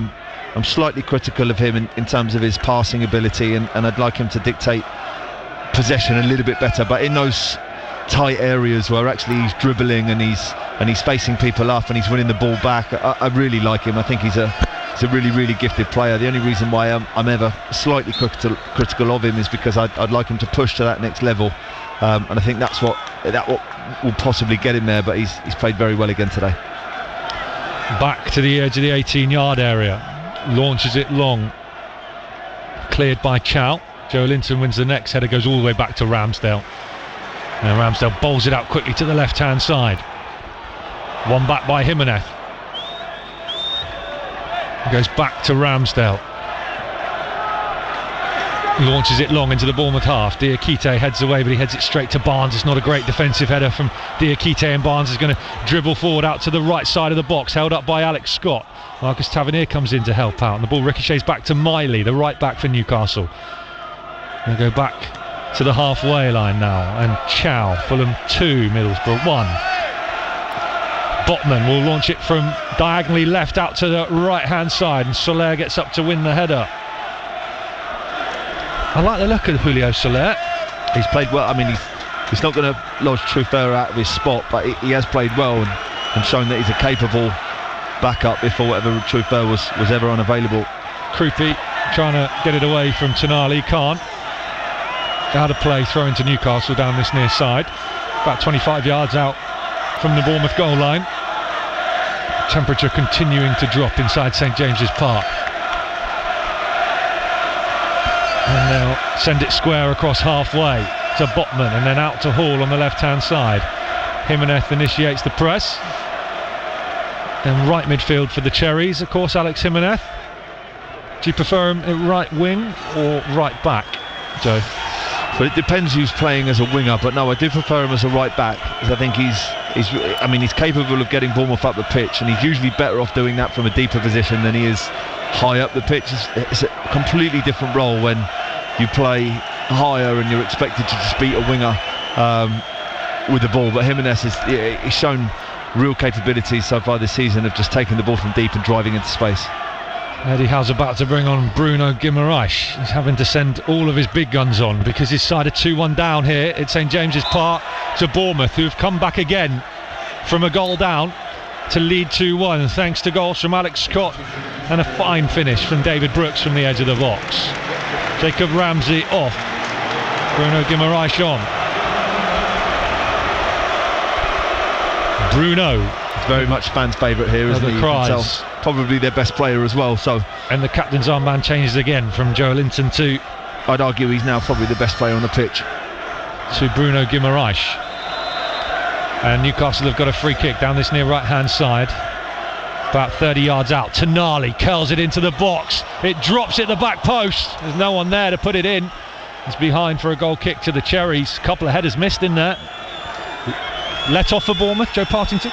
Yeah, I mean it's only really an inch or two away from landing on a Newcastle head, and Sandro Tonali's delivery into the box, I mean his overall distribution in general is pretty exceptional, but yeah, from these set pieces, the reason why Newcastle are dangerous isn't just because of their physical presence, but it's because the delivery from Tonali is 9 times out of 10 bang on the money and really difficult to defend. Krupi wins it back on the halfway line, finds Tavernier down the left. Tavernier sprinting down the touchline, gets into the box, still going Tavernier, square ball, trying to find the blue and black shirt, he can't. And Newcastle have got it away. And Miley has it away to our right hand side by the corner flag. Junior Krupi's not letting him out, and Soler gets a good pass in there to the edge of the area. Alex Jimenez nudged off the ball by Guimaraes. Strong defending by Guimaraes. And now Newcastle have got a bit of space over on the far side because Jimenez isn't over there, and Gordon's just skipped away from Adam Smith.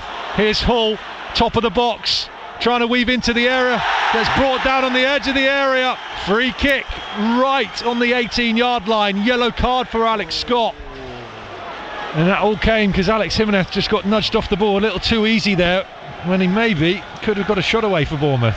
He could have, Joel. I mean, I don't think he sees Bruno coming, and he's on his right shoulder as he sort of takes the ball in the half turn, so he's opening the goal up and he doesn't see that Bruno's there, and Bruno just nudges him out. But Newcastle in a flash turned defence to attack, and I mean, Alex Scott just gets the wrong side of Lewis Hall, and it's a good job he made that tackle where he is, because there's literally maybe inches between where the ball is and the 18-yard box, and any further obviously forward, and he was at risk of giving away a penalty. But this is a really dangerous set piece now to defend, because Anthony Gordon, Tonali, two really good dead ball strikers, and there's not many better places you want to put a ball down if you're a set piece taker. Here is the free kick then, left side of the box, right on the 18-yard line. Gordon and Tonali. Lewis Cook's lying down behind the wall for anything that comes in low. Still we wait, the whistle has gone. It's going to be Gordon, it is low, it's straight at Petrovic. I'm not sure how that's got through the wall, but Petrovic has saved it. It is still Newcastle 1, Bournemouth 2. We're into the final 10 minutes here at St James's Park. Manchester City now 8-0 up on Exeter. Oh, he's in. Long ball forward, Krupi's chasing after it. Ramsdale's had a head away on the edge of his 18-yard area. And Adrien Truffert is being prepared to come on for Bournemouth. BBC Radio Solent, BBC Sound and smart speakers across the UK. Don't go anywhere. This is going to be a nervy finish and a game which could still swing in either direction. So Julio Soler is coming off, having been booked. Adrien Truffert will come on at left back for Bournemouth. Just the one change for the time being. Andoni was speaking to Marcos Senesi as well. Yeah, good for him. Soler, another player who probably has been limited with opportunities because of the early League Cup run ending against Brentford at the beginning of the season, and he's taken his chance when it's come. Was really impressed with him today. I think he played really well. But now Truffert for the last 10 minutes or so, he's like he just can't come on us. Just think that this game's going to be easy. He's got to be really on it, because Newcastle showing signs of being on the front foot and being really aggressive. Bournemouth tried to get something going down the right, but Jimenez couldn't get hold of the ball. Pass wasn't quite into his path, and then Jimenez is fouled as he tried to recover. And it's a free kick to Newcastle, which has been taken quickly on the halfway line. Tonali is driving forward through the middle. Voltemada with a little sort of Cruyffy back heel into the path of Guimaraes. Here is Guimaraes. 1-2 with Tonali, about 20 yards out. Curls it into the box. Joe Linton heads over the bar. Goal kick to the Cherries. They're still 2-1 up. They're having to soak up a bit of pressure at the moment. They are, and it's these deliveries, Jordan. Even in open play, it's crosses into the box. You can tell what Newcastle are trying to do. They have such big physical presence. They're trying to get the ball in wide areas or use the set pieces route to put pressure on Bournemouth's goal. And Lewis Miley with a really good cross in the box there, and probably Joe Linton should do better, to be honest. That's the voice of Joe Partington, the former Bournemouth midfielder. And Newcastle are giving it straight to Evan Nilsson, who goes sliding in and sends it into the Milburn stand where we're sat. And now to play for a throw-in to Newcastle. This is the third time in fact that these two teams have met in the FA Cup. Newcastle 2-0 winners here back in 1973. In 1992, 0-0 at Dean Court. The replay here finished 2-2, and Bournemouth won that one 4-3 on penalties. I think if what I could find out wasn't the easiest online with the search, Vince Bartram saving the penalty, which sent the Cherries through to deny Kevin Brock. Jimmy Quinn, Richard Cook, Sean Brooks all on target from the penalty spot in that shootout for the Cherries. Here is Joe Linton and Guimaraes, and they send it out to Barnes down the right in space. Trufair comes immediately across. Early ball in from Barnes to the edge of the area. Voltemada with the first touch. Hooked away by Diakite, and then Lewis Cook does really well on the edge of his area to head it back to Petrovic, who can then catch it and calm things down. Yeah, that's really cool from Lewis Cook. Under a load of pressure, just heads the ball back to Petrovic, takes the pressure off. But James Hill and Diakite doing well, because they're probably the players in the Bournemouth squad at the moment who are most under pressure, with the threat of Voltemada every time the ball goes wide, and both of them doing a good job. Tavernier trying to bring it under control inside the Newcastle half, and then he drags Guimaraes to the ground, and he's going to get booked as well for throwing the ball away unnecessarily for Marcus Tavernier. Andoni Iraola, as always, didn't feel it was a free kick in the first place, but I don't think he can have too many complaints about either of those moments, the free kick or the yellow card then for chucking the ball away. No, he can't. Newcastle are coming down the left. Gordon, right-footed cross into the box. James Hill heads away at the front post. Now to play for a throw-in, taken quickly by Newcastle. 4 minutes to go, plus stoppage time. Bournemouth heading through to the fourth round of the FA Cup as it stands. 2-1 up away at Newcastle. Harvey Barnes giving Newcastle the lead early in the second half. Goals from Alex Scott and David Brooks have turned the game around into Bournemouth's favour. Ramsdale with the ball at his feet at the back for Newcastle. Out to the left and Botman forward to Gordon, who's slipped. James Hill's managed to get there on the halfway line, and then Krupi's ball back in field to Cook is cut off. And here comes Joe Linton driving through the middle. Lewis Cook's done really well to dispossess him, but it's still there for Joe Linton. He's laid it off to Hall inside the box, cross in, headed away once and then twice, and the third header clears the box from Adam Smith, only as far as Guimaraes, who's fired over the bar. Goal kick. Bruno Guimaraes is furious.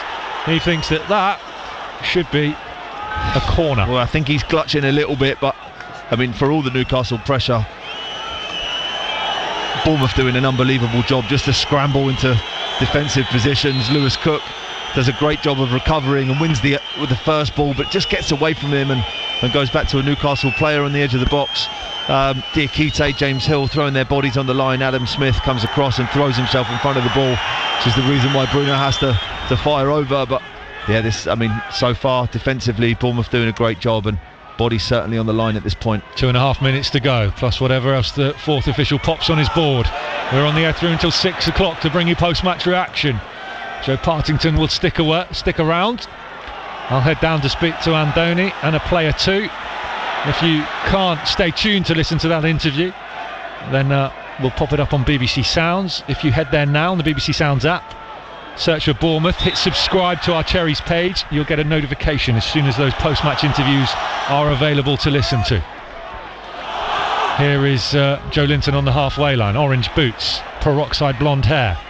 Bruno Guimaraes sends it out to this near right-hand side. Barnes chests it down, scorer of Newcastle's goal. Back to Miley. Here's Chow on the halfway line. Orange boots to match the orange football. Rolls it to the left-hand side, and Botman will work it down the left-hand side with Hall and Gordon. Still Hall is driving forward. Infield now through the middle, about halfway inside Bournemouth's half. And Miley sends it out to the right, and Barnes cuts infield onto his left foot. Guimaraes lifts it into the box. Joe Linton chests it down. Volley goals, saved once but not twice by Petrovic. But the flag's up for offside. You're all good. Newcastle thought they were level. They're not. Great save by Petrovic once. It was a great save. Barnes put the rebound in. Free kick to the Cherries. It was a great save. The ball was struck really, really well by Anthony Gordon on a half volley, kept it low. But yeah, Joe Linton had just strayed offside, and I'm not sure obviously Petrovic was going to be able to get up to deal with that second ball, but such a great save. Barnes was offside as well, I think. So either way it wouldn't have counted. Manchester City are approaching double figures at home to Exeter. 9-0. So we see the magic of the Cup in the morning, or the early kick-off with Macclesfield beating Crystal Palace, the holders, and then we see the other end of the scale with Exeter getting absolutely thumped away at Manchester City. Flags up for offside on the far side against Bournemouth. Referee's going to let play continue because Newcastle have it on the halfway line. Tonali into the path of Joe Linton. Out to the left in Gordon. Newcastle coming again and again and again at the moment. Cherries 2-1 up away at St James's Park. They've passed it straight to Marcus Tavernier. Burnley 5, Millwall 0. Bournemouth are going to try and break through the middle. Here's Jimenez linking up with Tavernier. Return pass into the path of Tavernier. Can't get on the end of it. And Joe Linton has dealt with it at the back. Was that 7? 6 minutes. Long range effort from Krupa is well wide of Ramsdale's goal. 6 minutes stoppage time at the end of this game for Bournemouth to try and get themselves into the fourth round. 2-1 up away at Newcastle through Scott and Brooks. Krupi's gone down off the ball. Andoni Iraola saying, you've got to get up, Junior, we need you. He's still down, Junior Krupi. Play continues through the middle. Bruno Guimaraes out to the left hand side. Anthony Gordon stands one up to the back post. Petrovic has missed it again. Barnes is there at the back post. Flashes it across goal. Too high. It's going to go out for a goal kick. Led off for the Cherries. Third time Georgia Petrovic has come for a cross or to get a ball and not got it. Yeah, I mean, that one was just out of his reach. Jordan, he probably would have been better off just leaving it, but obviously makes a decision to try and flap it, and because he does, it probably looks worse than what it is. But he has timed a lot of these balls into his box today, 3 or 4 of them. And Junior Krupa, the guys on the side, Tommy Elphick and Donny, just shouting over to Junior Krupa that they desperately need him. It looks like he's got a cramp and was stretching himself out, but it's going to be a huge effort now for the last 4 minutes of this game if Bournemouth are going to keep the scoreline as it is. Ipswich 2, Blackpool 0, Stoke 1, Coventry 0. Here at St James's Park, Newcastle 1, Bournemouth 2. 6 minutes of stoppage time being played. Nearly 2 of them gone. 4 for Bournemouth to stand firm here. Over on the far side, Newcastle have the ball. Their left wing. Anthony Gordon cuts infield. He'll dribble along the halfway line. Then ball forward is into the path of Tonali. Through on goal. Round Petrovic. He's gone down. Penalty to Newcastle. Bournemouth carved open. And Tonali knocked the ball past Petrovic. Petrovic looked like he wiped him out. There's no VAR, so there'll be no check. And Newcastle will have a chance to level up from the spot. The screens are so small in front of us, it's difficult to see what kind of contact there was. The referee had a pretty good view of it. It's a penalty. I think it is a penalty. There is contact. But the pass is for Voltemada, and Voltemada misses the ball. He goes past the Bournemouth defender, and Sandro Tonali just gets lucky. I think the ball falls into his path. I think Petrovic could be a little bit higher. I think he could be quicker to react. I think it takes him a second or two too late, and because it does, he then comes out to try and block a shot or block Tonali's run, whereas actually if he was a yard or so higher, he could just come and collect the ball without having to foul him. But this is now a huge moment in the game, and Petrovic has got to make a big save. Tonali's still down receiving treatment on the 6-yard line, so we're going to wait for this penalty to be taken. Might be sticking around a little bit longer in the commentary box. Extra time and penalties if required. 93 minutes gone, 3 of stoppage time to go. Bournemouth 2-1 up. Newcastle will have a chance to level up from the spot. Georgia Petrovic gets a fist pump from Jimenez. Fulham 3, Middlesbrough 1. Fulham heading through. Georgia Petrovic came very close to saving a penalty away at Chelsea over Christmas. Exeter have a goal at the Etihad. Manchester City 9, Exeter 1. Anthony Gordon places the ball, or is about to place the ball down on the spot. Man City have another one, double figures, 10-1 at the Etihad. Here we go then. Newcastle 1, Bournemouth 2. 5th minute of stoppage time. Petrovic has brought Tonali down. It's a penalty to the Magpies. Anthony Gordon's placed the ball down on the spot. Takes a few steps back. Waits for the whistle. And still we wait. We're waiting for the linesman to get back into position. He's taken an absolute age. Whistle goes. Gordon against Petrovic. Gordon waits now. Deep breath, moves forward, shoots into the bottom corner. Petrovic went the right way again. but it's a great penalty from Anthony Gordon. Now we're back to all square and heading for extra time. Newcastle 2, Bournemouth 2. Gordon from the spot. As you say, Jordan Petrovic makes the right decision and goes the right way, but it's just there's too much power on the ball from Anthony Gordon from the spot. But yeah, Bournemouth really shot themselves in the foot there. They really don't need to be in this position. If they just defend the first pass a little bit better, Newcastle don't have the opportunity to win the penalty in the first place, but this game looks destined now to go into extra time. Away to our left will be a throw into Newcastle deep inside their own half in their right back position, which Miley will take. Bournemouth will try and squeeze Newcastle into that corner. Diakite wins it. Evan Nilsson wins a header on the edge of the box. Here's Krupi inside the area, twisting, turning, still Junior Krupi. He goes down, holding his face. Tommy Elphick saying surely that's a penalty.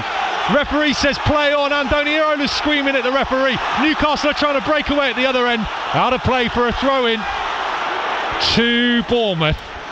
20 yards out from their own goal line. Joe Partington is smiling. I mean, I think it would have been very soft. Yeah, I mean, he was twisting and turning and doing a really good job. I mean, he's so good at keeping the ball tight to him when he's in sort of like tight areas, Junior Krupi, but on this occasion just twisted Newcastle might not be done here. They're going to try and win this one. Here's Hall, left-footed shot, sliding block and interception from Adam Smith. Brilliant from Smith. And Jimenez has it over on the right-hand side, and now Bournemouth might try and break through the middle. Lewis Cook sprinting up towards halfway. He's got Tavernier to his left. Evan Nilsson through the middle. Krupi's over on the right. Here's Tavernier, left corner of the Newcastle box. Square to Cook, edge of the area. Didn't shoot. Comes out to Scott, does shoot over the bar. Oh, it looked like fingertips from Aaron Ramsdale, but the referee's pointed for a goal kick. Oh, surprised that Alex Scott shot when he did. To be honest, he could have driven into the box.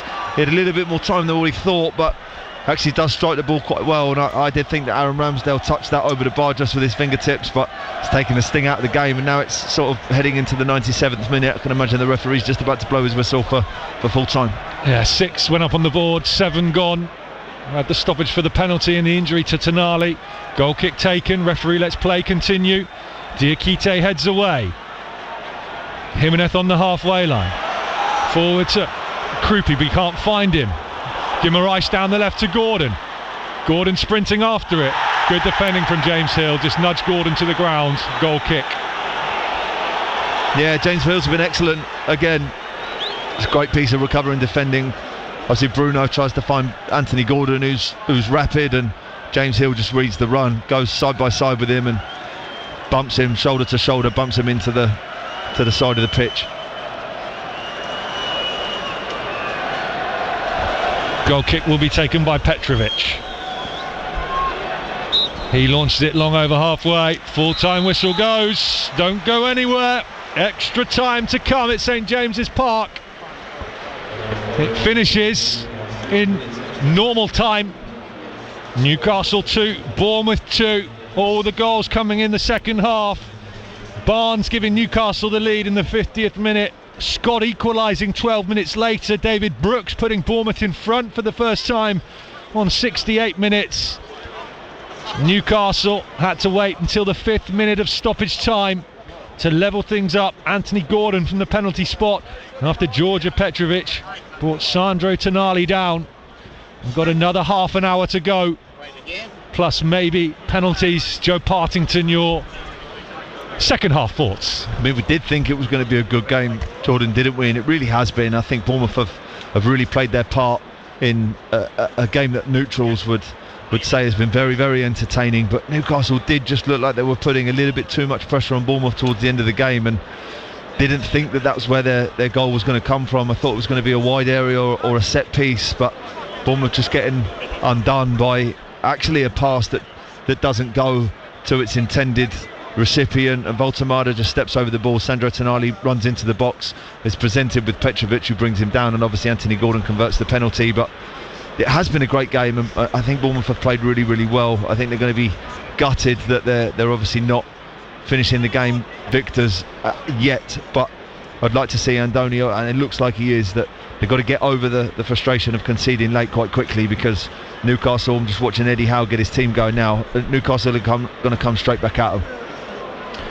Right, back with us in a moment while the managers talk to their teams. Let's nip back to Millie, who can bring you through the scorelines from elsewhere in the FA Cup. Thanks, Jordan. We're going to go through the 3 o'clock games. Most of them reach full time now. Of course, as we know, Bournemouth has gone to extra time. That game finishing 2-2 where you are at St James's Park. Boreham Wood, Burton Albion, that finished 5-0 to the visitors, so they go through to round 4. Burnley winning 5-1 at home against Millwall. Southampton 3, Doncaster 2, Southampton 3, that's how it's finishing full time there. Fulham 3, Middlesbrough 1, the Premier League side coming out comfortably on top in the end. Ipswich beating Blackpool at home 2-1 as well. Manchester City 10 goals against Exeter. They did get the one consolation, the League One side, but the comeback couldn't quite be on. Sheffield Wednesday 0, Brentford 2, and Stoke with an absolute screamer in the dying minutes of that game to beat Coventry 1-0. Later on tonight in the FA Cup, we've got Bristol City against Watford, Cambridge against Birmingham, Grimsby against Weston-super-Mare. Tottenham host Aston Villa, 2 Premier League sides going head-to-head, and then from 8 o'clock, Charlton host Chelsea in an all-London clash. And of course, we can't forget the earlier lunchtime games. Of course, the big story being Macclesfield, non-league side, beating the holders Crystal Palace 2-1. Everton beating Sunderland 3-0 on penalties. Cheltenham losing 2-0 at home to Leicester. And Wolves beating Shrewsbury Town very comfortably 6-1. Back to you, Jordan. Thank you, Millie. Perfect timing. Alex Scott has the ball in his hands, ready to start the first half of extra time. Bournemouth are going to make a change. They're going to send on Marcos Senesi. Mike Botto, good evening to you. Very kindly pointing out that shootout we mentioned for Bournemouth here back in 1992, which they won, was the first ever televised penalty shootout in the FA Cup, one of Michael Botto's favourite ever games. Well, Mike, you might get another one. Half an hour to go, let's wait and see. Bournemouth have taken Junior Krupi off and they've put Marcos Senesi on, so in the reshuffle that means Diakite alongside Marcos Senesi at the back now. James Hill into midfield by the looks of it. Have I got that right, Joe Partington? Yeah, that looks right. When Lewis Cook. Oh, sorry, mate. Yeah. Terrible timing. Is that good, Chocolate? Just need a little bit of energy for extra time. I've got one bite left of my chocolate-coated custard cream, which you so kindly brought. By the way, a revelation. I've never had one of those before. I didn't know they even existed. Normally I say don't mess with a classic, but wow. I can't. Which has been talking to me throughout the second half, but I've been professional and stayed away from it. I can't make biscuits last that long, John, to be honest. But I mean, it's a good move bringing Senesi on. I think the game's going to stretch out a little bit more. Newcastle putting pressure on Bournemouth's back line, and with Senesi on the pitch, he's probably the best player that they've got in terms of being able to pick a pass out. And as players get tired, what you do with the ball is going to become more important, more than the ability to physically run past people. James Hill's had an outstanding game. I think we'll go now into that midfield spot alongside Lewis Cook and probably just try and contain the runs of Bruno Guimaraes, Joe Linton, who was such a threat for Newcastle. I know Bournemouth have now got Truffert on the pitch, they've got Jimenez on the pitch, they've got Tavernier back on the pitch, so it's all the substitutes that obviously that both teams made in the game have now meant that this second half has probably got both teams' best players on the pitch, so extra time looks like it's going to be quite interesting. You're listening to BBC Radio Solent. We're live on BBC Sounds and smart speakers. Bournemouth away at Newcastle in the FA Cup. The Cherries have a throw in down the left. James Hill launches it into the Newcastle box. Still there for Bournemouth in Senesi. His cross is charged down by Joe Linton behind for a corner.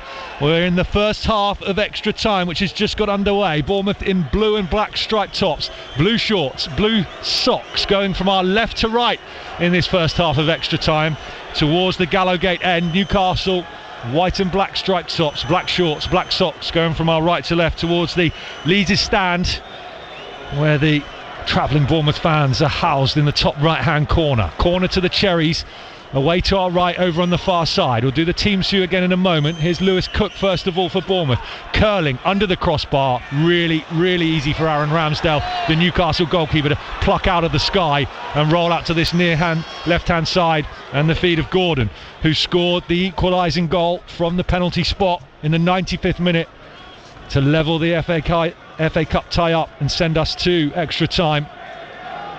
We'll stay with you here on BBC Radio Solent throughout, and the BBC Sounds app if we need the penalties too. Here's Gordon down the left, square ball infield, he's passed it straight to Tavernier. Marcus Tavernier, edge of the box, lays it into the path of Evanilson, who squeezes it past Ramsdale. It's cleared off the line.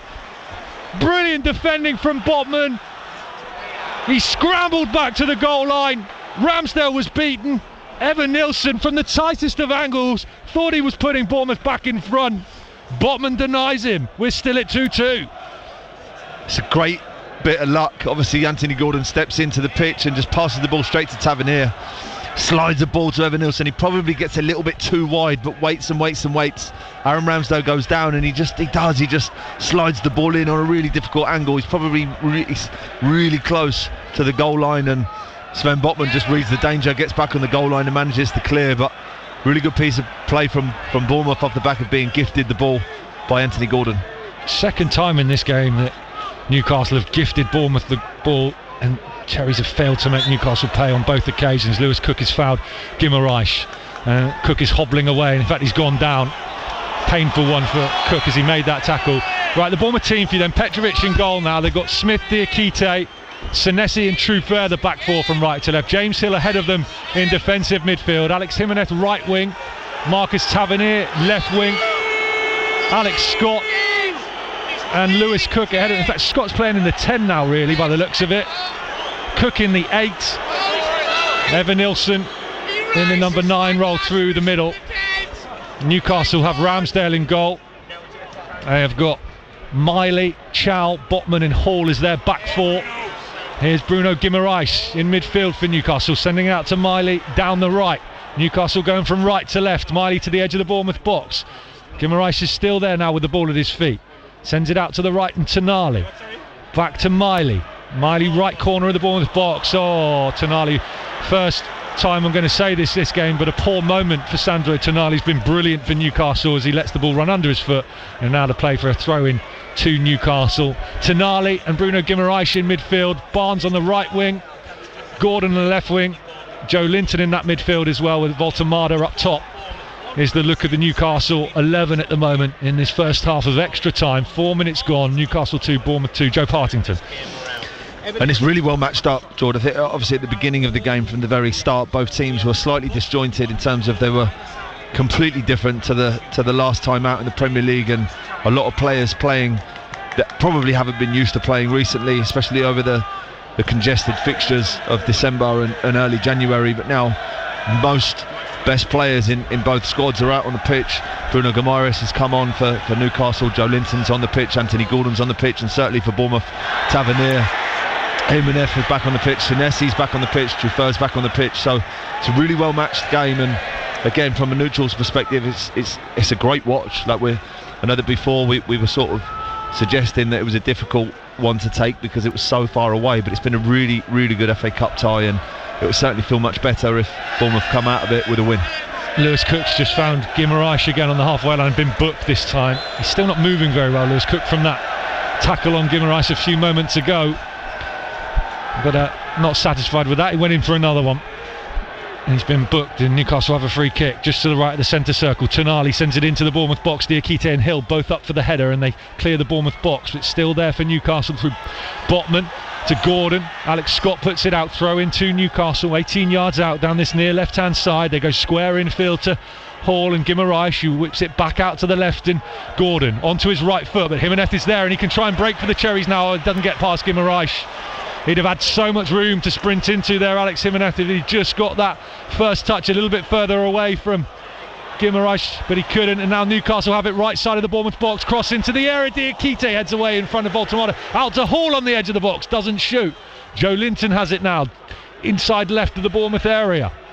Back out to Gordon and Joe Linton again, who's been pushed wide towards the corner flag by James Hill. Joe Linton gets round the outside of Hill, gets a low cross to the front post. Diakite clears on the 6-yard line, goes miles up into the air. Jimenez wins the header down and away towards the halfway line, but Newcastle have got there ahead of Evanilson.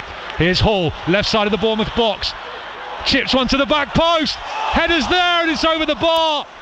It's Botman, I think, climbing all over the back of Trufer, and he's put it over the bar. It's a goal kick. It's still Newcastle 2, Bournemouth 2. BBC Radio Solent, BBC Sounds, and around the world on the AFC Bournemouth Club website. It is great to have you with us this evening. We're in for a grandstand finish, I think, here at St James's Park in this third round FA Cup tie. Free kick given against Evan Nilsson, who's left Malik Chow in a heap on the floor just outside the centre circle.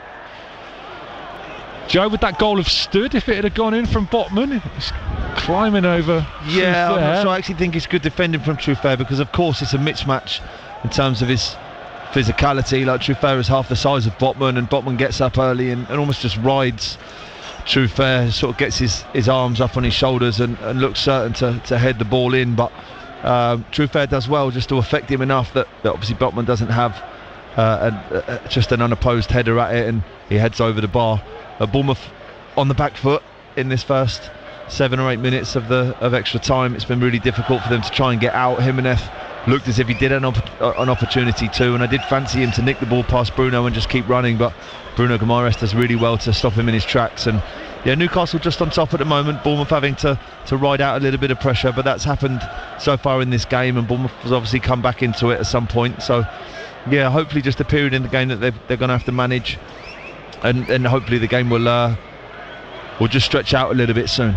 Stoppage in play because Malik Chow is down receiving treatment just outside of the centre circle after that foul by Evan Nilsson, and yeah, he looks to be in a fair bit of pain. Hasn't moved yet, lying down almost on his front, and now the Newcastle players are all going over to see if he's okay. They have now rolled him onto his back, and they're taking a lot of care over Malik Chow at the moment. You're listening to BBC Radio Solent. Newcastle 2, Bournemouth 2. Live FA Cup commentary from the third round. We are nearly 9 minutes into the first half of extra time. Anthony Gordon's 95th minute penalty levelling this tie up, meaning we're going to have at least another half an hour, maybe penalties too. Chow's now sat upright, which is a good sign. There is a host of former Bournemouth coaches down on the technical area in front of us at the moment. Graham Jones, Eddie Howe, Jason Tyndall, Darren Hodges, Swan Jalal's just come up and sat back in the press box. He gave you a big high five before the game, didn't he? Yeah, nice to see him. Andoni Iraola talking to the fourth official. Malik Chow now up on his feet, and it's going to slowly stroll off to the near side. Doesn't look like. But I think he has to come off anyway because of the. I think he's taken a knock to the face because they're getting another shirt ready, I think, down in front of us, possibly. It looks like he's going to be okay to continue. Right, we'll have a free kick just outside the centre circle. It's getting very cold in Newcastle at the moment. Can you still feel your toes? Yeah, just about. Just about. The scarf helps. It's not an evening where you want an extra 30 minutes. When the Cherries fans up on the left are still engaged in the game though, so fair play to them. They definitely, there's probably even colder up there. Ramsdale launches it long to the edge of the Bournemouth box, headed away by Diakite up towards halfway. Jimenez is sprinting after it on Hall. Hall's gone all the way back to the red boots of Ramsdale. Ramsdale with a short pass forward to Tonali. Tonali looks up immediately, wants to send it forward, but goes back to Ramsdale.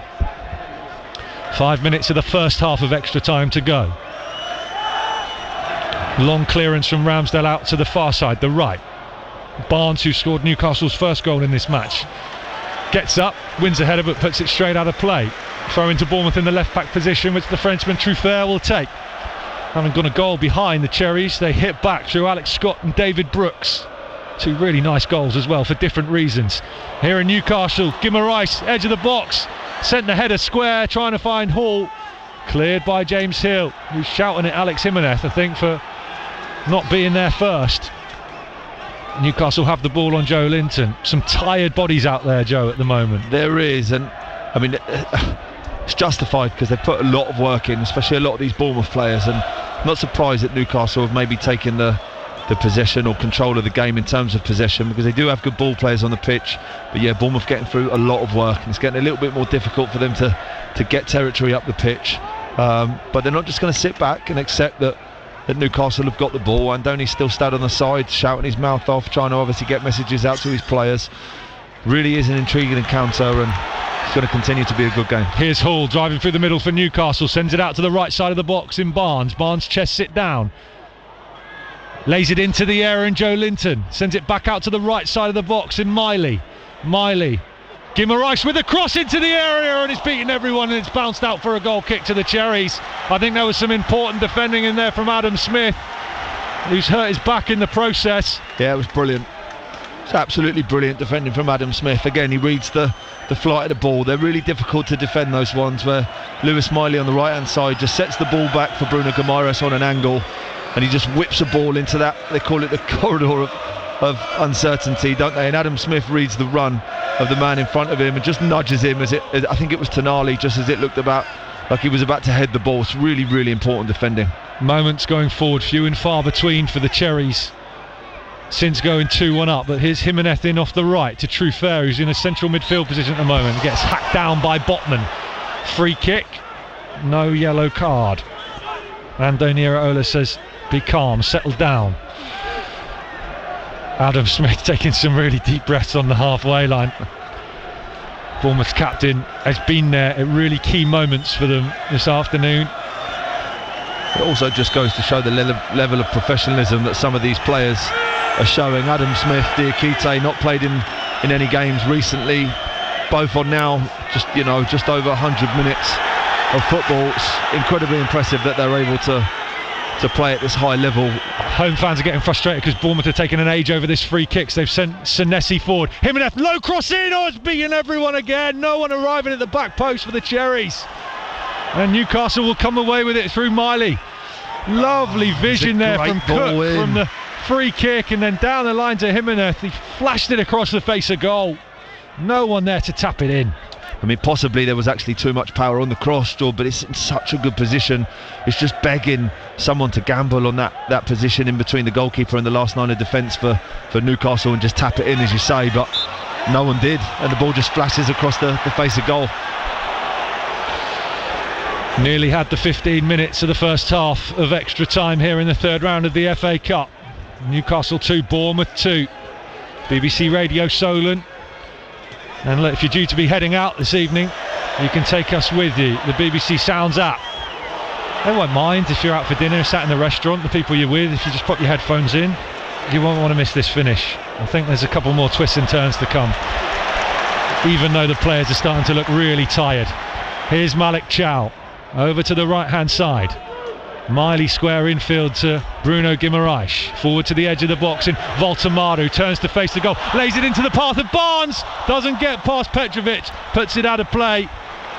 Petrovic stood tall, closed the angle, squeezed the angle, and Barnes ran out of room, and it's a goal kick. It'd be interesting to see what happened, or what would have happened there had Anthony Gordon actually got more on the ball, because he takes his touch and goes straight out of play for a goal kick. And the linesman doesn't put his flag up at all, which leads me to suggest that he thought he was onside, but all the Bournemouth players waiting for the linesman to put their flag up. 2 minutes stoppage time at the end of the first half of extra time. We move into them now. Newcastle 2, Bournemouth 2. Third round of the FA Cup. Guimaraes inside the centre circle. I send it out to the right hand side. And Miley. Here's Guimaraes again, sends it out to the right touchline, and Tonali 20 yards out from the Bournemouth goal line. Square ball back to Guimaraes, still on the edge of the box. Voltamada again drops to receive the ball to his feet, back out to the right, cross in towards the penalty spot. Joe Linton underneath it, headed away and outside of the box. Hall with a left-footed cross in, charged down by Alex Scott, and it'll be a throw into Newcastle, 18 yards out down this near left-hand side. Deep breaths from Alex Scott now. He's put a real shift in as well for Bournemouth this afternoon. He's put a massive shift in, Joy. I'd love to see the statistics on the player distance after this game, as I think a lot of them are going to be in the high 12, 13, 14 Ks, and it looks like they've got through so much work. I'm not surprised that Alex Scott's taken a couple of deep breaths. Senesi finds Scott on the halfway line. Scott ball forward into the path of Alex Jimenez, through on goal. Alex Jimenez, oh, it's been saved by Ramsdale. I thought he'd squeezed it through Ramsdale's legs for a brief moment there, but Ramsdale stood tall enough and got it away. And Alex Jimenez has got his head in his hands. He had Evan Nilsson to his left. Did he pick the right option, Joe Partington? I think he does. I think definitely there was a recovering defender that was running with Evan Nilsson, and it's such a great pass from Alex Scott, sets Jimenez on his way, and Aaron Ramsdale makes a decision very early not to come out and get the ball, and Jimenez cross in for Newcastle into the Bournemouth box, over the head of Smith. Gordon in the back post, ball at his feet, shoots. Oh, Smith's blocked it. He sat on the ball and he's got it clear. Brilliant timing from Adam Smith there to drop to the ground. And the half-time whistle goes for extra time. And Adam Smith he's really struggling. Adam Smith, he's dropped to the deck now. And he's back up on his feet, but he's hobbling around. It's Newcastle 2, Bournemouth 2. We've got 15 minutes of extra time to go, and then we'll be heading to penalties. Aaron Ramsdale denying Alex Jimenez his first Bournemouth goal. And the chance to put Cherries in front in extra time. Joe Partington. He just never quite looked fully confident, Jimenez, driving down on... or once it looked, or Adam Ramsdale confirmed that he wasn't coming out and getting that ball, and you knew that Jimenez was going to get there first. So sort of looking at you just look at his body language straight away, and of course he's running at very high speed, but he never looked like he had the body shape to bend it round Ramsdale one or another, and ended up just sort of poking it straight into Ramsdale, probably in the hope that it would go through him, and Ramsdale took tall and saved it. But this is, it's been a really good half. Newcastle, I think, are going to continue to have control over the game in terms of possession, but Bournemouth are last-ditch defending very, very well. They're going to continue to need to do that. They're defending wide balls really, really well. Need Petrovic to stand tall in this last 15 minutes of extra time, and hope that what happens is we get more opportunities on the break like we have just done with Jimenez, and we make the next one count. Newcastle unbeaten in their last 12 home games in all competitions. Arsenal, Barcelona and Liverpool, the only teams to win here this season. In terms of the challenge that Bournemouth have come up against this afternoon. Granted, both teams made a lot of changes. We are just about, nearly but not quite, ready to get back underway for the second half of extra time. We've got to wait for Lewis Cook to put his football boots back on. Bournemouth in this second half of extra time will go from our right to left. They're in blue and black striped tops, blue shorts, blue socks. They'll shoot towards the Leeds stand, which is housing the Bournemouth fans way up high, away to our left.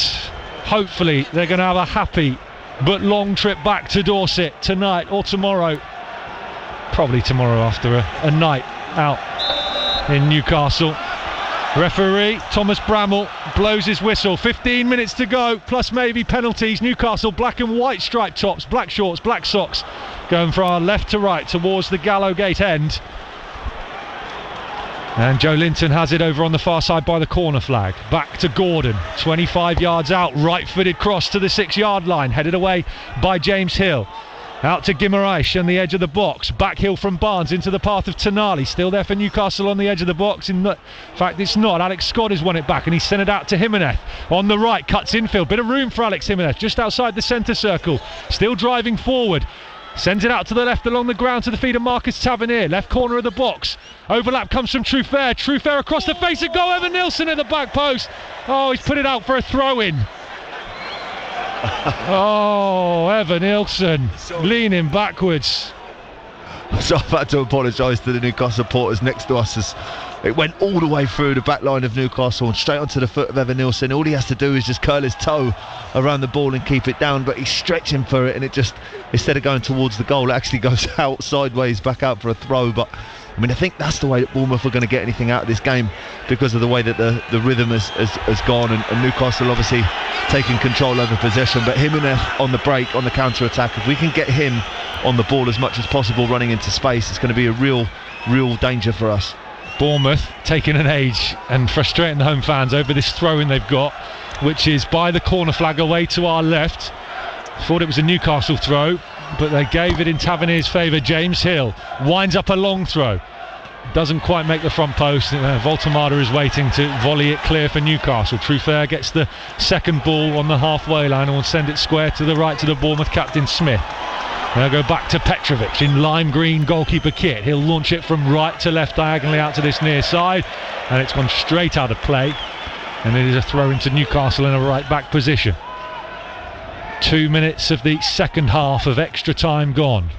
Newcastle 2, Bournemouth 2. Given away by Newcastle on the edge of their own box to Jimenez. Jimenez, right side of the area. Cross comes in. Flick goalwards by Scott. Saved by Ramsdale. It was instinctive from Scott. He had to react quickly to send it goalwards and kind of just nudge it on its way. Ramsdale got the save in there. It's a great save. It's a really good save. It's from point blank, really. And Jimenez's cross takes a deflection, takes it into the path of Alex Scott. Just gets something on it goalwards. And I'm sure Ramsdale doesn't have too long to think about it and just reacts. I think it's a really good save in the end. But again, Newcastle sort of creating their own downfall really by finding a pass that Jimenez intercepts. And third time that Newcastle have passed the ball across their own penalty area straight to a Bournemouth player. Ball's back on the edge of that penalty area now through Chow. Botman to his left.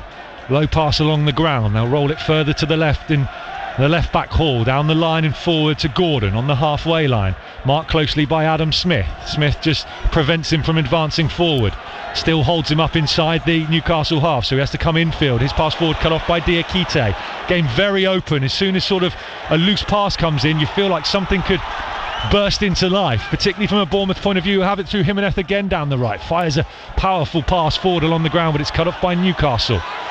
Voltemada has it now, turns away from Diakite. Diakite will follow him out to the left, but he works it down the line to Gordon. Gordon's held up by Adam Smith. Really good from Smith. Still there for Newcastle.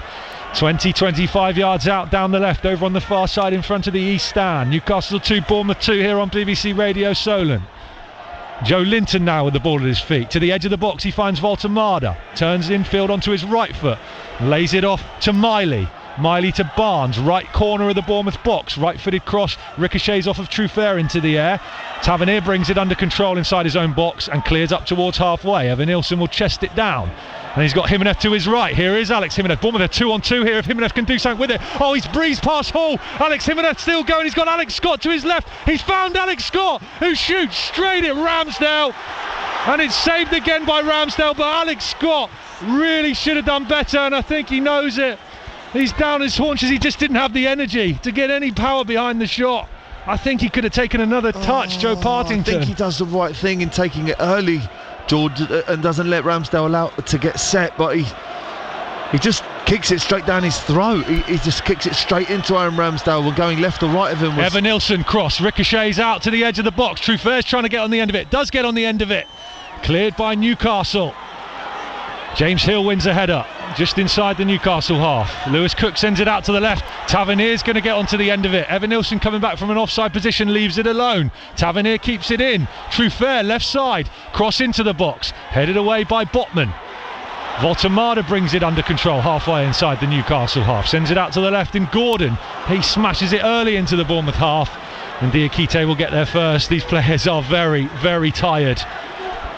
And Andoni Irola's going to make a change, and he's going to send on young 19-year-old attacker Remy Rees-Dottin, who's going to try and be the FA Cup hero for Bournemouth in this final few minutes of the game.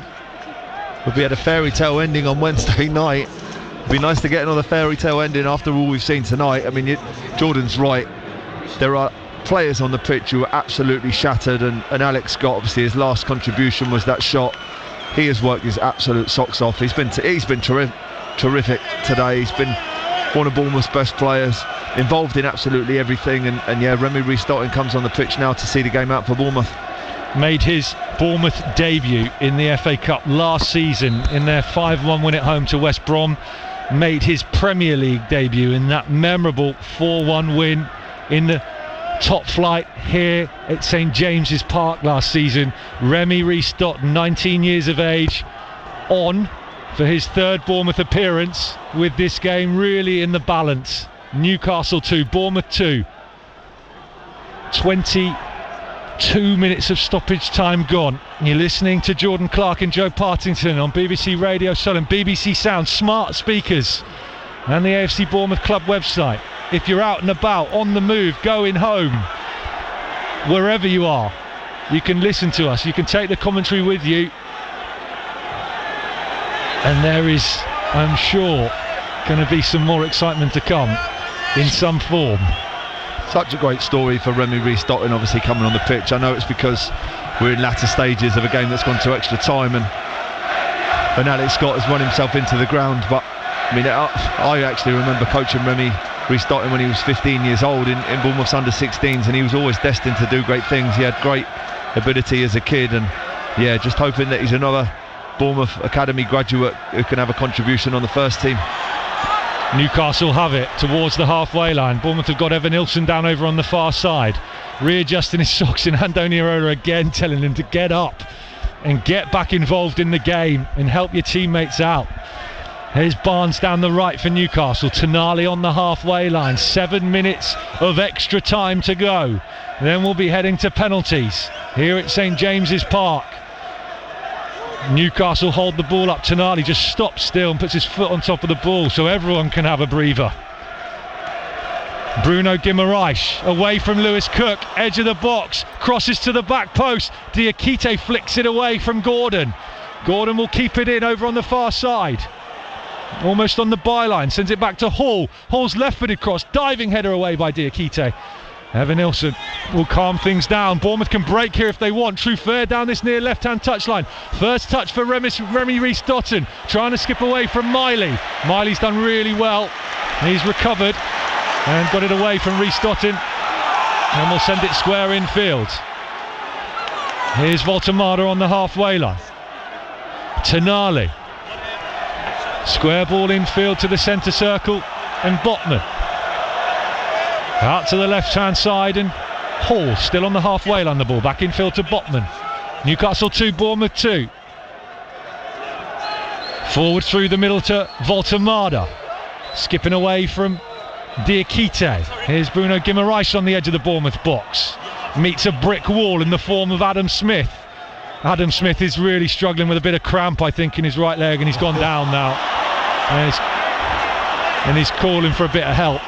And the home fans are not going to give him any sympathy at all. But Adam Smith's got through an incredible amount of work in this game.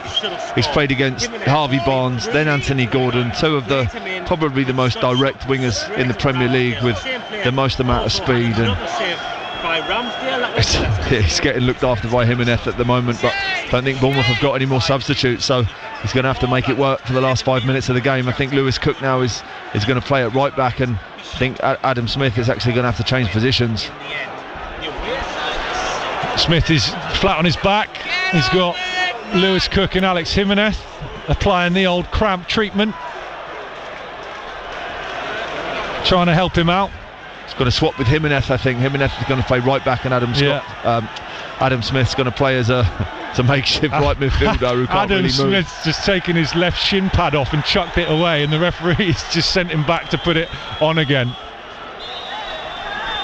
He's been given an energy gel by one of the Bournemouth staff as well. Do those things actually work? I don't know. Not in this short space of time that he needs it. He needs it about 2 hours ago. Not now. Back underway. Newcastle 2, Bournemouth 2. It's never dull, is it? I mean, when Andoni Iraola's in charge. Sorry, Joe. Frustratingly, George, what it does is it puts Jimenez in a more defensive position. Oh, Jimenez just fouled Anthony Gordon on the edge of the Bournemouth box. About 22 yards out, just to the left of centre, and Newcastle are going to get a free kick now in a dangerous position. He just intercepts the ball, Jimenez, and because he intercepts the ball, Anthony Gordon nicks in front of him, and his second touch is unfortunately not to kick the ball, but it's to foul Anthony Gordon. But I was just saying that Jimenez in that position of the pitch, right wing, especially the way that the game is, he's been so effective on the counter-attack for Bournemouth, and there's been 2 or 3 times that we've managed to actually get out from Newcastle's pressure by giving the ball to Jimenez and him driving forward. And with him now more as a right back instead of a right midfielder, we take that out of the game, and we could suffer because of that. Free kick to Newcastle. About 25 yards out, maybe a touch under. Tonali, right-footed, just over the bar. Goal kick. Don't panic, it's still 2-2. I did for a second. Well, I mean, Tonali, as we've said all day, strikes the ball so well, and as soon as he hits it with venom, you think, this is trouble, and Petrovic is going to be under pressure, but luckily for Bournemouth, just goes over the bar. Petrovic places it down. We've got 3 minutes of extra time to go, plus whatever else the fourth official is going to put on his board before we head to a penalty shootout, which you'll hear live on BBC Radio Solent, the BBC Sounds app, your smart speakers, and the Bournemouth Club website. Don't go anywhere. Ball's on the halfway line. Bournemouth, of course, booking their place in the quarter-finals last season for only the third time in their history with a penalty shootout win over Wolves.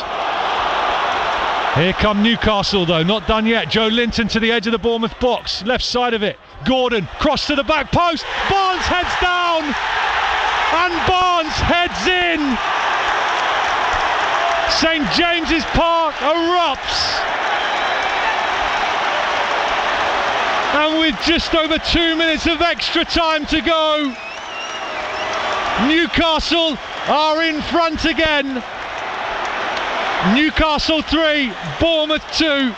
Barnes with his second goal of the game, a header at the back post. And it's the Magpies who are heading through to the fourth round as it stands. I mean, Newcastle just get the better of Bournemouth in the middle of the pitch, and Joe Linton begins to drive forward with the ball.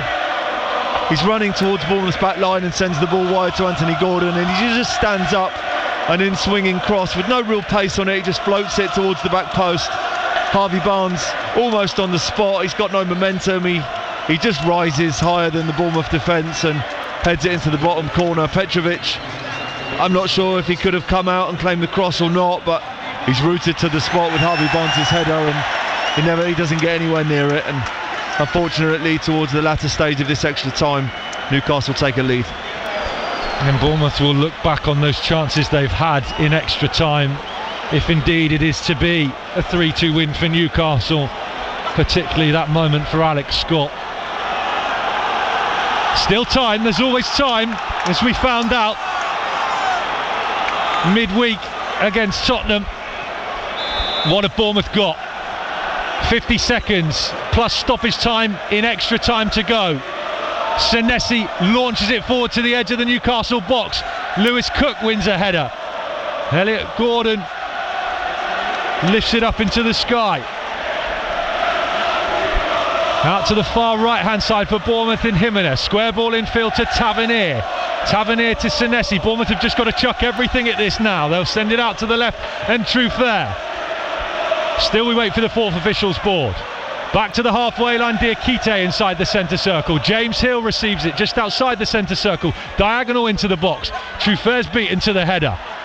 But it's Rhys Dotton now, left side of the Newcastle box. His square ball infield doesn't reach Truffert. We welcome our listeners from our Hampshire frequencies. Bournemouth 3-2 down in extra time away at Newcastle. 2 minutes of stoppage time at the end of extra time for Bournemouth to find an equaliser. Tonali goes down, not fouled, deep inside the Bournemouth half. The Cherries work it to Petrovic, their goalkeeper. Bournemouth going from right to left. James Hill has it now, just outside the centre circle. Back to Diakite. Andoni Iraola shouting instructions onto his teammates. The ball bounces on the edge of the Newcastle box. Malik Chow gets it away. 90 seconds for the Cherries to find something. Truffert brings it under control down the left. His ball infield doesn't reach Evanilson. And Barnes, who might have just scored the winner for Newcastle, has it on the halfway line. How to play, throw into the Cherries, taken quickly by Truffert on the halfway line, infield to Evanilson. Back to Senesi. Here's Diakite, out to the right in Adam Smith. Smith works it to Alex Jimenez. Jimenez driving forward, trying to lay it into the path of Tavernier. Tavernier has poked it past the Ramsdale, and he's put it in. And Bournemouth are level again. We told you there's always time. 3-3, Marcus Tavernier. We're heading for penalties at St James's Park. Ah, George, unbelievable. I mean, when it needed a cool head, it was a perfectly weighted pass into the path of Tavernier, runs off the back of the Newcastle defender and just slots the ball under Adam Ramsdale. Jimenez again. Jimenez drives him forward from that right midfield position. Tavernier runs beyond the Newcastle defenders. They can't bring him down because he's in the box. And it felt like it was getting desperate for Bournemouth, and that they were just going to have to launch the ball in the box. But actually what we've seen is a perfect pass from Jimenez, a perfectly timed run from Tavernier, and an absolutely amazing finish under Aaron Ramsdale, and Bournemouth get back into this game. I mean, it's an incredible game. With seconds left on the clock, remember what happened here midweek. Is there time for another goal?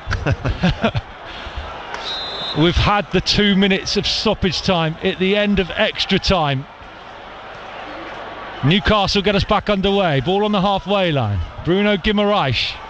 Chow goes all the way back to Ramsdale. Ramsdale smashes it clear up to the halfway line. Referee Thomas Bramall still waits to blow his whistle. Truffert clears straight into the path of Tonali.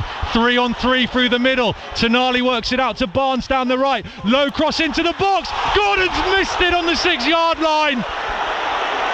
There was time for another goal. Oh my! And Gordon has missed it. He's completely fluffed it, and it's gone wide. It's a goal kick, and the whistle's gone, and we're heading for penalties in the third round of the FA Cup. Oh, as soon as Truffaut's clearance was scuffed and it landed at the feet of Voltamada, he was so worried about what was going to happen from that moment, and just so desperate for them not to create an opportunity to score, but they do, and the ball goes out wide to Harvey Barnes. His ball across the face of goal is incredible. Anthony Gordon gets a run of Adam Smith, because Adam Smith can hardly stand up, and he just air swings at the ball. I don't know if the ball's moving too quick or he's running too fast to get past Adam Smith, but he doesn't connect with the ball in the 6-yard box of the Cherries box, and Bournemouth get away with it. It's 3-3 and we're going into penalties. What an unbelievable comeback from Bournemouth. Obviously the whole stadium would have thought that Newcastle would have won this game late on in the second half of extra time, but again, Andoni Iraola's Bournemouth team never know when to die, they never know when to give up. Jimenez driving forward again, and Tavernier's he's turned up so many times this season with important goals, and he does so again right at the end of this game. 118th minute of this game. Newcastle thought they'd booked their place in the fourth round of the FA Cup through Harvey Barnes' header. The Cherries had other ideas. Alex Jimenez, who has been brilliant again for Bournemouth since coming on as a substitute, driving the Cherries forward, did just that, laid it into the path of Marcus Tavernier, who poked it past Aaron Ramsdale to level it up at 3-3, and we're heading for penalties. Bournemouth down away to our left in a huddle with Andoni Iraola. Newcastle away to our right, down in a huddle with Eddie Howe, picking their penalty takers. The last time Bournemouth were here in the FA Cup, it finished 2-2 in a replay. It went to penalties, and the Cherries came out on top that day, as we were just telling you in the second half, thanks to Mike Botto reminding us the first ever televised penalty shootout that day. Vince Bartram saving from Kevin Brook. Will we have another hero in Georgia Petrovic, or maybe one of the takers this evening? You're listening to BBC Radio Solent. We're on the BBC Sounds app across the UK, your smart speakers. It's been a 6-goal thriller. All the goals coming after the first half. It finished 2-2 in normal time. It finished 3-3 after extra time. Which way is this penalty shootout going to go? The two captains are on the halfway line. They're going to do the toss with referee Thomas Bramall. Adam Smith, who has got barely nothing left out there to even walk over and do the toss with the referee, alongside Bruno Guimaraes. Won by Bruno Guimaraes, I think, by the looks of it. So it is going to be penalties towards the away to our left, in front of the Leeds stand, which houses the Bournemouth fans in the top right hand corner up in the gods. Georgia Petrovic, who got so close to Anthony Gordon's penalty, in the second half, which made it 2-2, just receiving some instructions from the referee along with Aaron Ramsdale. It is going to be Anthony Gordon to strike first for Newcastle. up against Georgia Petrovic. All the players now lined up on the halfway line. Bournemouth in their blue and black tops to the left. Newcastle in their white and black to the right. Referee Thomas Bramall hands the ball to Anthony Gordon, who gets a few words of encouragement from Aaron Ramsdale. Georgia Petrovic, who's taken his goalkeeper gloves off, is putting them now back on and preparing himself on the goal line. The Bournemouth coaching staff in substitutes are all lined up along the touchline right down in front of us.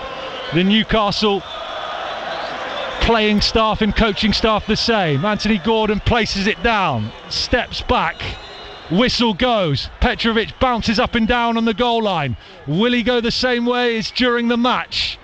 Gordon waits, step forward, he does go the same way. Petrovic goes the other. Newcastle take a 1-0 lead in the penalty shootout. Gordon makes no mistake. Yeah, it's a good penalty in the end. Anthony Gordon decides to go the same way as he did in the game. Nothing Petrovic could have done about that. How about this for a hostile atmosphere for Marcus Tavernier as he very calmly strolls forward. Tavernier first for the Cherries. Petrovic hands him the ball, high-fives him. Aaron Ramsdale immediately retreats to his goal line. Adjusts his gloves, tries to make himself big. Tavernier steps back, waits. Deep breaths from Marcus Tavernier. Still we wait. Now he moves forward. He shoots, he scores! 1-1 in the penalty shootout. Aaron Ramsdale went the right way away to his left. It was too far in the corner from Marcus Tavernier, the man who took this game to penalties, deep into extra time. 1-1 in the penalty shootout. It's a great penalty under pressure, Jordan. As you just said, Jordan, about the atmosphere in here. Looks like any Bournemouth player that's going to take a penalty is... You fancy one in this atmosphere? I'd take a penalty. No problem. I'd take a penalty, but yeah, the atmosphere is... Here we go. Tense. Voltemada for Newcastle up against Petrovic. Steps back, hands on hips. Moves forward very, very slowly. Right-footed off the crossbar. He's missed. Advantage the Cherries. Maybe. And he was waiting and waiting. He took one of those run-ups that he was waiting for Petrovic to move first and almost looked like he'd waited too long. Petrovic did ended up diving and Voltemada, he just hits the ball too high, hits the crossbar, came straight back to him. Evan Nilsson with a chance here to take Cherries 1-up in the shootout. High five for Voltemada from Bruno Guimaraes. Bournemouth with a chance to take the lead in the penalty spot from the penalty spot away to our left. Evan Nilsson steps back up against Aaron Ramsdale. Moves forward, right-footed, save by Ramsdale. It's still 1-1. Brilliant save from Aaron Ramsdale. Evan Nilsson looks to the ground and turns and trudges back towards the halfway line. Newcastle miss, Bournemouth miss. 1-1 in the shootout, third round of the FA Cup. What a game of football, what an FA Cup tie. I actually think it's a good penalty from Evan Nilsson if that's any consolation, but it's a great save from Aaron Ramsdale, who's at full stretch. Evan Nilsson puts the ball with pace to Aaron Ramsdale's left hand side. Aaron Ramsdale just gambles obviously that it's going there and tips the ball outside the post. Bruno Guimaraes for Newcastle places the ball down, steps all the way back towards the edge of the 18-yard area. Petrovic bounces up and down on his goal line. Guimaraes moves forward, stops halfway through his run-up, saved by Petrovic! Newcastle missed two in a row, brilliant from Petrovic, away to his right-hand side. Not a good penalty from Guimaraes. Petrovic still had to guess right, and he did. Bournemouth with another chance to take the lead in the shootout. It's still 1-1. You're right, Jordan, it wasn't a great penalty.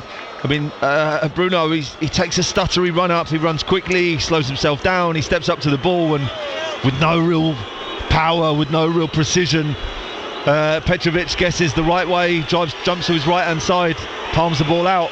Lewis Cook for the Cherries walks back in a straight line, then steps to the left, now moves forward, right footed, he snuck it into the bottom corner.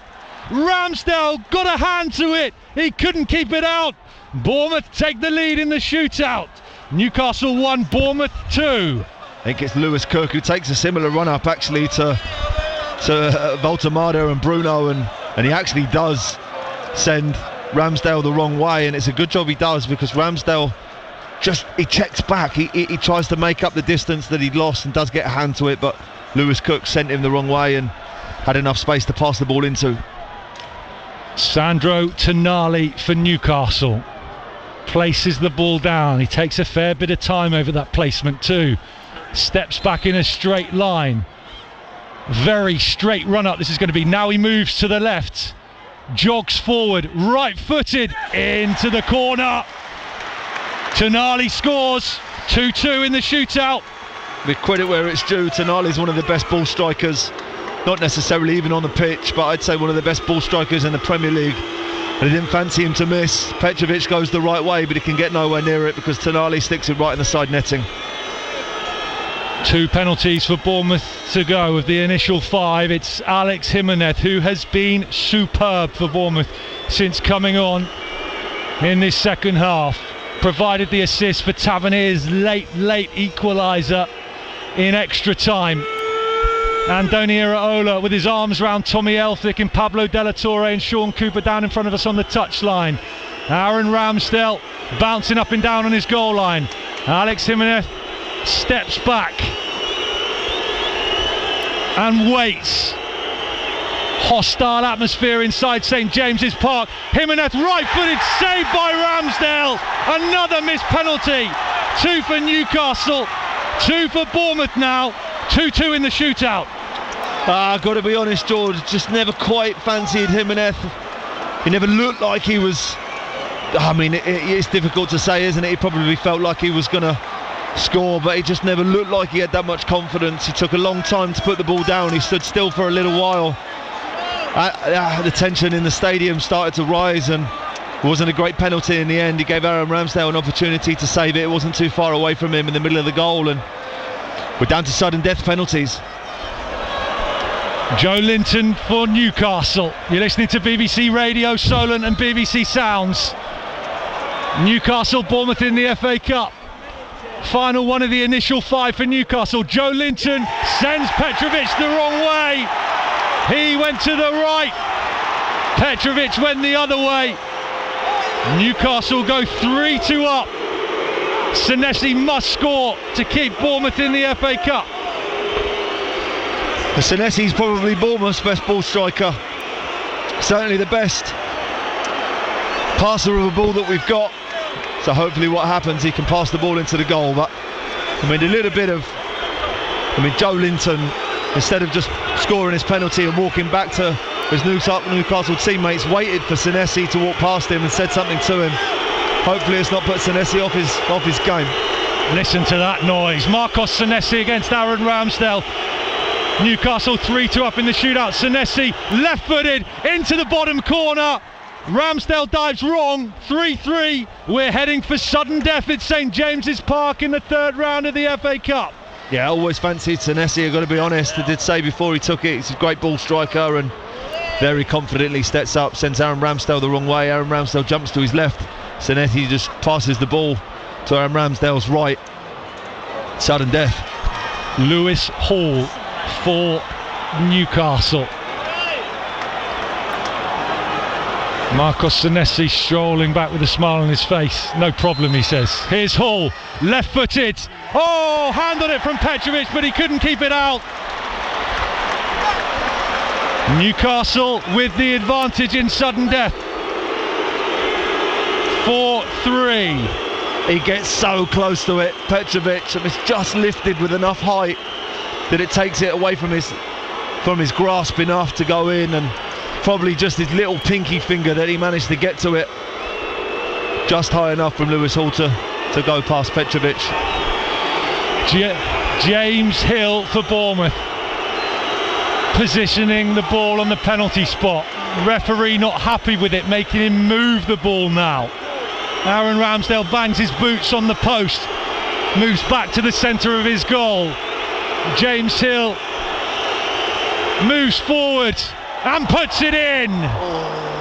Just Ramsdale guessed right, got some contact on it, couldn't keep it out. 4-4.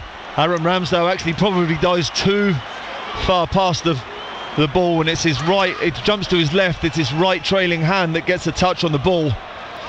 Actually just palms it straight in the net. I think James Hill's walking back. He looks like he's pretty relieved.